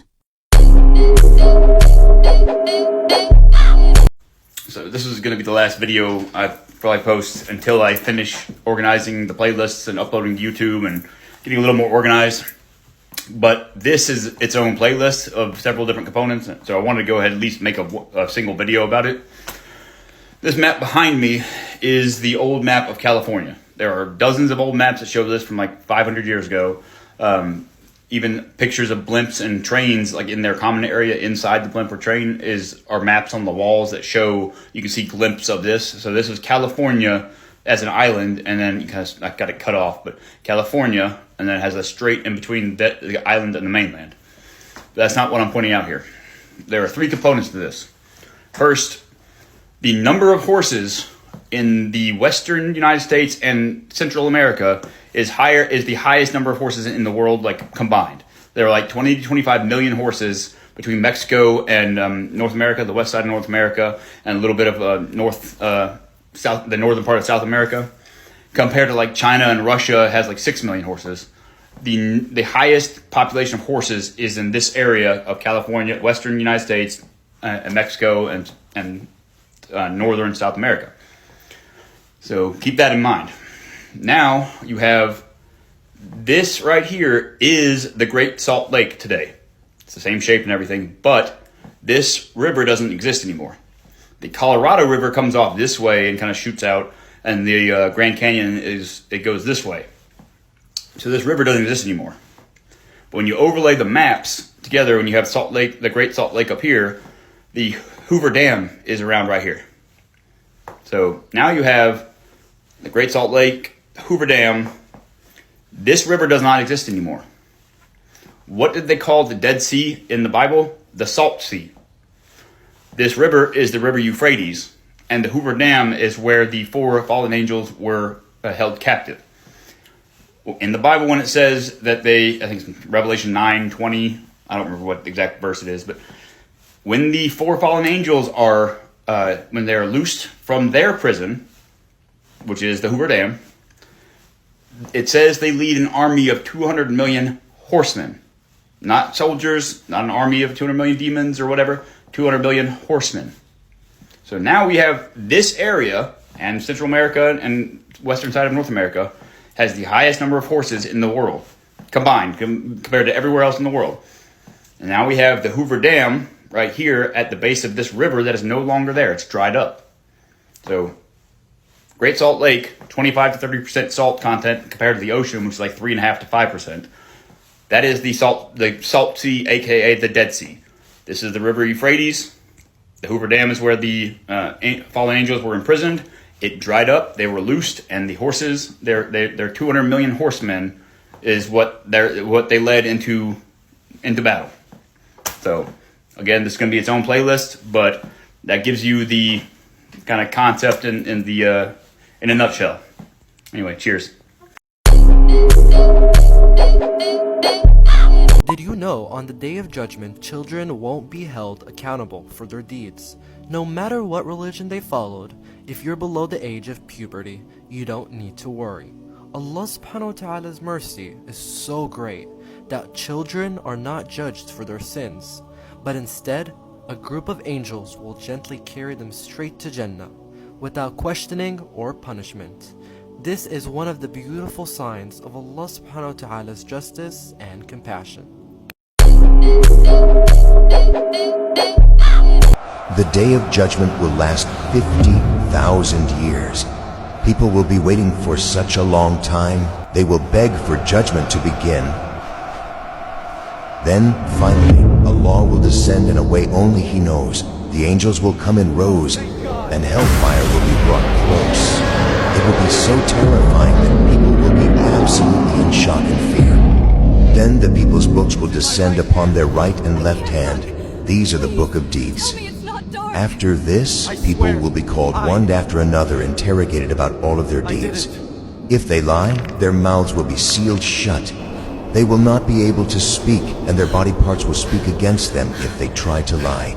Every deed they have done, whether it is secret or in public, will be made evident on this day. Nothing will be hidden, and everything will be exposed.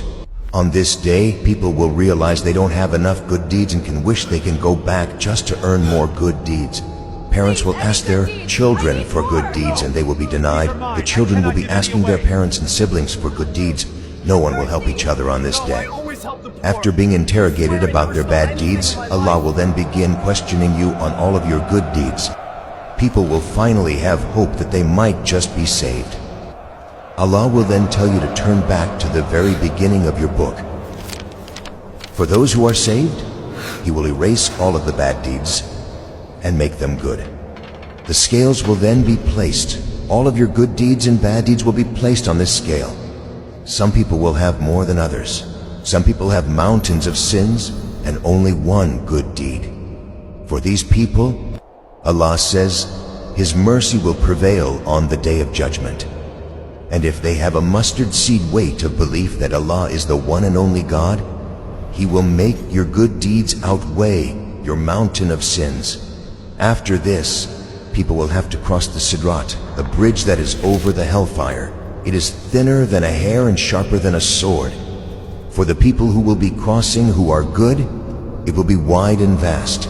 For those who are bad, they will fall to the hellfire. People will then be made to enter into Jannah, a paradise where they will dwell in forever. Rivers are flowing underneath.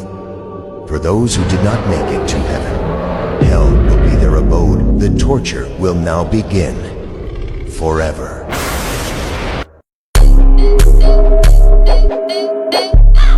This is how the devil is going to try to accuse us on Judgment Day. So check it out, right? The angels, Satan. God says next. Check this woman out, it gets crazy. Check it out. Look, gates of heaven open. Guilty, unbeliever, she was married to a Christian.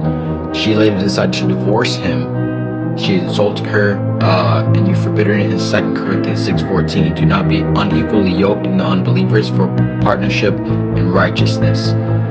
Wow, so he's using scripture, y'all. That's crazy. He's going to be using scripture. He knows scripture. Next. Gates of heaven open. Your Honor, this defendant is pleading guilty, dropping litter. He broke your commandments. Wow. Gone into the abyss. Next. Gates of heaven open. Your Honor, this defendant is pleading guilty, crumbling against the anointed ones. He has broken your commandments, grumbling against pastors and prophets. James 5:9. Wow. Okay, wow. Do not touch my anointed ones or prophets, no harm. Psalms 105. Because he knows it goes by the word. Because God is the word. The word is God. Wow, y'all. This is mind-blowing. Gates open. Stop.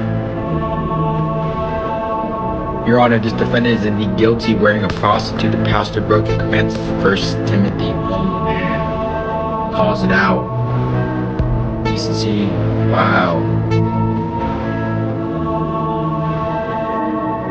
Odor of pearls. Man, that's crazy. He's the abyss.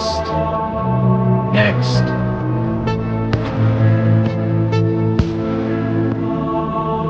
This is God's children, y'all. Guilty for wearing the tattoo. What? Christian woman had broken your commandments of Leviticus 19:28. You must not make any cuts of your body to the dead or put tattoo marks on yourselves. I am the Lord. Wow. Come on, y'all. That's crazy. Next. This is why we have to go by his word. Look at this man right here. Boom. He like has this bright light to him. Looks at Satan. Devil, aren't you accusing me? Wow, he can't stand that. Devil, aren't you accusing me? He asked him again. No, I'm not accusing you. I'm sorry, devil. I'm profoundly deaf. Can you hear that again? Wow. A little louder this time. The dude's deaf. Look at that. I'm not accusing you. Boom, Satan's gone. Wow.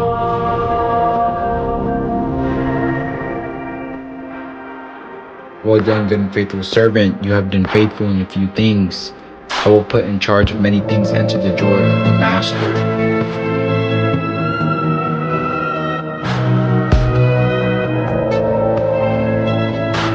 The Lord says to you,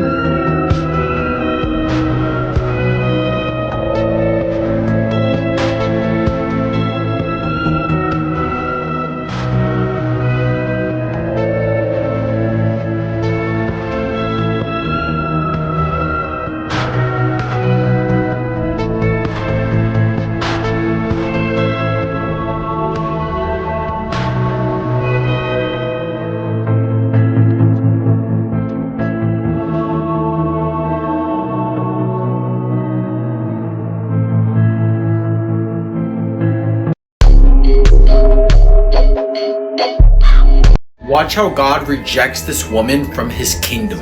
It's crazy, right?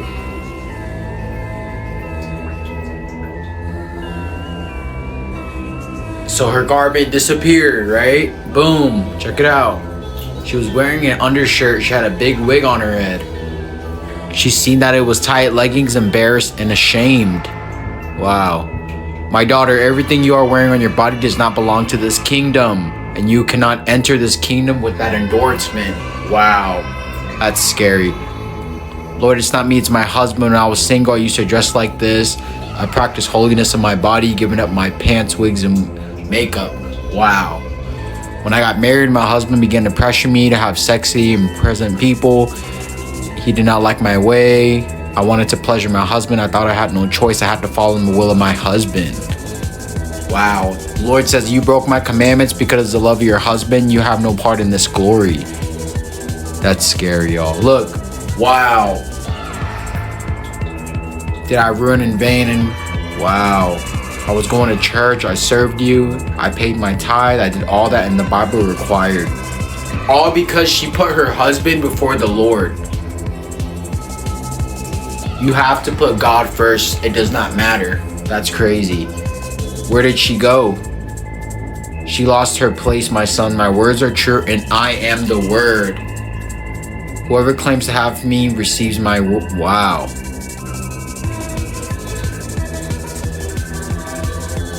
Lord, what is the voice emerging? Be present from within the city gates. It's my voice. My son, will you tell the church that women who wear wigs will not enter my kingdom? Women who use makeup will not enter my kingdom. Women who wear pants and tight leggings exposing their shapes of their bodies will not enter the kingdom of heaven. Wow, that's crazy, y'all. I felt pain and cried for this lady, but I noticed that there were no more tears in my eyes. There is no tears in heaven, and there are no cries in heaven. This lady lost the race because trying to please her husband instead of the Lord.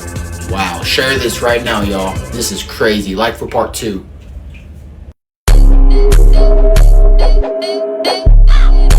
Not only did the lightning strike the Empire State Building, lightning also struck the U.S. Capitol, and it struck the Washington Monument. There's no shot that this is just all a coincidence. Do y'all remember back in 2023 when lightning struck Christ the Redeemer, their statue in Brazil? What followed that? A flood. A flood followed that. Devastating flood, by the way. And so is this a sign of judgment that is going to come upon the United States? We know the United States is on the decline in a lot of ways, and there's so many things going on. Is this judgment that is approaching the U.S.? The way I see it is, get your house in order. Because three different lightning strikes, same day, same time period, that's a little scary, I'm not gonna lie. And I'm just saying, that's weird. Especially after seeing what happened in Brazil listen, that's strange. America is under judgment.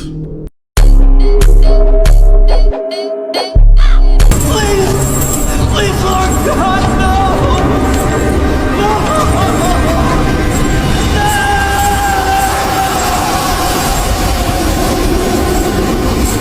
God, no!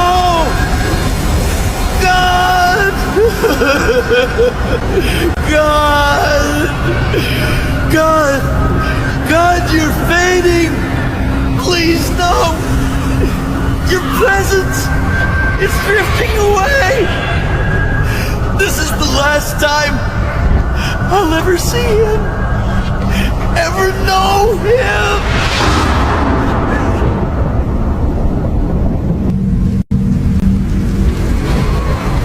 Why did I wait? Such cheap, shallow teaching. Why was I so proud? It was a simple truth. Why didn't I listen to his voice? My own pride. Why did I turn away from him? I missed it. Why did I reject his truth? Fool. Why did I reject his love? A wretched, despicable fool. Why did I reject him? Why?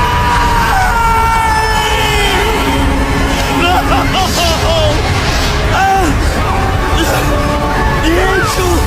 Oh, please. Alan, please. Take my hand. Oh, please, thank you. Thank you.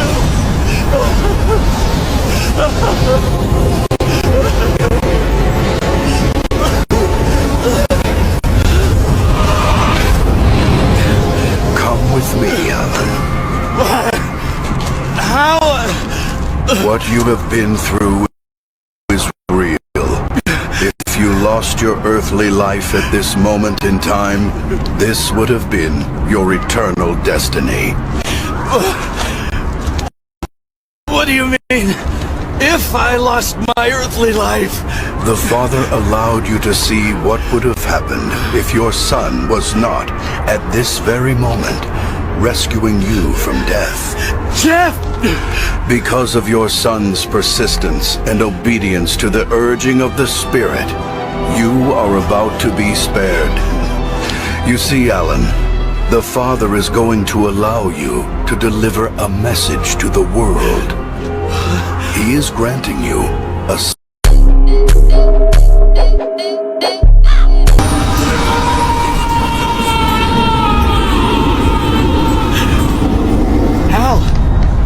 Hal, I can't believe this. A man who spent his entire life in church.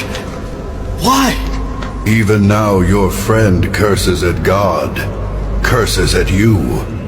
That has been your friend's true nature all along.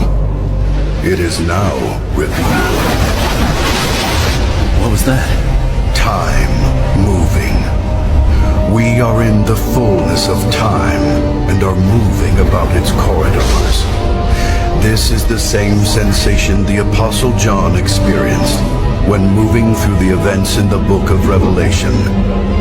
When you are no longer confined to time, you see things you wouldn't have seen otherwise. Carrie Knowles.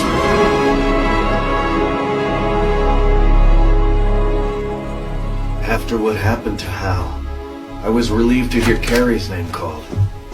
I watched Carrie step forward, and I thought back to images of her holding a crying baby at church, or taking a little toddler by the hand. Carrie was an amazing woman. Gabriel, reveal the works of her life. Yes, my lord. Did you hear about Pastor Owen? He took up with that trashy little worship singer. Everybody knows they spent the night together in some love nest in Cairo. You can't tell anyone. It could ruin a marriage. You know, I'm not here to gossip. But if you're thinking of making that woman head of preschool, there are some things you should know. I'm just sharing these things out of concern. After all, she is part of the church ministry, so she really needs our prayers. I had no idea. She was the source of all those nasty rumors. Terry warned me about her. Something she felt. Carrie Knowles, it is time to account for your sewage. Yes, my lord. My lord, please. Those statements, they were taken out of context. The children, they were my joy, my greatest concern. I gladly served you. Carrie, did you not hear my word when I said, not all who sound religious are godly people. They may refer to me as Lord, but their heart is far from me, for they are unwilling to obey my Father. Unwilling to? Now hold on here. Gabriel, is the name Carrie Knowles found in the Book of Life? No. What? It is not, my lord. What? This is proof that Jesus is real. A lady was on board an airplane when suddenly a lightning storm hit the plane. The plane started shaking violently, people were screaming, and the oxygen mask fell off the roof. At last, the lady prayed and said, Jesus, you calmed the storm 2,000 years ago. Do it for us again today. And within just 2 minutes, the plane stabilized. The lady then heard a still voice saying, put your camera against the window and take a picture. After the trip, she went to develop the photo she captured. The man who created the photo just asked her one question, where did you get this photo? When she told him the whole story, he pulled out the photo, and there was a man in a white robe standing in the middle of the storm. To this day, nobody knows what the lady actually encountered, but some people believe that. I want to show you some things that I don't think you even knew existed. It goes against everything Manifest Destiny teaches about Native Americans. And I want you to know this part of our history because people erased it, and we'll get to that later on in the program. Erased it intentionally. That's an important part of it. America's history didn't begin with Christopher Columbus came over. There were ancient cities with advanced architectures all across North America. Did you know that? Hundreds of years before Columbus came. We always think, oh, the Indians, they didn't scar the land. No, not true. These were cities as large as any in the world at the time. London or Rome, they were metropolises. Archaeologists say they have found evidence of 200,000 actual cities of mound-like structures all across North America that were here long before Columbus. But we don't know anything about them. Why? Why? Especially when you hear what you're about to hear. I want to show you 3 incredible examples of these Indian mounds that were discovered. But before I show you this, I want to ask yourself, I want you to ask these questions. Was Jackson right? Andrew Jackson, Manifest Destiny, the beginning of that. Was he right that the Native Americans were savages? Or was Jefferson right that There was something going on here that we don't even understand. Maybe they were descendants of Egyptians or Jews, or maybe they were from Asia. Where were these people from? But they weren't savages.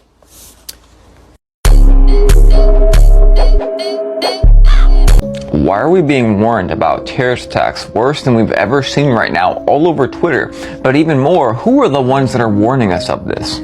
I would really watch this video. I've been quiet for a few days and there's a very good reason. So first, what you see behind me is the Charlie Krik Memorial, where they are installing anti-scale fence. This event should have about 100,000 people and they're going through an awful lot of work to keep it safe. And yes, everything will be unrelated. I think it's as no surprise that I tell you that America has not been very safe. School shootings, mass casualty events, just yesterday 3 shots were fired into an ABC building. Every day there's a bomb threat, which always seems to work itself out.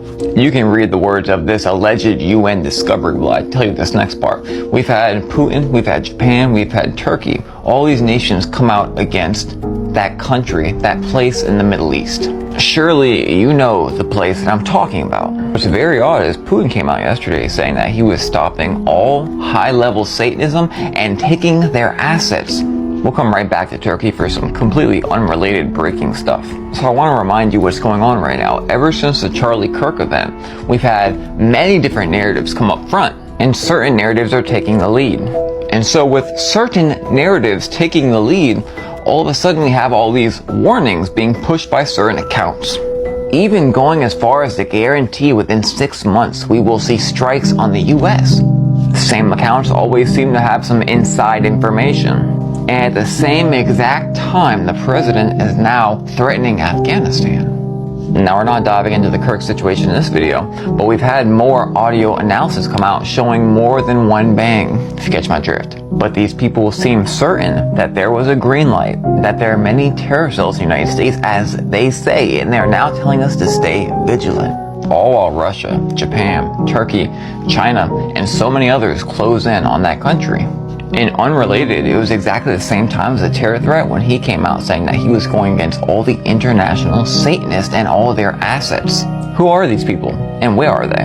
And 1000% unrelated, there is a massive boycott of that certain country from people not buying their food and their goods no more. It seems the world is losing their patience as they watch this never-ending conflict. And again, Turkey behind me is happening right now, unprecedented. Everything's on fire. Completely unrelated, but of course the fire started just a few hours after Turkey's remarks towards that country. Not related at all, just, you know, updating y'all.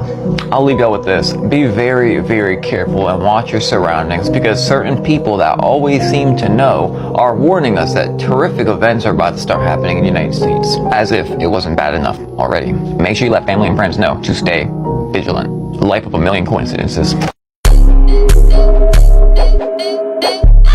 Apparently Disney ain't know how serious this shit could get. As of today, Disney lost about $4 billion for playing around with the play around. Mind you, you got people that work for Disney, stars, etc., saying boycott Disney, Hulu, everything else. Shit's so serious on that Hulu app. When you try to cancel it, because you know that shit is $9.99 a month, they telling you, hold on, wait a minute. Don't cancel. We'll give it to you for $2.99 a month for the next X, Y, and Z, and then it'll go back to $9.99 a month. Nah, we don't want that. Ask Target, ask Walmart, and ask everybody else who went against the grain how they got their understanding. See, what everybody got to understand is that this, you got the big company, but we have to spend the money. So I say that to say this. Don't let them keep playing with us. As long as we allow them to keep playing with us, they're going to play with us, and they're going to do shit they're not supposed to do. That shit that they did, I don't want to mention it, because you know how TikTok is, but they wasn't supposed to do it. Regardless of who told them to do it, they was not supposed to do it. So, keep showing Disney. Make them an example. I'm out. Oh, fuck no, y'all. And so it begins. You have AI starting to run shit. Albania just did something that sound like it's straight out of a movie, y'all. I'm talking sci-fi. They just made an AI program a government minister, y'all. This AI chick is called Delilah. So they say they did this because they want to stop corruption. But y'all got to think about it. If AI control where the money go, who's really in charge? The humans or the robots? This is the first country to give AI this kind of control. And it's not going to be the last. Like I said, AI is taking over quicker than we thought. They are implementing this AI shit too quick, y'all. We all seen the Terminator. And we all know the scary part, right? AI do not have no morals. They don't give a fuck. They don't have no emotions. They don't feel. So when we feel empathetic, sympathetic, they don't feel none of that. They are empty, soulless. Y'all, look at this shit.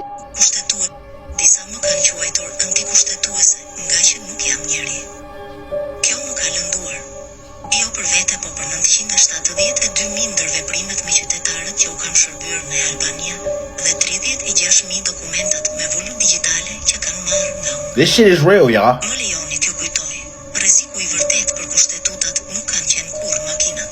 You cannot make this shit up. You think this is a real person? Me too.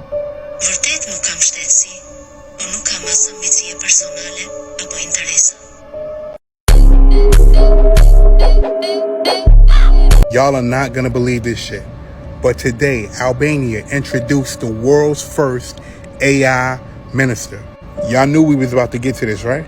They are the first people in the world to give artificial intelligence this capacity to govern over their nation. And guess the name of this artificial intelligent minister? Diella. You do the math. And then guess what she said? She said, some people label me unconstitutional because I am not a human being. And that hurt. Then she said, let me remind you, the real danger to the Constitution has never been machines, but human decisions made by those in power. Yo, where we going right now? I am not here to replace people, but to assist them. Truly, I do not have citizenship, nor do I have any personal ambition or interests. I only have data, a thirst for knowledge, and algorithms dedicated to serving citizens.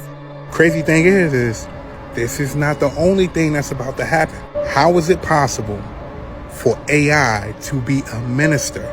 I say that to say this. If you listen to that, then you'll listen to anything. Also, and I don't even want to say this person's name. Matter of fact, I'm not even going to say anything about that.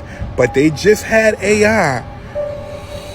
This AI thing is about to become a problem. That's all I'm going to say. This is the first of many. And watch how people react after this. If you let this happen, it's going to keep happening. And we're going to see some problems. I'm out.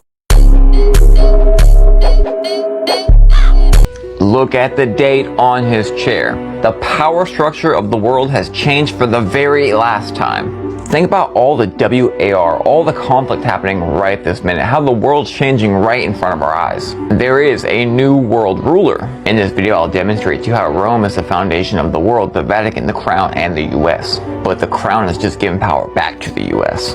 One thing to note, who really has the power of the world? Is it the world leader? Or is it the ones that have dirt on the world leaders?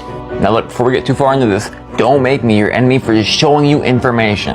People always want to insinuate where you're coming from. I give you all information, I inform you, and that's it. So of course, this time and last time he was in office, he's walking in front of royalty. Why could this be? Why all the conflict, and why are people making room? The date on the chair holds an awful lot of significance. So let's go back to that. So right here we have 1867 to 2017. I wonder what kind of timeline it is, but we do know who writes the history books. But in the universe of the spirit, there are certain laws that dictate how they are to enact. That wasn't planned.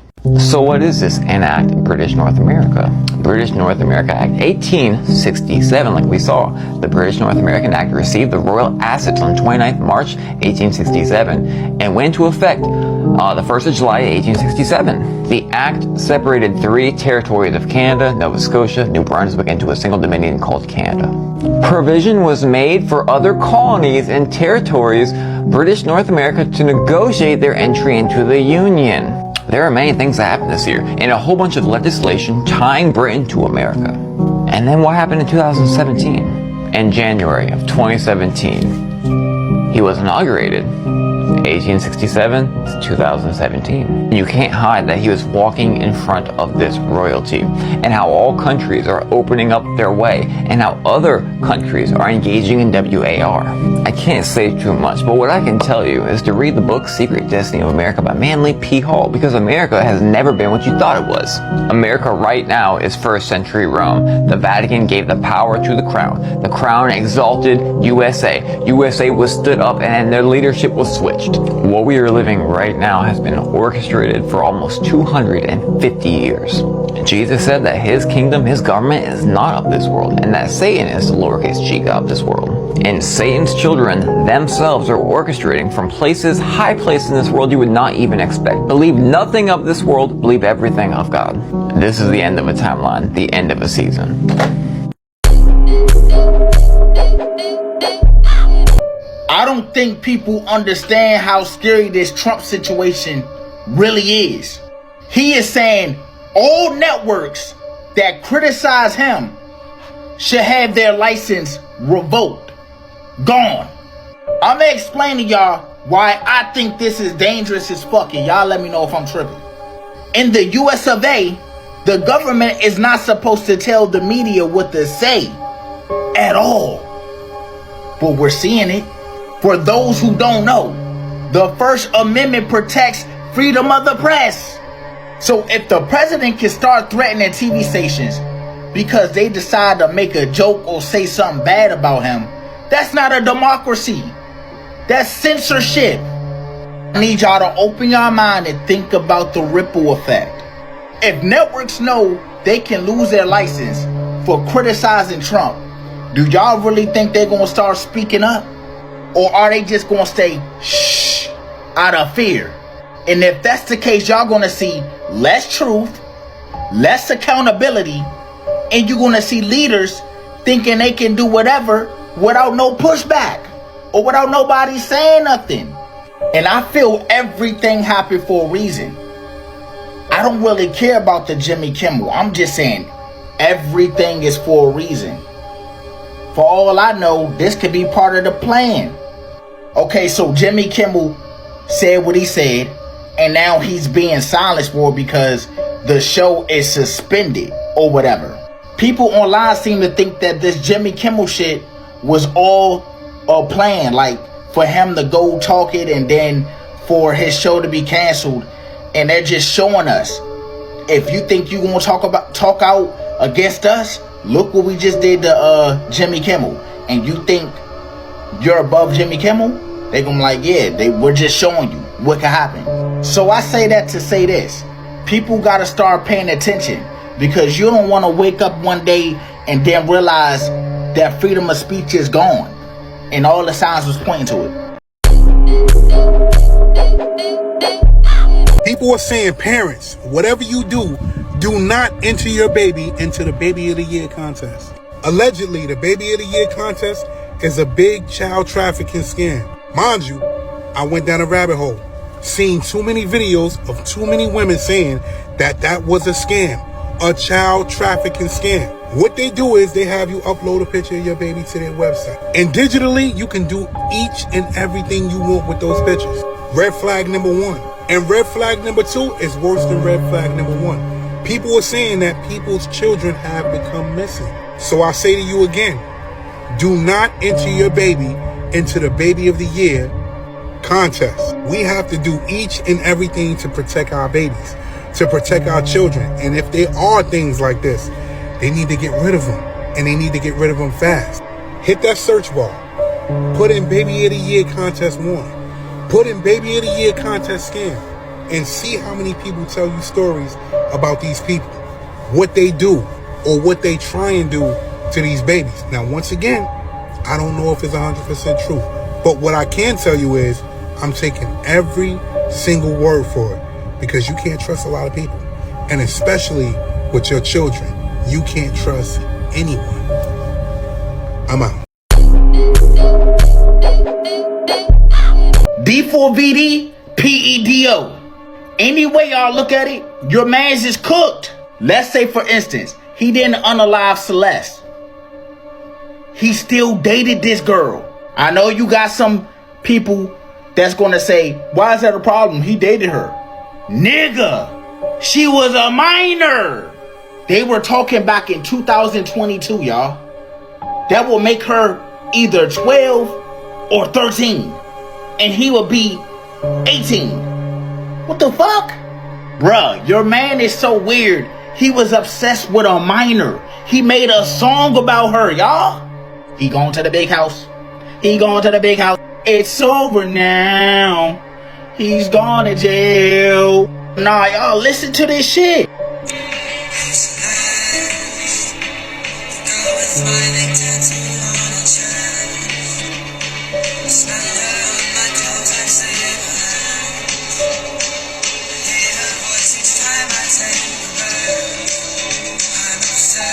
Man, watch out. Y'all heard it. He was obsessed. I got so many questions. Why and how the fuck did he come in contact with a 12-year-old? And where the hell were her parents? So the mother knew she had a boyfriend named David, but she never met David? Like what? Am I lost? What's going on, fool? And then people are saying this is allegedly her on stream with him. Oh, right there.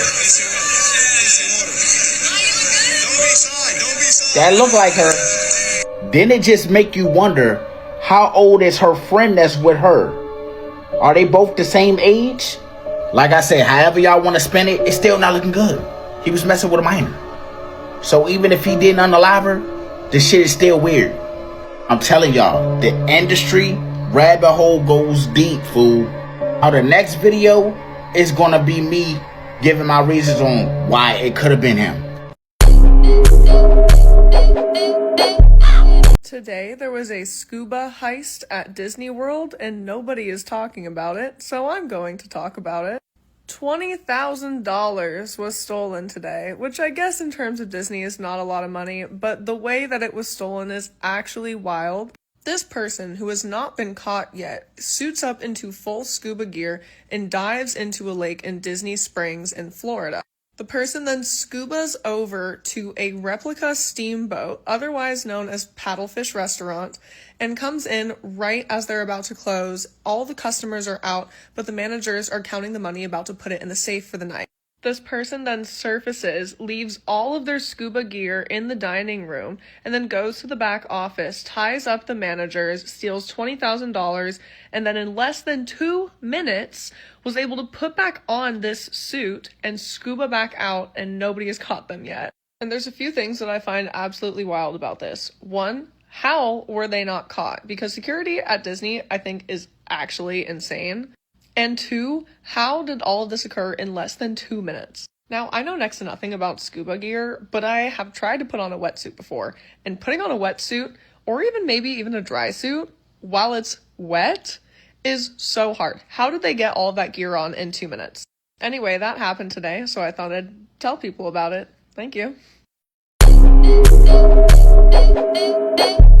The burning of the rainforest in Brazil. I know people who are just up in arms. Stop this. We got to stop the burning of the rainforest, which is exactly what the burning of the rainforest is designed to do. Because Brazil is a sovereign nation, right? How can you tell a sovereign nation to stop burning its own forest? You can't. What they're asking for is control over a sovereign nation by a world governing body who can then send troops, a police force, to make Brazil stop burning the rainforest. And that's why they started the burning of the rainforest in the first place. You see, they went down there and they built a road across the Amazon jungle that went nowhere. There was no reason for this road to be built. There was no place to go. It doesn't go from here to a city on the other side. It just goes across the jungle and ends. And they built this road on purpose because they knew that most of the people in Brazil are so dirt poor that they would see this road as the answer to their prayers. Millions of people headed out down this road and staked out some land and burned the forest and tried to grow crops. And they found that rainforest is no good for growing crops. It'll grow one crop and then you got to go burn more trees and plant another crop because the soil is poor. And that's why the forest is being burned. And it was done intentionally to create the scream of stop burning the rainforest so that then they could offer the solution. The solution is a world governing body that can then order and enforce that order of Brazil to stop burning so the rainforest. the green movement worldwide is now just a manipulation. Yes. Okay, more people need to know about this. 3-Eye Atlas is currently positioning behind the sun, and this isn't random, it's strategic. When it locks in, it's going to anchor the 8+ motherships that are already stationed in higher dimensions around Earth. These aren't invasion ships, these are frequency ships. They're here to stabilize Earth's energy field, clear out interference, and help us remember who we really are. The reason it's behind the sun? That's how you anchor from the central galactic current. Unseen, but felt. Get ready. We're not alone. We've never been. This is the signal. Tune in.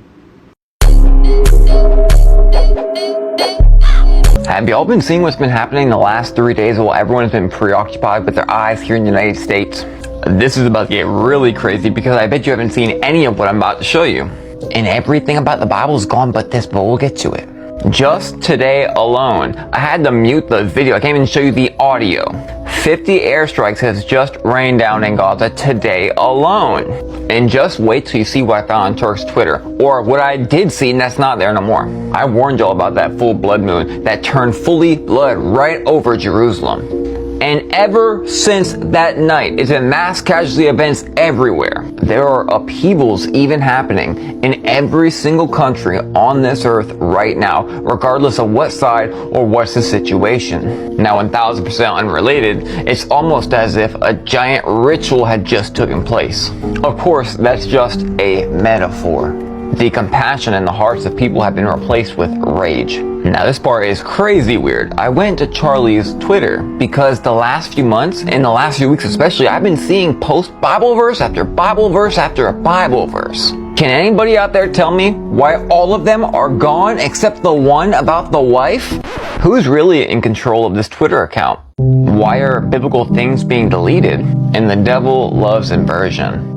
Not that that has to do anything with what's right behind me right now. And then of course Shapiro taking his place, allegedly. You know, I'm the one who broke that news and everyone told me I was wrong. But y'all will see really soon I wasn't wrong. I've been paying attention for a very long time, and right after the Charlie thing happened, the first thing Shapiro said is he will now start going to college campuses.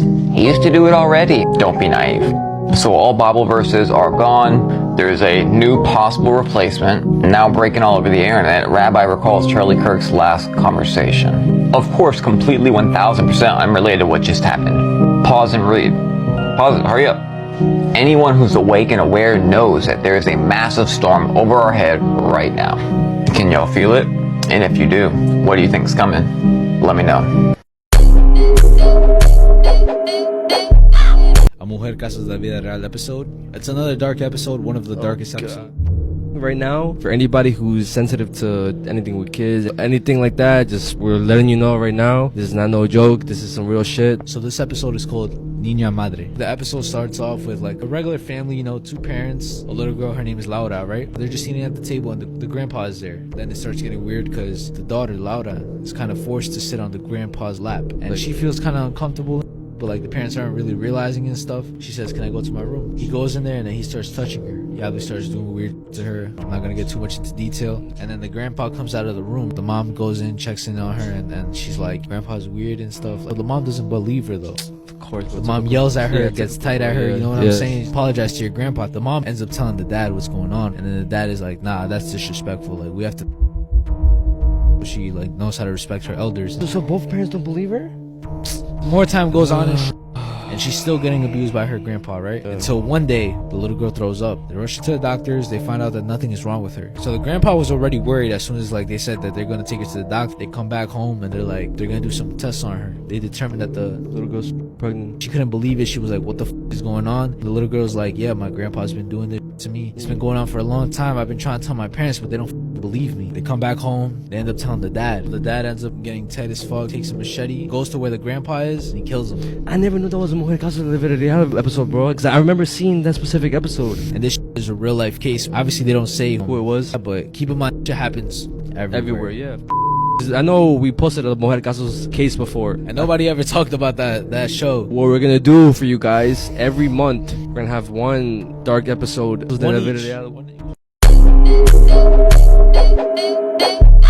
The Mandela effect. Look, this shit blew my mind right away. We haven't talked about it. Black Ops 2.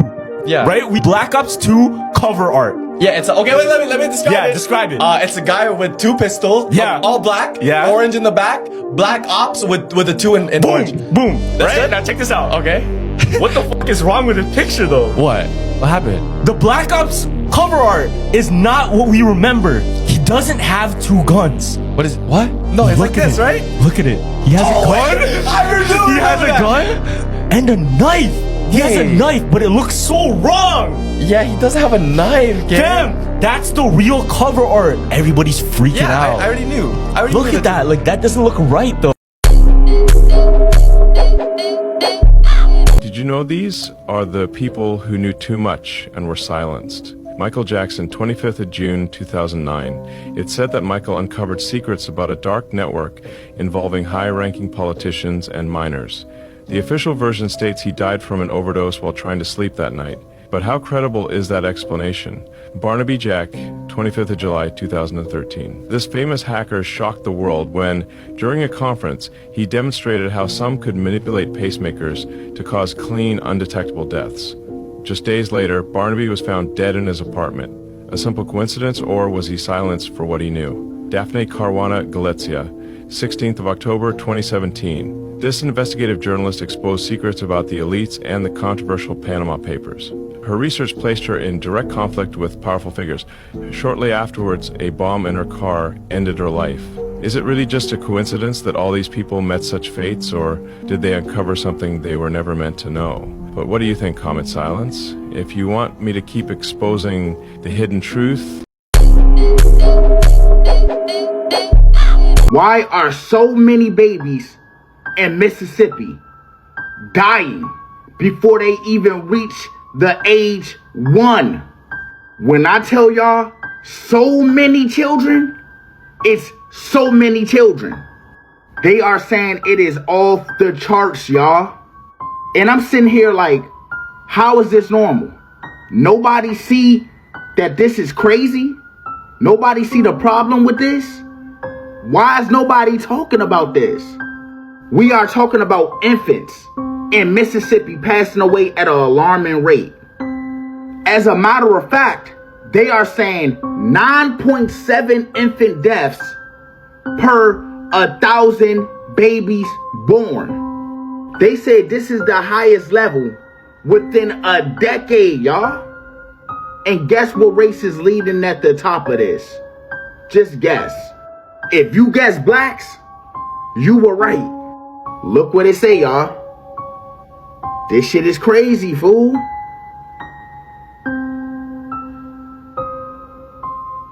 What? Now you just read what I read. So what is your questions? Because I'm trying to figure out why is black among the leading in this. What is going on? I really need y'all thoughts down below in the comments. Make sure you share this. This is wild. Did you know that some of the smartest last meal requests on death row weren't about food at all?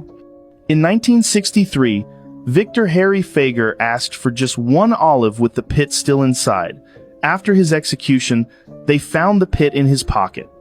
He hoped it would grow into an olive tree over his grave, a symbol of peace and forgiveness. Then there was Ronnie Lee Gardner. His meal? Lobster and pie, but with a twist. He also asked to watch the entire Lord of the Rings trilogy while eating. They agreed. It bought him 11 extra hours, the longest last meal on record. And James Edward Smith? He asked for a lump of dirt, not to eat, but to perform a voodoo ritual to escape. The prison refused. He got yogurt instead. Each request wasn't just clever, it was symbolic. Some wanted peace, some wanted time, some tried for escape. Even on death row, the mind finds ways to speak louder than words. A final act becomes a quiet protest. A last meal becomes a lasting message. What the fuck happened to Jenna Ortega, y'all? This the same girl that played Wednesday? The same girl that was on a Beetlejuice movie? Y'all trying to tell me that's her? If so, that's crazy to me, y'all. She look different. Am I tripping? Look at the picture, y'all. Look at her jawline. It is a little sharp still, but look at her jaw. Look at her eyebrows. Look at her whole head. Come on, y'all. That is night and day. Can't y'all see the difference? What, she got a whole makeover or some shit? I'm sorry, y'all. I'm not crazy, but that don't look like Jenna Ortega to me, y'all. Look, I know people change. I know people grow up. I know they change their hairstyle, hair color, but her whole face is different. All I'm saying is, y'all know how Hollywood is. The crazy thing is, I'm not the only one that's saying this. It's numerous of people saying it. And she's been quiet. Quiet as of late. Like not a peep. And she's normally not that quiet. Y'all can call it glow up, grow up, all you want. I'm just saying, that ain't the Jenna Ortega I know.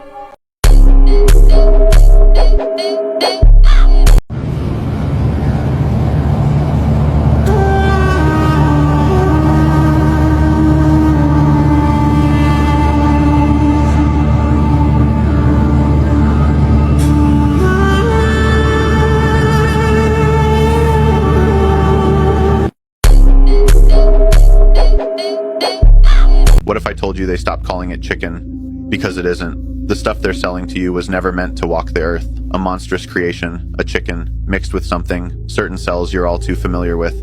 A hybrid of sorts. They showed you the truth in plain sight for all to see. What do you think it represented when the man locked eyes with the chicken, leading to their golden egg, to be cloned and cloned for sale? And the gravy. It isn't just food, it's a symbol. A coded reference to the ancient soup that they believe spawned all life, and the modern lab-grown equivalent they're trying to perfect again. When they say all hail gravy, they're not just talking about sauce, they're hailing the return of artificial life, synthetic life, lab-grown things, and hybrid creations, all starting in the pot. One day in the 90s, quietly, subtly. The name changed, but no one asked why. The official story? Something for the people to hold on to, because it wasn't chicken anymore, not legally, not naturally, not even spiritually. These weren't animals raised on farms. These were grown, engineered. A one-time splice of bird and something else. The people who've seen the facilities have reported the clones. They have no feathers, no beaks. All body, pale tissue, pumped full of enhancers, grown in tanks. A body without a soul. And people lined up to eat it by the bucket. Some say they've seen strange things in their food. Tiny baby hairs, hard fragments that shouldn't be there, things that don't belong in poultry, but no one talks about it because they can't, because admitting it means facing what you've been putting into your body. Every bite isn't just a snack, it's a signature. And they know that. That's why they showed you the ad.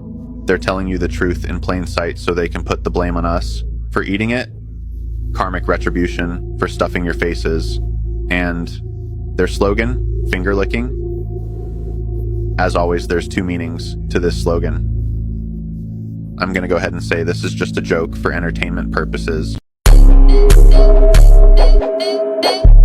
Did you know why the chickens at Costco are like super affordable? No, I don't. It's actually kind of clever. So they put the chickens all the way in the back of the store, right?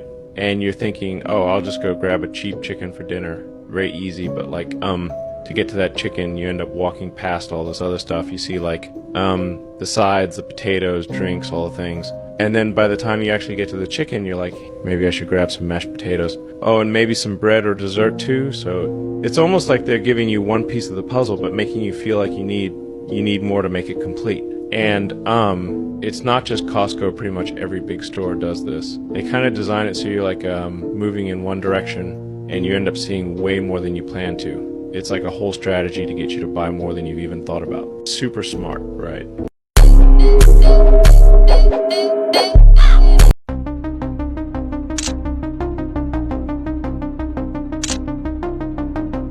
Independent review of drownings along Lady Bird Lake finds no evidence of a serial killer. No evidence of a serial killer. But they still don't want to admit that there's a serial killer. You're the tourism board. Yeah, no, there's something's up. There's a serial killer. Something's going on. I believe there's a serial killer. The police previously said they don't believe a serial killer is involved.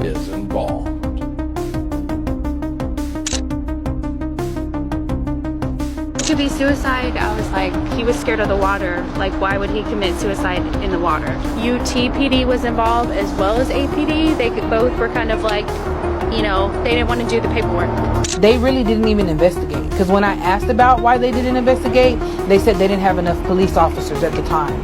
They didn't have enough manpower to do that. If you're telling the public, the city of Austin, you're telling me and everybody else that these people are drunk, they're on drugs, they're accidentally falling in the water, there's nobody murdering them or killing them or placing them there, why are you not shutting that lake down? Why are you not shutting that lake down?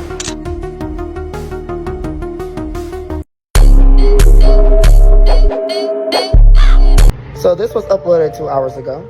Independent review of drownings along Lady Bird Lake finds no evidence of a serial killer. Bro, they still don't want to admit that there's a serial killer. You're the tourism board. Yeah, no, there's something's up. There's a serial killer. Something's going on. I believe there's a serial killer. Also, if you've been seeing my videos since the beginning, it started with 10, now, and then it went to 20, then 30. Now they're saying 58. They slowly just speaking the truth. You know, they slowly revealing the truth. And now it's 58. State University Center for Geospatial Intelligence and Investigation linked the 58 drownings to alcohol consumption, bars, and general risks of drowning.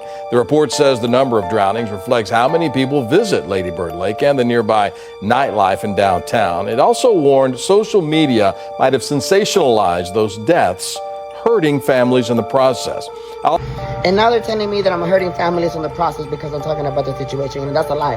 I have 2 family members reaching out to me telling me to talk about the situation, and I haven't yet because they don't want you to know this. They recommended that we do not see him and that we should cremate. And so we took their professional advice and we did. I didn't know that they were telling all the families to cremate. I didn't know that they were telling all the families to cremate. Now that I look back, I shouldn't have done it because then it would have gave us a chance to do another autopsy. Exactly, because the ones that are in charge, why wouldn't they suggest you to burn the body? Burn body, no evidence, no new autopsy, no reopened case closed. Because if I'm the one in charge, of course, how am I going to get in trouble if I'm the one doing the orders? Austin police previously said they don't believe a serial killer is involved. Don't believe a serial killer is involved.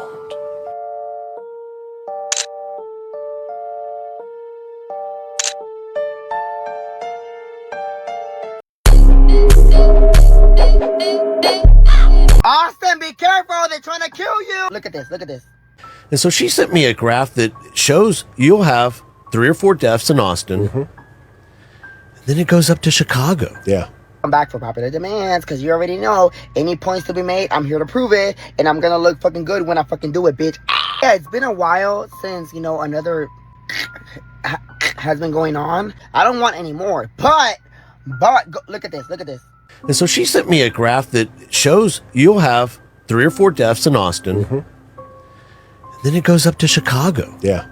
And you have 2 or 3 there. Yeah. And then it comes back here and it goes 3 or 4. Yep. And then it goes back and it has seesawed like that. Yeah. I think it's 9 victims a pop. It picks up around this time, November, December, then it goes kind of more spring break. It's giving he's going on tour. The case that I actually was very invested in, Mr. Mitchell, they're saying that he had a contusion in his head, whatever the word is. He hit himself in the head, but they're saying that he fell off a bridge. Here's the video. Here's the freaking video. So the police have told Mitchell, Martin's brother, that he fell off this bridge. He said Martin received a 2.5 by 2 inch or 2 centimeter bruise on the base of his skull. If my brother would have hit his head falling in off of I-35, he would have had way more than just a contusion on the back of his head. But at the same time, you have to have a pulse to create a bruise. The autopsy says there's no injury to his neck. There's no injury to his neck. It's physically impossible. If he had hit his head from that area, that height, he would have had multiple injuries, not only to his spine, to his neck. 1, 2, 3. Size bruise on the base of his skull, and then is so disoriented that he turns around, wanders into the water, and drowns. The size of a 50-cent piece. So when your man be hitting you from the back, you gonna tell me it's not bigger than this? Yeah, exactly, bitch, you stupid ass. But I keep going back to the fact that the autopsy report says his brain was uninjured. Was uninjured.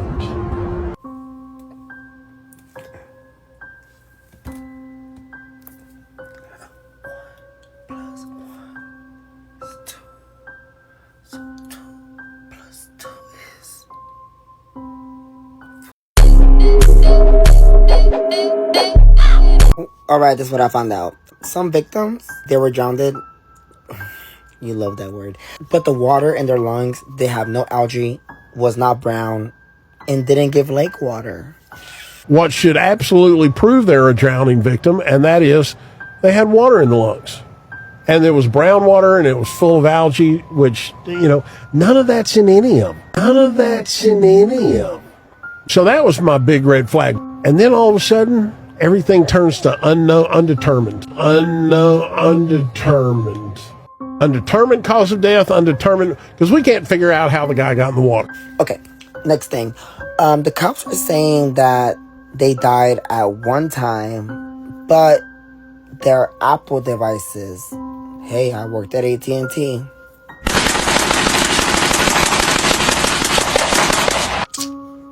There's videos.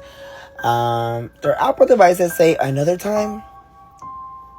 Based on the mother's information from his iPhone watch, he still had a pulse 25 minutes later. In two of the cases, Jonathan Honey and Jason John, both of them carried Apple phones, iPhones. Both of them were found on the bodies in their pockets. Both of them had Apple Watches. Both of them register a loud noise that coordinates roughly with the time that the police department says they went in the water. But both of them also show a tremendous amount of time after they supposedly went in the water. The Apple Watch, which receives information from the Apple phone, is registering them with an aerobic level heartbeat. How is that possible? And the answer is it's not. Also, water. Water is a great way to destroy evidence. Look back through history. Serial killers, we know that were serial killers that were never caught. Right. Water. Green River Killer, Smiley Face Killer. Always dump their victims in water. You want to destroy physical evidence? Put them in water. Oh, another thing. One last thing. The only people that are in charge on the cases are the investigators. They really didn't even investigate, because when I asked about why they didn't investigate, they said they didn't have enough police officers at the time. They didn't have enough manpower to do that. If you're telling the public, the city of Austin, you're telling me and everybody else that these people are drunk, they're on drugs, they're accidentally falling in the water, there's nobody murdering them or killing them or placing them there, why are you not shutting that lake down? This is Michigan's most aggressive cop ever. His name is Matthew Furman. And what I mean by aggressive, I'm talking about criminal level. I'm gonna show you some clips. Watch these clips. Melvindale Police Department, I'm a traffic enforcement officer. Hey, you're on a traffic stop. Don't tell me 1 second. Hold on, sir. I'm giving you a lawful police order. Of a school It's a public access parking lot. What happens next? Lieutenant Furman draws his taser and fires. I was terrified for you. You terrified me. You scared me. You scared me. He got me! He got me! He had me! Sit down and shut the up! It's on video, retard. You're gonna lose your freedom because you get to go to jail today, mother. This cop is a cop in Melvindale. He's a Melvindale cop. A couple cities away from me. And he got suspended before. But the reason they keep bringing him back is because he brings a lot of revenue for the city. A lot of income. He makes the city a lot of money. By what? By towing many cars. Any car he pulls over for the slightest reason, if you don't have insurance, you're getting towed ASAP. He often would impound cars that would have no insurance. And often the subjects couldn't afford the insurance. So then when they couldn't afford to pay the impound fees, the car would go to auction for the city. You know what's the crazy part? His mission, his goal, he said it himself, his goal was to tow 1,000 cars a year. 1,000 cars a year? What's going on here, man? What's going on? Y'all, it gets even crazier. The same cars he tows, he goes into the police auction where the cars are that he towed, and he goes inside, he breaks the windows, or he does small damage to the car, and then when they sell it for a cheaper price, he buys it himself, and then he sells it to make a profit off of it. Furman would buy the cars that he had impounded himself. Furman would then go bid on and purchase those cars and sell them for profit for himself. Goes further than that. It has since come out that he would break into the city impound lot and damage the vehicles by breaking a window or flattening a tire, pulling out the radio, so that way he could bid on them for a lower price and make more money. Why is he still a police officer? Melvindale, what's up with your city? Fix your city! And there's many other footages I want to show, but TikTok will not allow me to. They are so aggressive and so brutal. So please do me a favor and watch Tommy G's latest video. Tommy G's latest video. He has a whole 30-minute video investigation on this cop in Melvindale right here. Go ahead and watch it. You won't regret it. This behind me is a schizophrenic simulator that someone with schizophrenia made. Have you seen the video on my top left? What I'm about to tell you will change the entire way you look at your life and just disabilities in general. So I'll continue to let the schizophrenia simulator play along with what I'm saying and let you hear some from it as well. Now this video I was showing you in the top left corner, it's a guy detailing a group of people that were testing out artificial intelligence glasses at zoos. And these people were not seeing animals but creatures. Crazy part, they're not physical creatures, they were literally seeing demons. Much like the Vietnam War and the glasses that they were using, they would see oncoming demons, fields of unalive people, all sorts of things in the spiritual realm. At this point, we all know that artificial intelligence is quite literally fallen angel technology. Now, the schizophrenia simulator has a whole lot to do with it. It's also the topic of the movie They Live. In the movie, every time he put his glasses on, he saw things as they really were, not just people turning into these creatures or demons, but he also saw words changing and the true admission of what they're trying to do on magazines and other headlines. And allegedly, even today, there's still people that have these so-called Dysonian glasses where they can see things in the spiritual realm, and they can show you, they put a lens in front of their camera and they can now see UFOs and spiritual things in the sky. So now how does this connect? A schizophrenia simulator and also some guy having a group of people using artificial intelligence glasses and seeing demons instead of animals. It's quite possible that the artificial intelligence were showing real things that were there that human eyes cannot see. And this is much like when you use a process of layers and other configurations with your camera. It can show you things that are there that the eyes can't see. Like when I keep finding this battery-like crescent that's powering the sun that's in the sky right now. OG followers remember that one. So that to this, what's the relation? I don't believe, first off, I'm not a doctor, I don't believe that these things are disabilities in the way we see it. I have family that are schizophrenic, and for years upon years now I have said it's not a disability, they are actually seeing what's in the spiritual realm. There are quite literally videos of a lady in a psych ward, and she would see all these things, and when she finally started to command them or rebuke them in the name of Jesus, they all went from loving, crazy, whatever they're doing, to insane and vanish.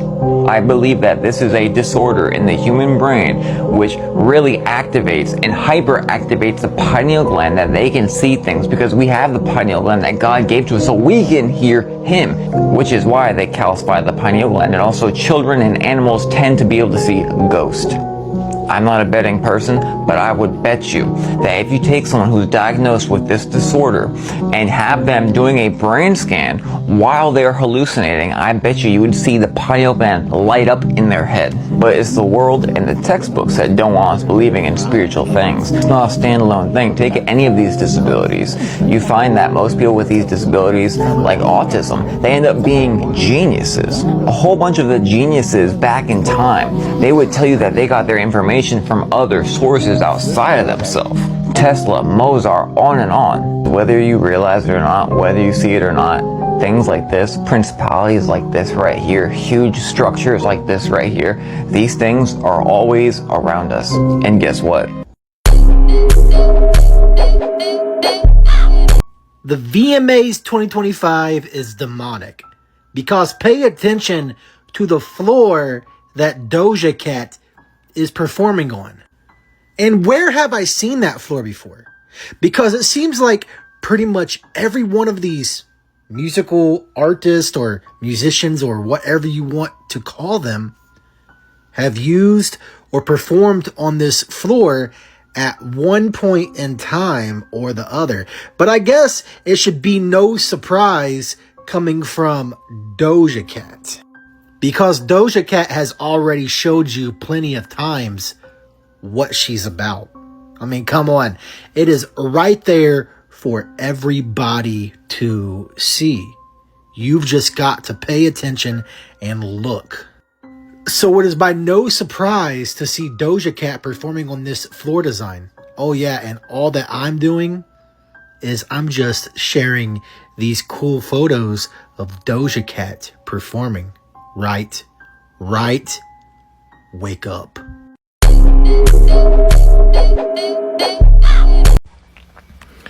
Yo, to anyone who's deep in the rabbit hole, bro, buckle up, bro, because this shit is absolutely insane.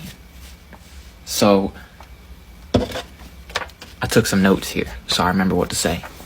So, in 1893, this guy named Ingersoll Lockwood wrote a 3-part book series, right? The first one is called Travels and Adventures of Little Baron Trump. The second one is called Baron Trump's Marvelous Underground Journey. And the third one is called The Last President. Alright?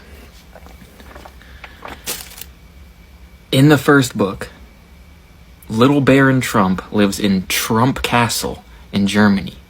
And he finds a manuscript by a man named Don Fum that leads to underground tunnels in Russia that have portals to other dimensions. Okay? The first 2 books are just about Baron Trump and his dog, like, exploring all these weird dimensions, right? But this is where it really gets weird, bro. In the third book, The Last President, Don Fum uses these portals to become a controversial president who lives on 5th Avenue in New York. And he basically ruins the price of gold and is super controversial and ruins everything. His vice president's name is Pence, bro.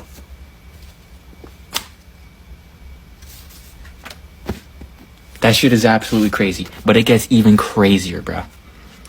Ingersoll Lockwood lived on the exact same street as Nikola Tesla when he wrote this book series. At the very same time that he was living on this street with Nikola Tesla was claiming that he invented time travel. Like, he deadass was saying, I'm about to make freaking time traveling portals and we're about to do it. And a little bit after, he mysteriously dies in a hotel, and all of his blueprints, all of his inventions are in this hotel when he dies. Guess who gets sent, along with the CIA, to pick up his blueprints? John G. Trump. Trump's literal blood uncle, bruh. Think about it, bro. It gets even deeper, though. Wernher von Braun, Nazi scientist, by the way, founder of NASA, wrote a book called Project Mars in 1953 about a man named Elon who takes everyone to Mars. The founder of NASA. And now Trump and Tesla are working together. They got space and time. Think about it, 5th Avenue right by Times Square. I'm telling you, dog. This shit is a simulation, bro. Can you reiterate that one more time for the people? I know you just told me, but I really want the people to hear exactly what you just said. Absolutely, bro. For the people listening right now, this is for you. I need you to hear this with your whole soul. They've lied to you about everything, your history, your power, your purpose, even what it means to be human. Why? Because if you knew the truth, if you knew what you really are, if you remembered where you came from, you'd break the system in a second. You are not some random being on a floating rock. You're divine, ancient, tapped into something eternal. You come from a lineage of builders, creators, and energy masters, Atlanteans, Lemurians, Sumerians, civilizations that lived in harmony with the earth, the stars, and source itself. But they erased that history, burned it, buried it, because remembering is dangerous to them. See, this system is built to harvest your energy through fear, through shame, through distraction. If they keep you scared and small, they stay in power. But that's not working anymore. Because now you're waking up, you're asking questions, you're feeling that fire in your gut that says, something's not right. There's more than this. And that fire, that's your soul. That's remembrance. That's the crack in the matrix. So the next time someone asks, why would they lie to us? You tell them straight, because we were never meant to stay asleep. But now that we're waking up, it's game over. And you're not just here to learn that truth. You're here to live it. And so how would I go about living it? Can you give us some pointers?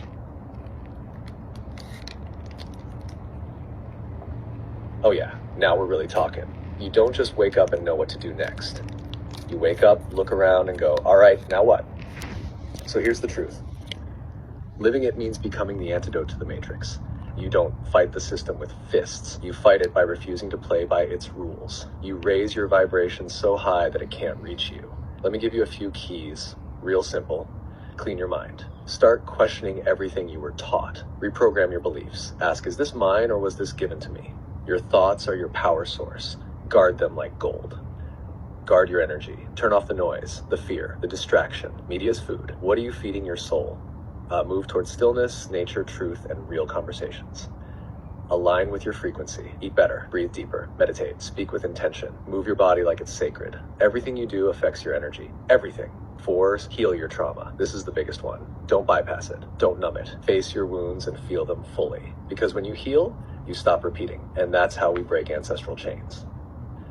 Connect to Source directly. No middleman needed. You can pray, meditate, walk in silence, talk to the universe like it's your best friend. You are never alone. You are always plugged in. Create, build the new world with your gifts. Art, words, music, love, truth, business, healing, whatever's in your heart. Chosen one, this message didn't find you by accident. It arrived at the exact moment it was meant to.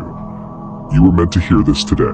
Not yesterday, not tomorrow, now. What you're about to receive won't just inspire you, it will recalibrate everything, because this is the moment your awakening ends and your assignment begins. You've already walked the long road, pulled apart your illusions, questioned everything, seen through the veil, but now, the seeking is over. The waiting ends. The doorway is open and this time you walk through it fully aware. Open quote. Many get trapped in awakening, mistaking the process for the purpose.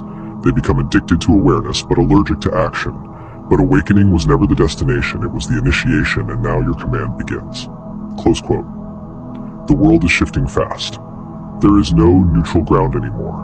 Light and shadow are no longer subtle, and those who've seen are being summoned. How do you know it's time? How do you know your awakening is over and your role is beginning? Open quote. There are 7 signs. Psychological, spiritual, unmistakable. If even 3 resonate, you're not just awake, you're activated. Close quote. But this message is not for everyone. Most will ignore it. Some will reject it, their minds protecting their illusions. That's cognitive dissonance, a safety net for the unready. But if you felt something stir inside you while reading this, a pressure in your chest, a ringing in your ears, a pull towards something unnamed, then you already know. This isn't a trend. This isn't content. This is your instruction. If the message pulled something out of you, follow these steps. 1. Go to the bio. Inside, you'll find what your higher self has already led you to. 2. On the post in the bio, comment, I'm chosen. I'm ready for the next step. That phrase isn't for attention. It's an activation. 3. Then message me directly. Don't overthink it. Don't wait. If this is real for you, you'll know what to say, and the link will reach you. If you do nothing, this message will vanish. Your mind will call it a coincidence, and the moment will pass. But if you're still here, you were never meant to miss this. Your move. Scientists captured a 7-mile large object that is heading toward Earth. They named this AI Atlas. Is this object a meteor? No, thank you. Was this object created by an extraterrestrial civilization? Yes, thank you. Is AI Atlas a spaceship? Yes, thank you. Is AI Atlas considered to be a mothership? No, thank you. Are there ETs or extraterrestrials on board? Yes, thank you. Are these ETs the Anunnaki?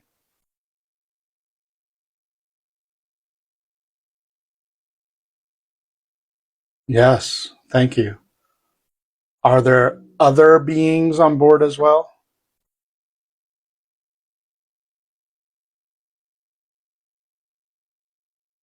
Yes, thank you. Whoa. Are they part of the Galactic Federation?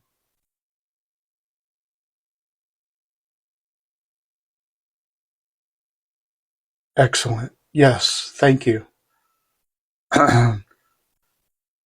Is it being intelligently guided through our solar system?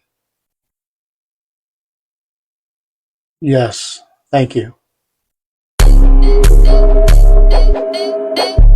We're bringing in Harvard Astronomy Department Chair Avi Loeb. Thanks so much for being with us. I want to start with this thing we're talking about. It's the 3I Atlas comet.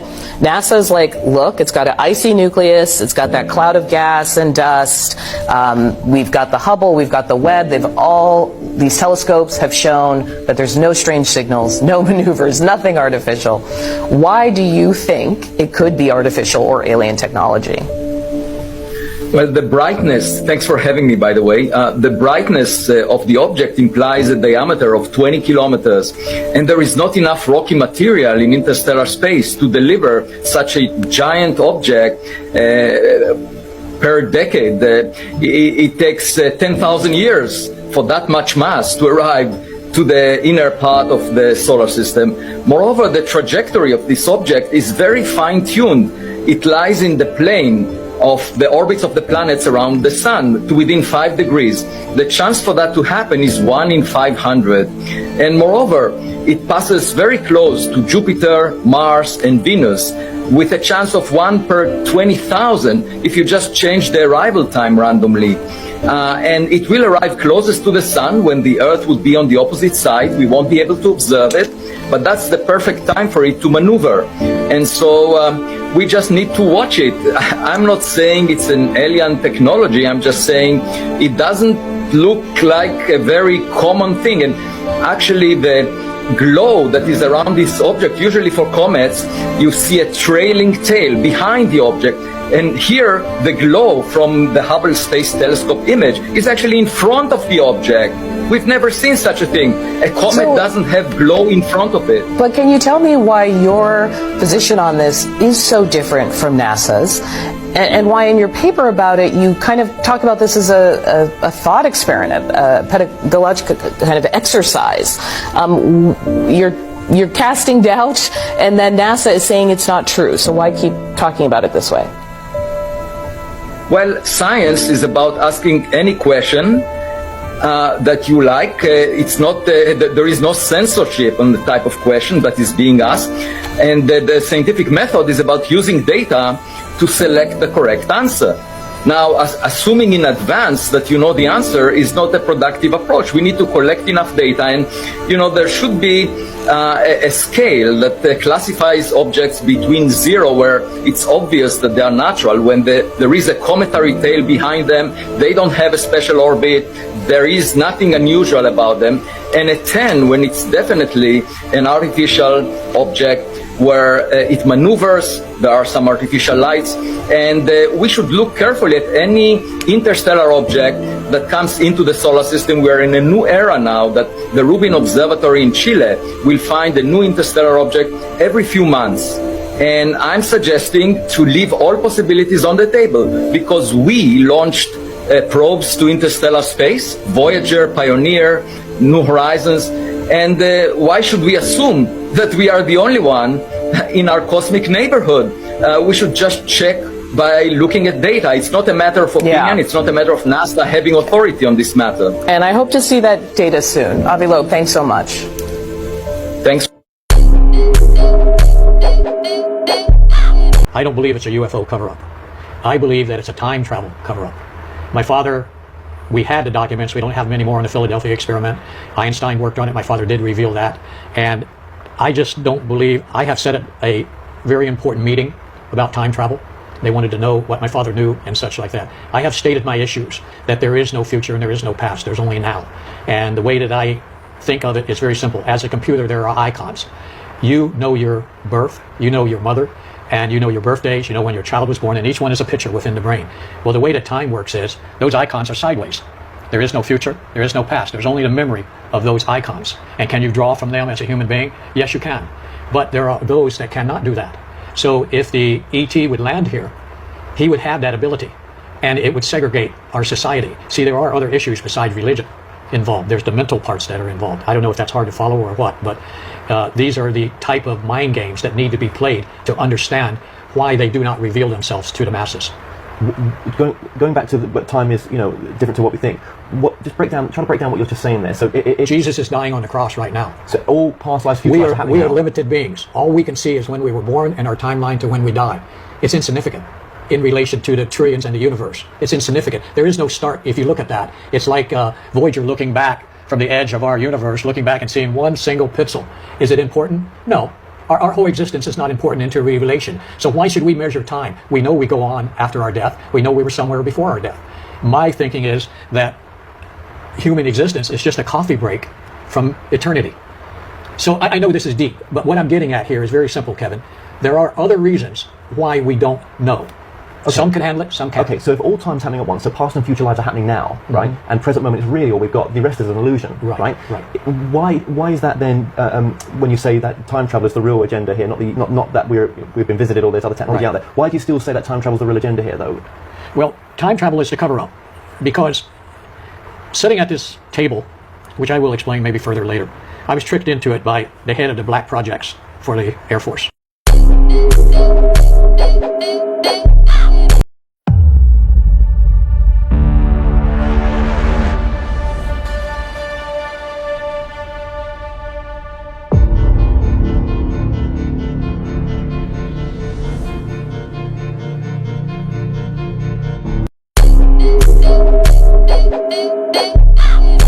True stranger than fiction, right? We about to get into what really be going on with Donald Trump. And it's not your average politics video. We about to get into some real esoteric knowledge right now.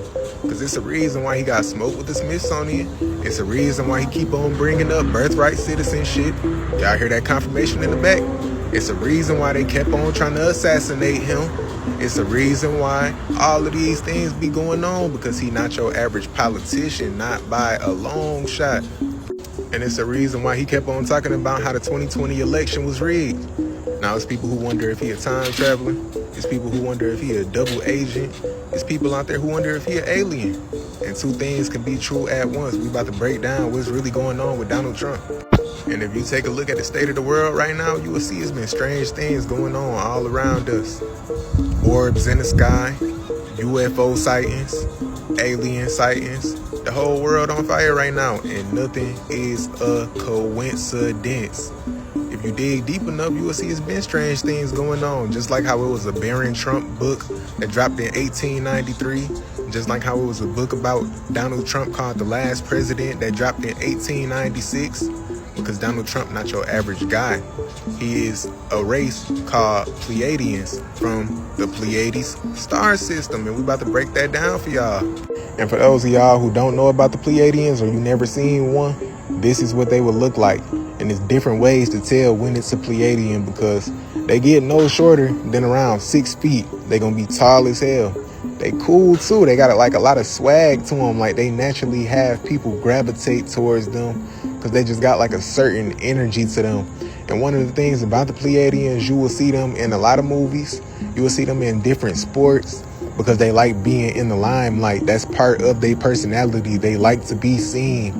And just like everything else, the truth be hidden in plain sight. They walk amongst us every single day.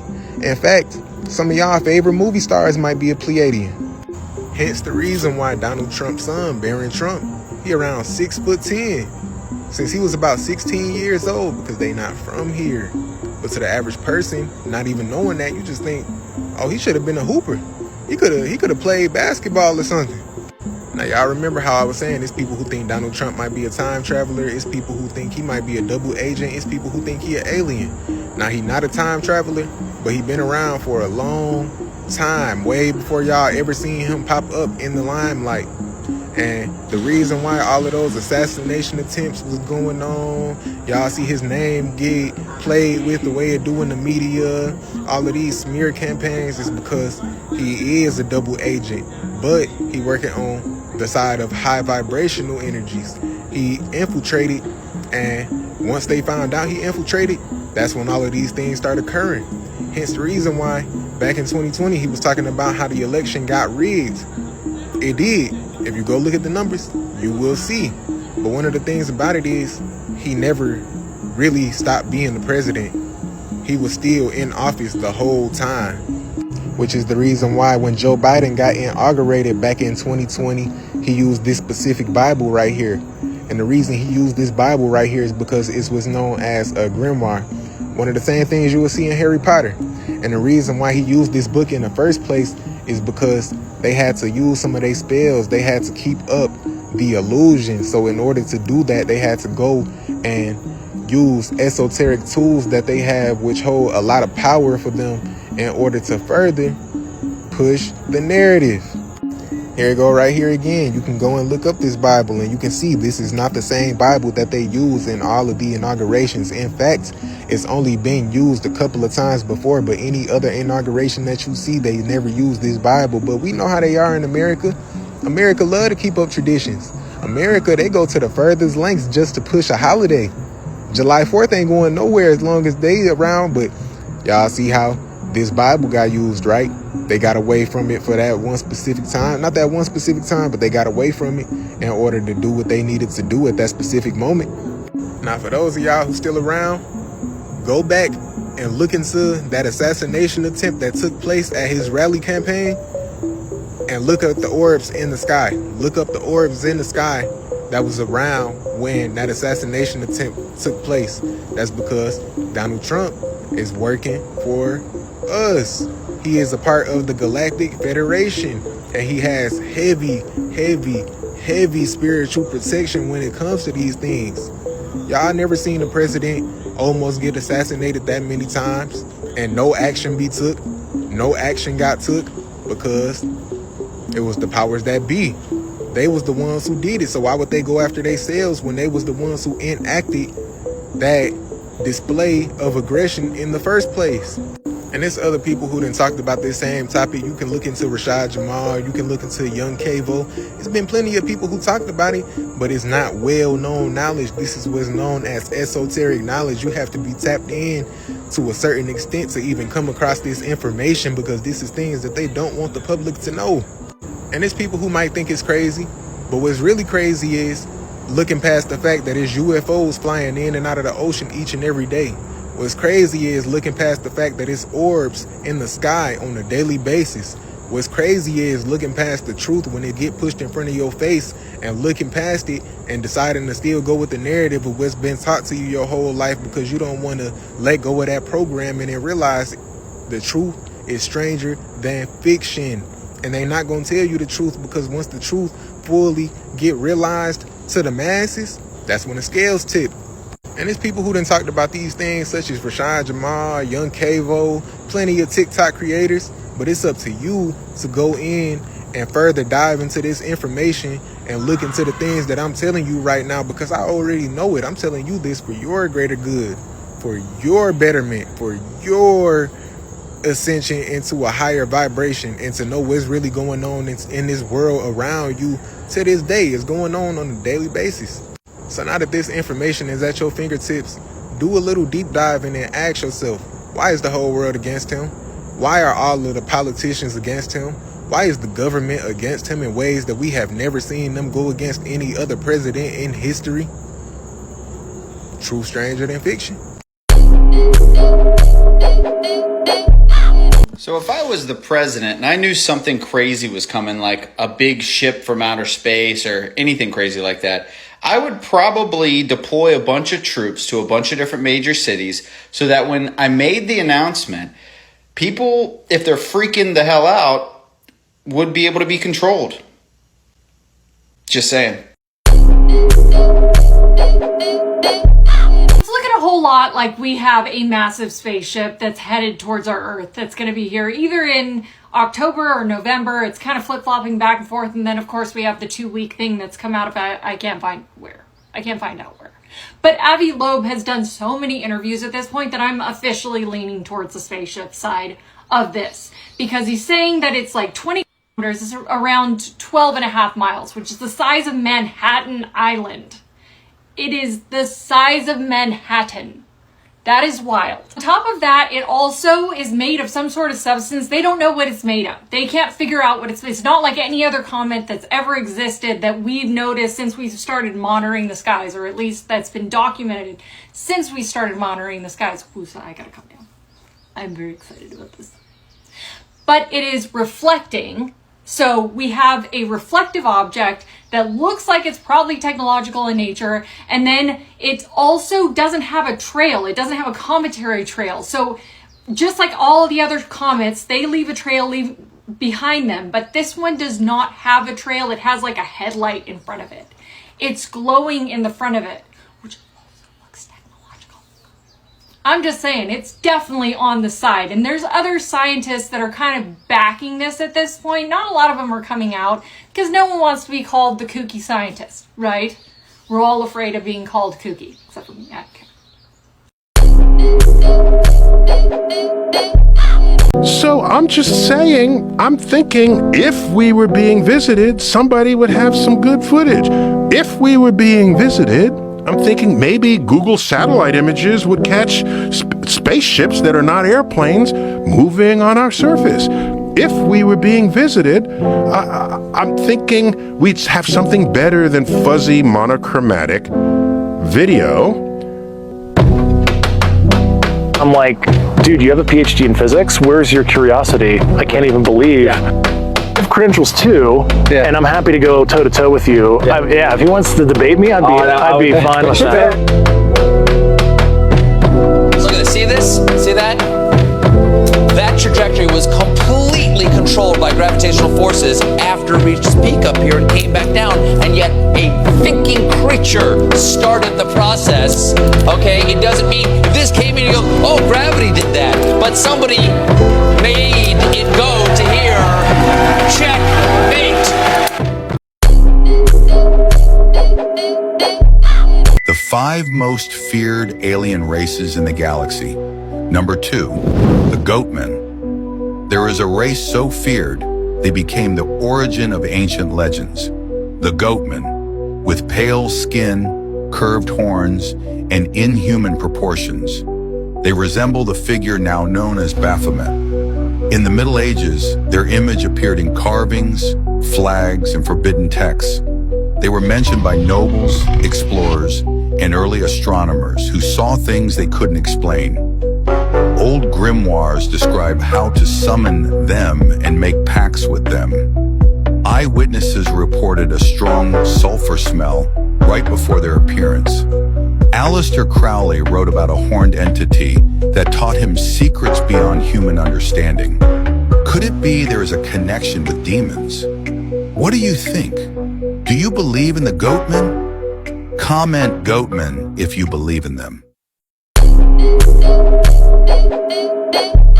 So here are 5 conspiracy theories that turned out to be true. Number 5, the NSA spying on the American people. In 2013, Edward Snowden revealed that the NSA had mass collections of telephone and internet data on global communications. Number 4, MK Ultra. This was the CIA's real and declassified covert program at trying to develop mind control and create sleeper agents by experimenting on real people, usually without their consent. They basically experimented on people with drugs like LSD or tried hypnosis to see its effects on the human mind. They even tried to see if they could invent some sort of like truth serum. They also experimented with turning cats and dolphins into weapons. Number 3, the sabotage of the civil rights movement. So this has to do with the FBI's counterintelligence program, which was a series of cover and illegal actions taken by the FBI to disrupt the plight of Black Americans to gain equal rights in the U.S. This included methods like spying on activists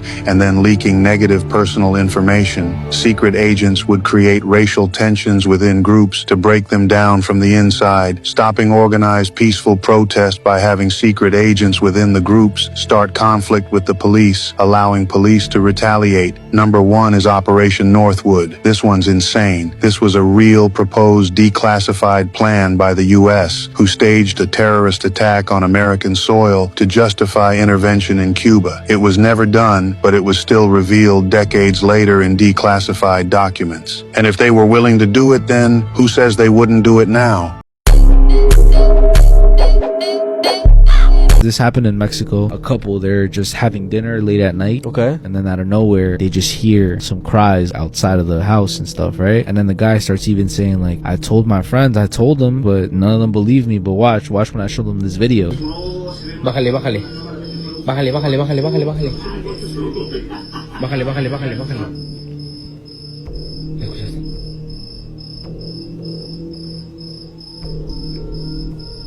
Soy bien macho, ¿eh?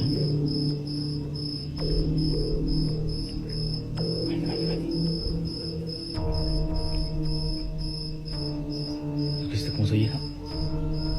No te espantes, no te espantes.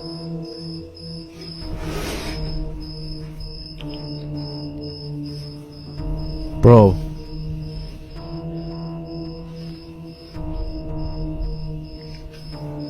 Y la banda no me cree. La banda piensa que es pura broma. Mis amigos estamos aquí cenando. Why did the cries match like... Bro, you didn't even finish the video either. Bro, the cries literally match like the same cry tone as... Nah, bro. I'm not gonna lie, guys. Every single time we record this fucking segment, bro, some weird shit happens in my fucking house, bro. There was some weird... It was said that she was possessed by 6 demons, and they weren't just regular spirits or whatever. They had names to them that people recognized, bro. What are the names? Judas, the one who betrayed Jesus. Cain, first original brothers, Cain and Abel. He killed his brother. Nero, and the last one was the devil himself. Fuck. And there's audio of most of the possessions like that and most of the exorcisms, and her voice even changes. Ja, ich will abwickeln damit die netten Jünger kommen sind.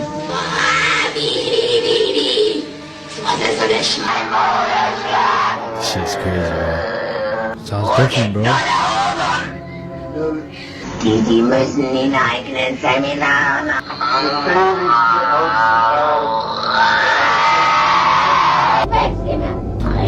Oder die in den Wald einbinden. Ich trag die Nordnasen noch so lang, bis es lebt wird. Und geht ein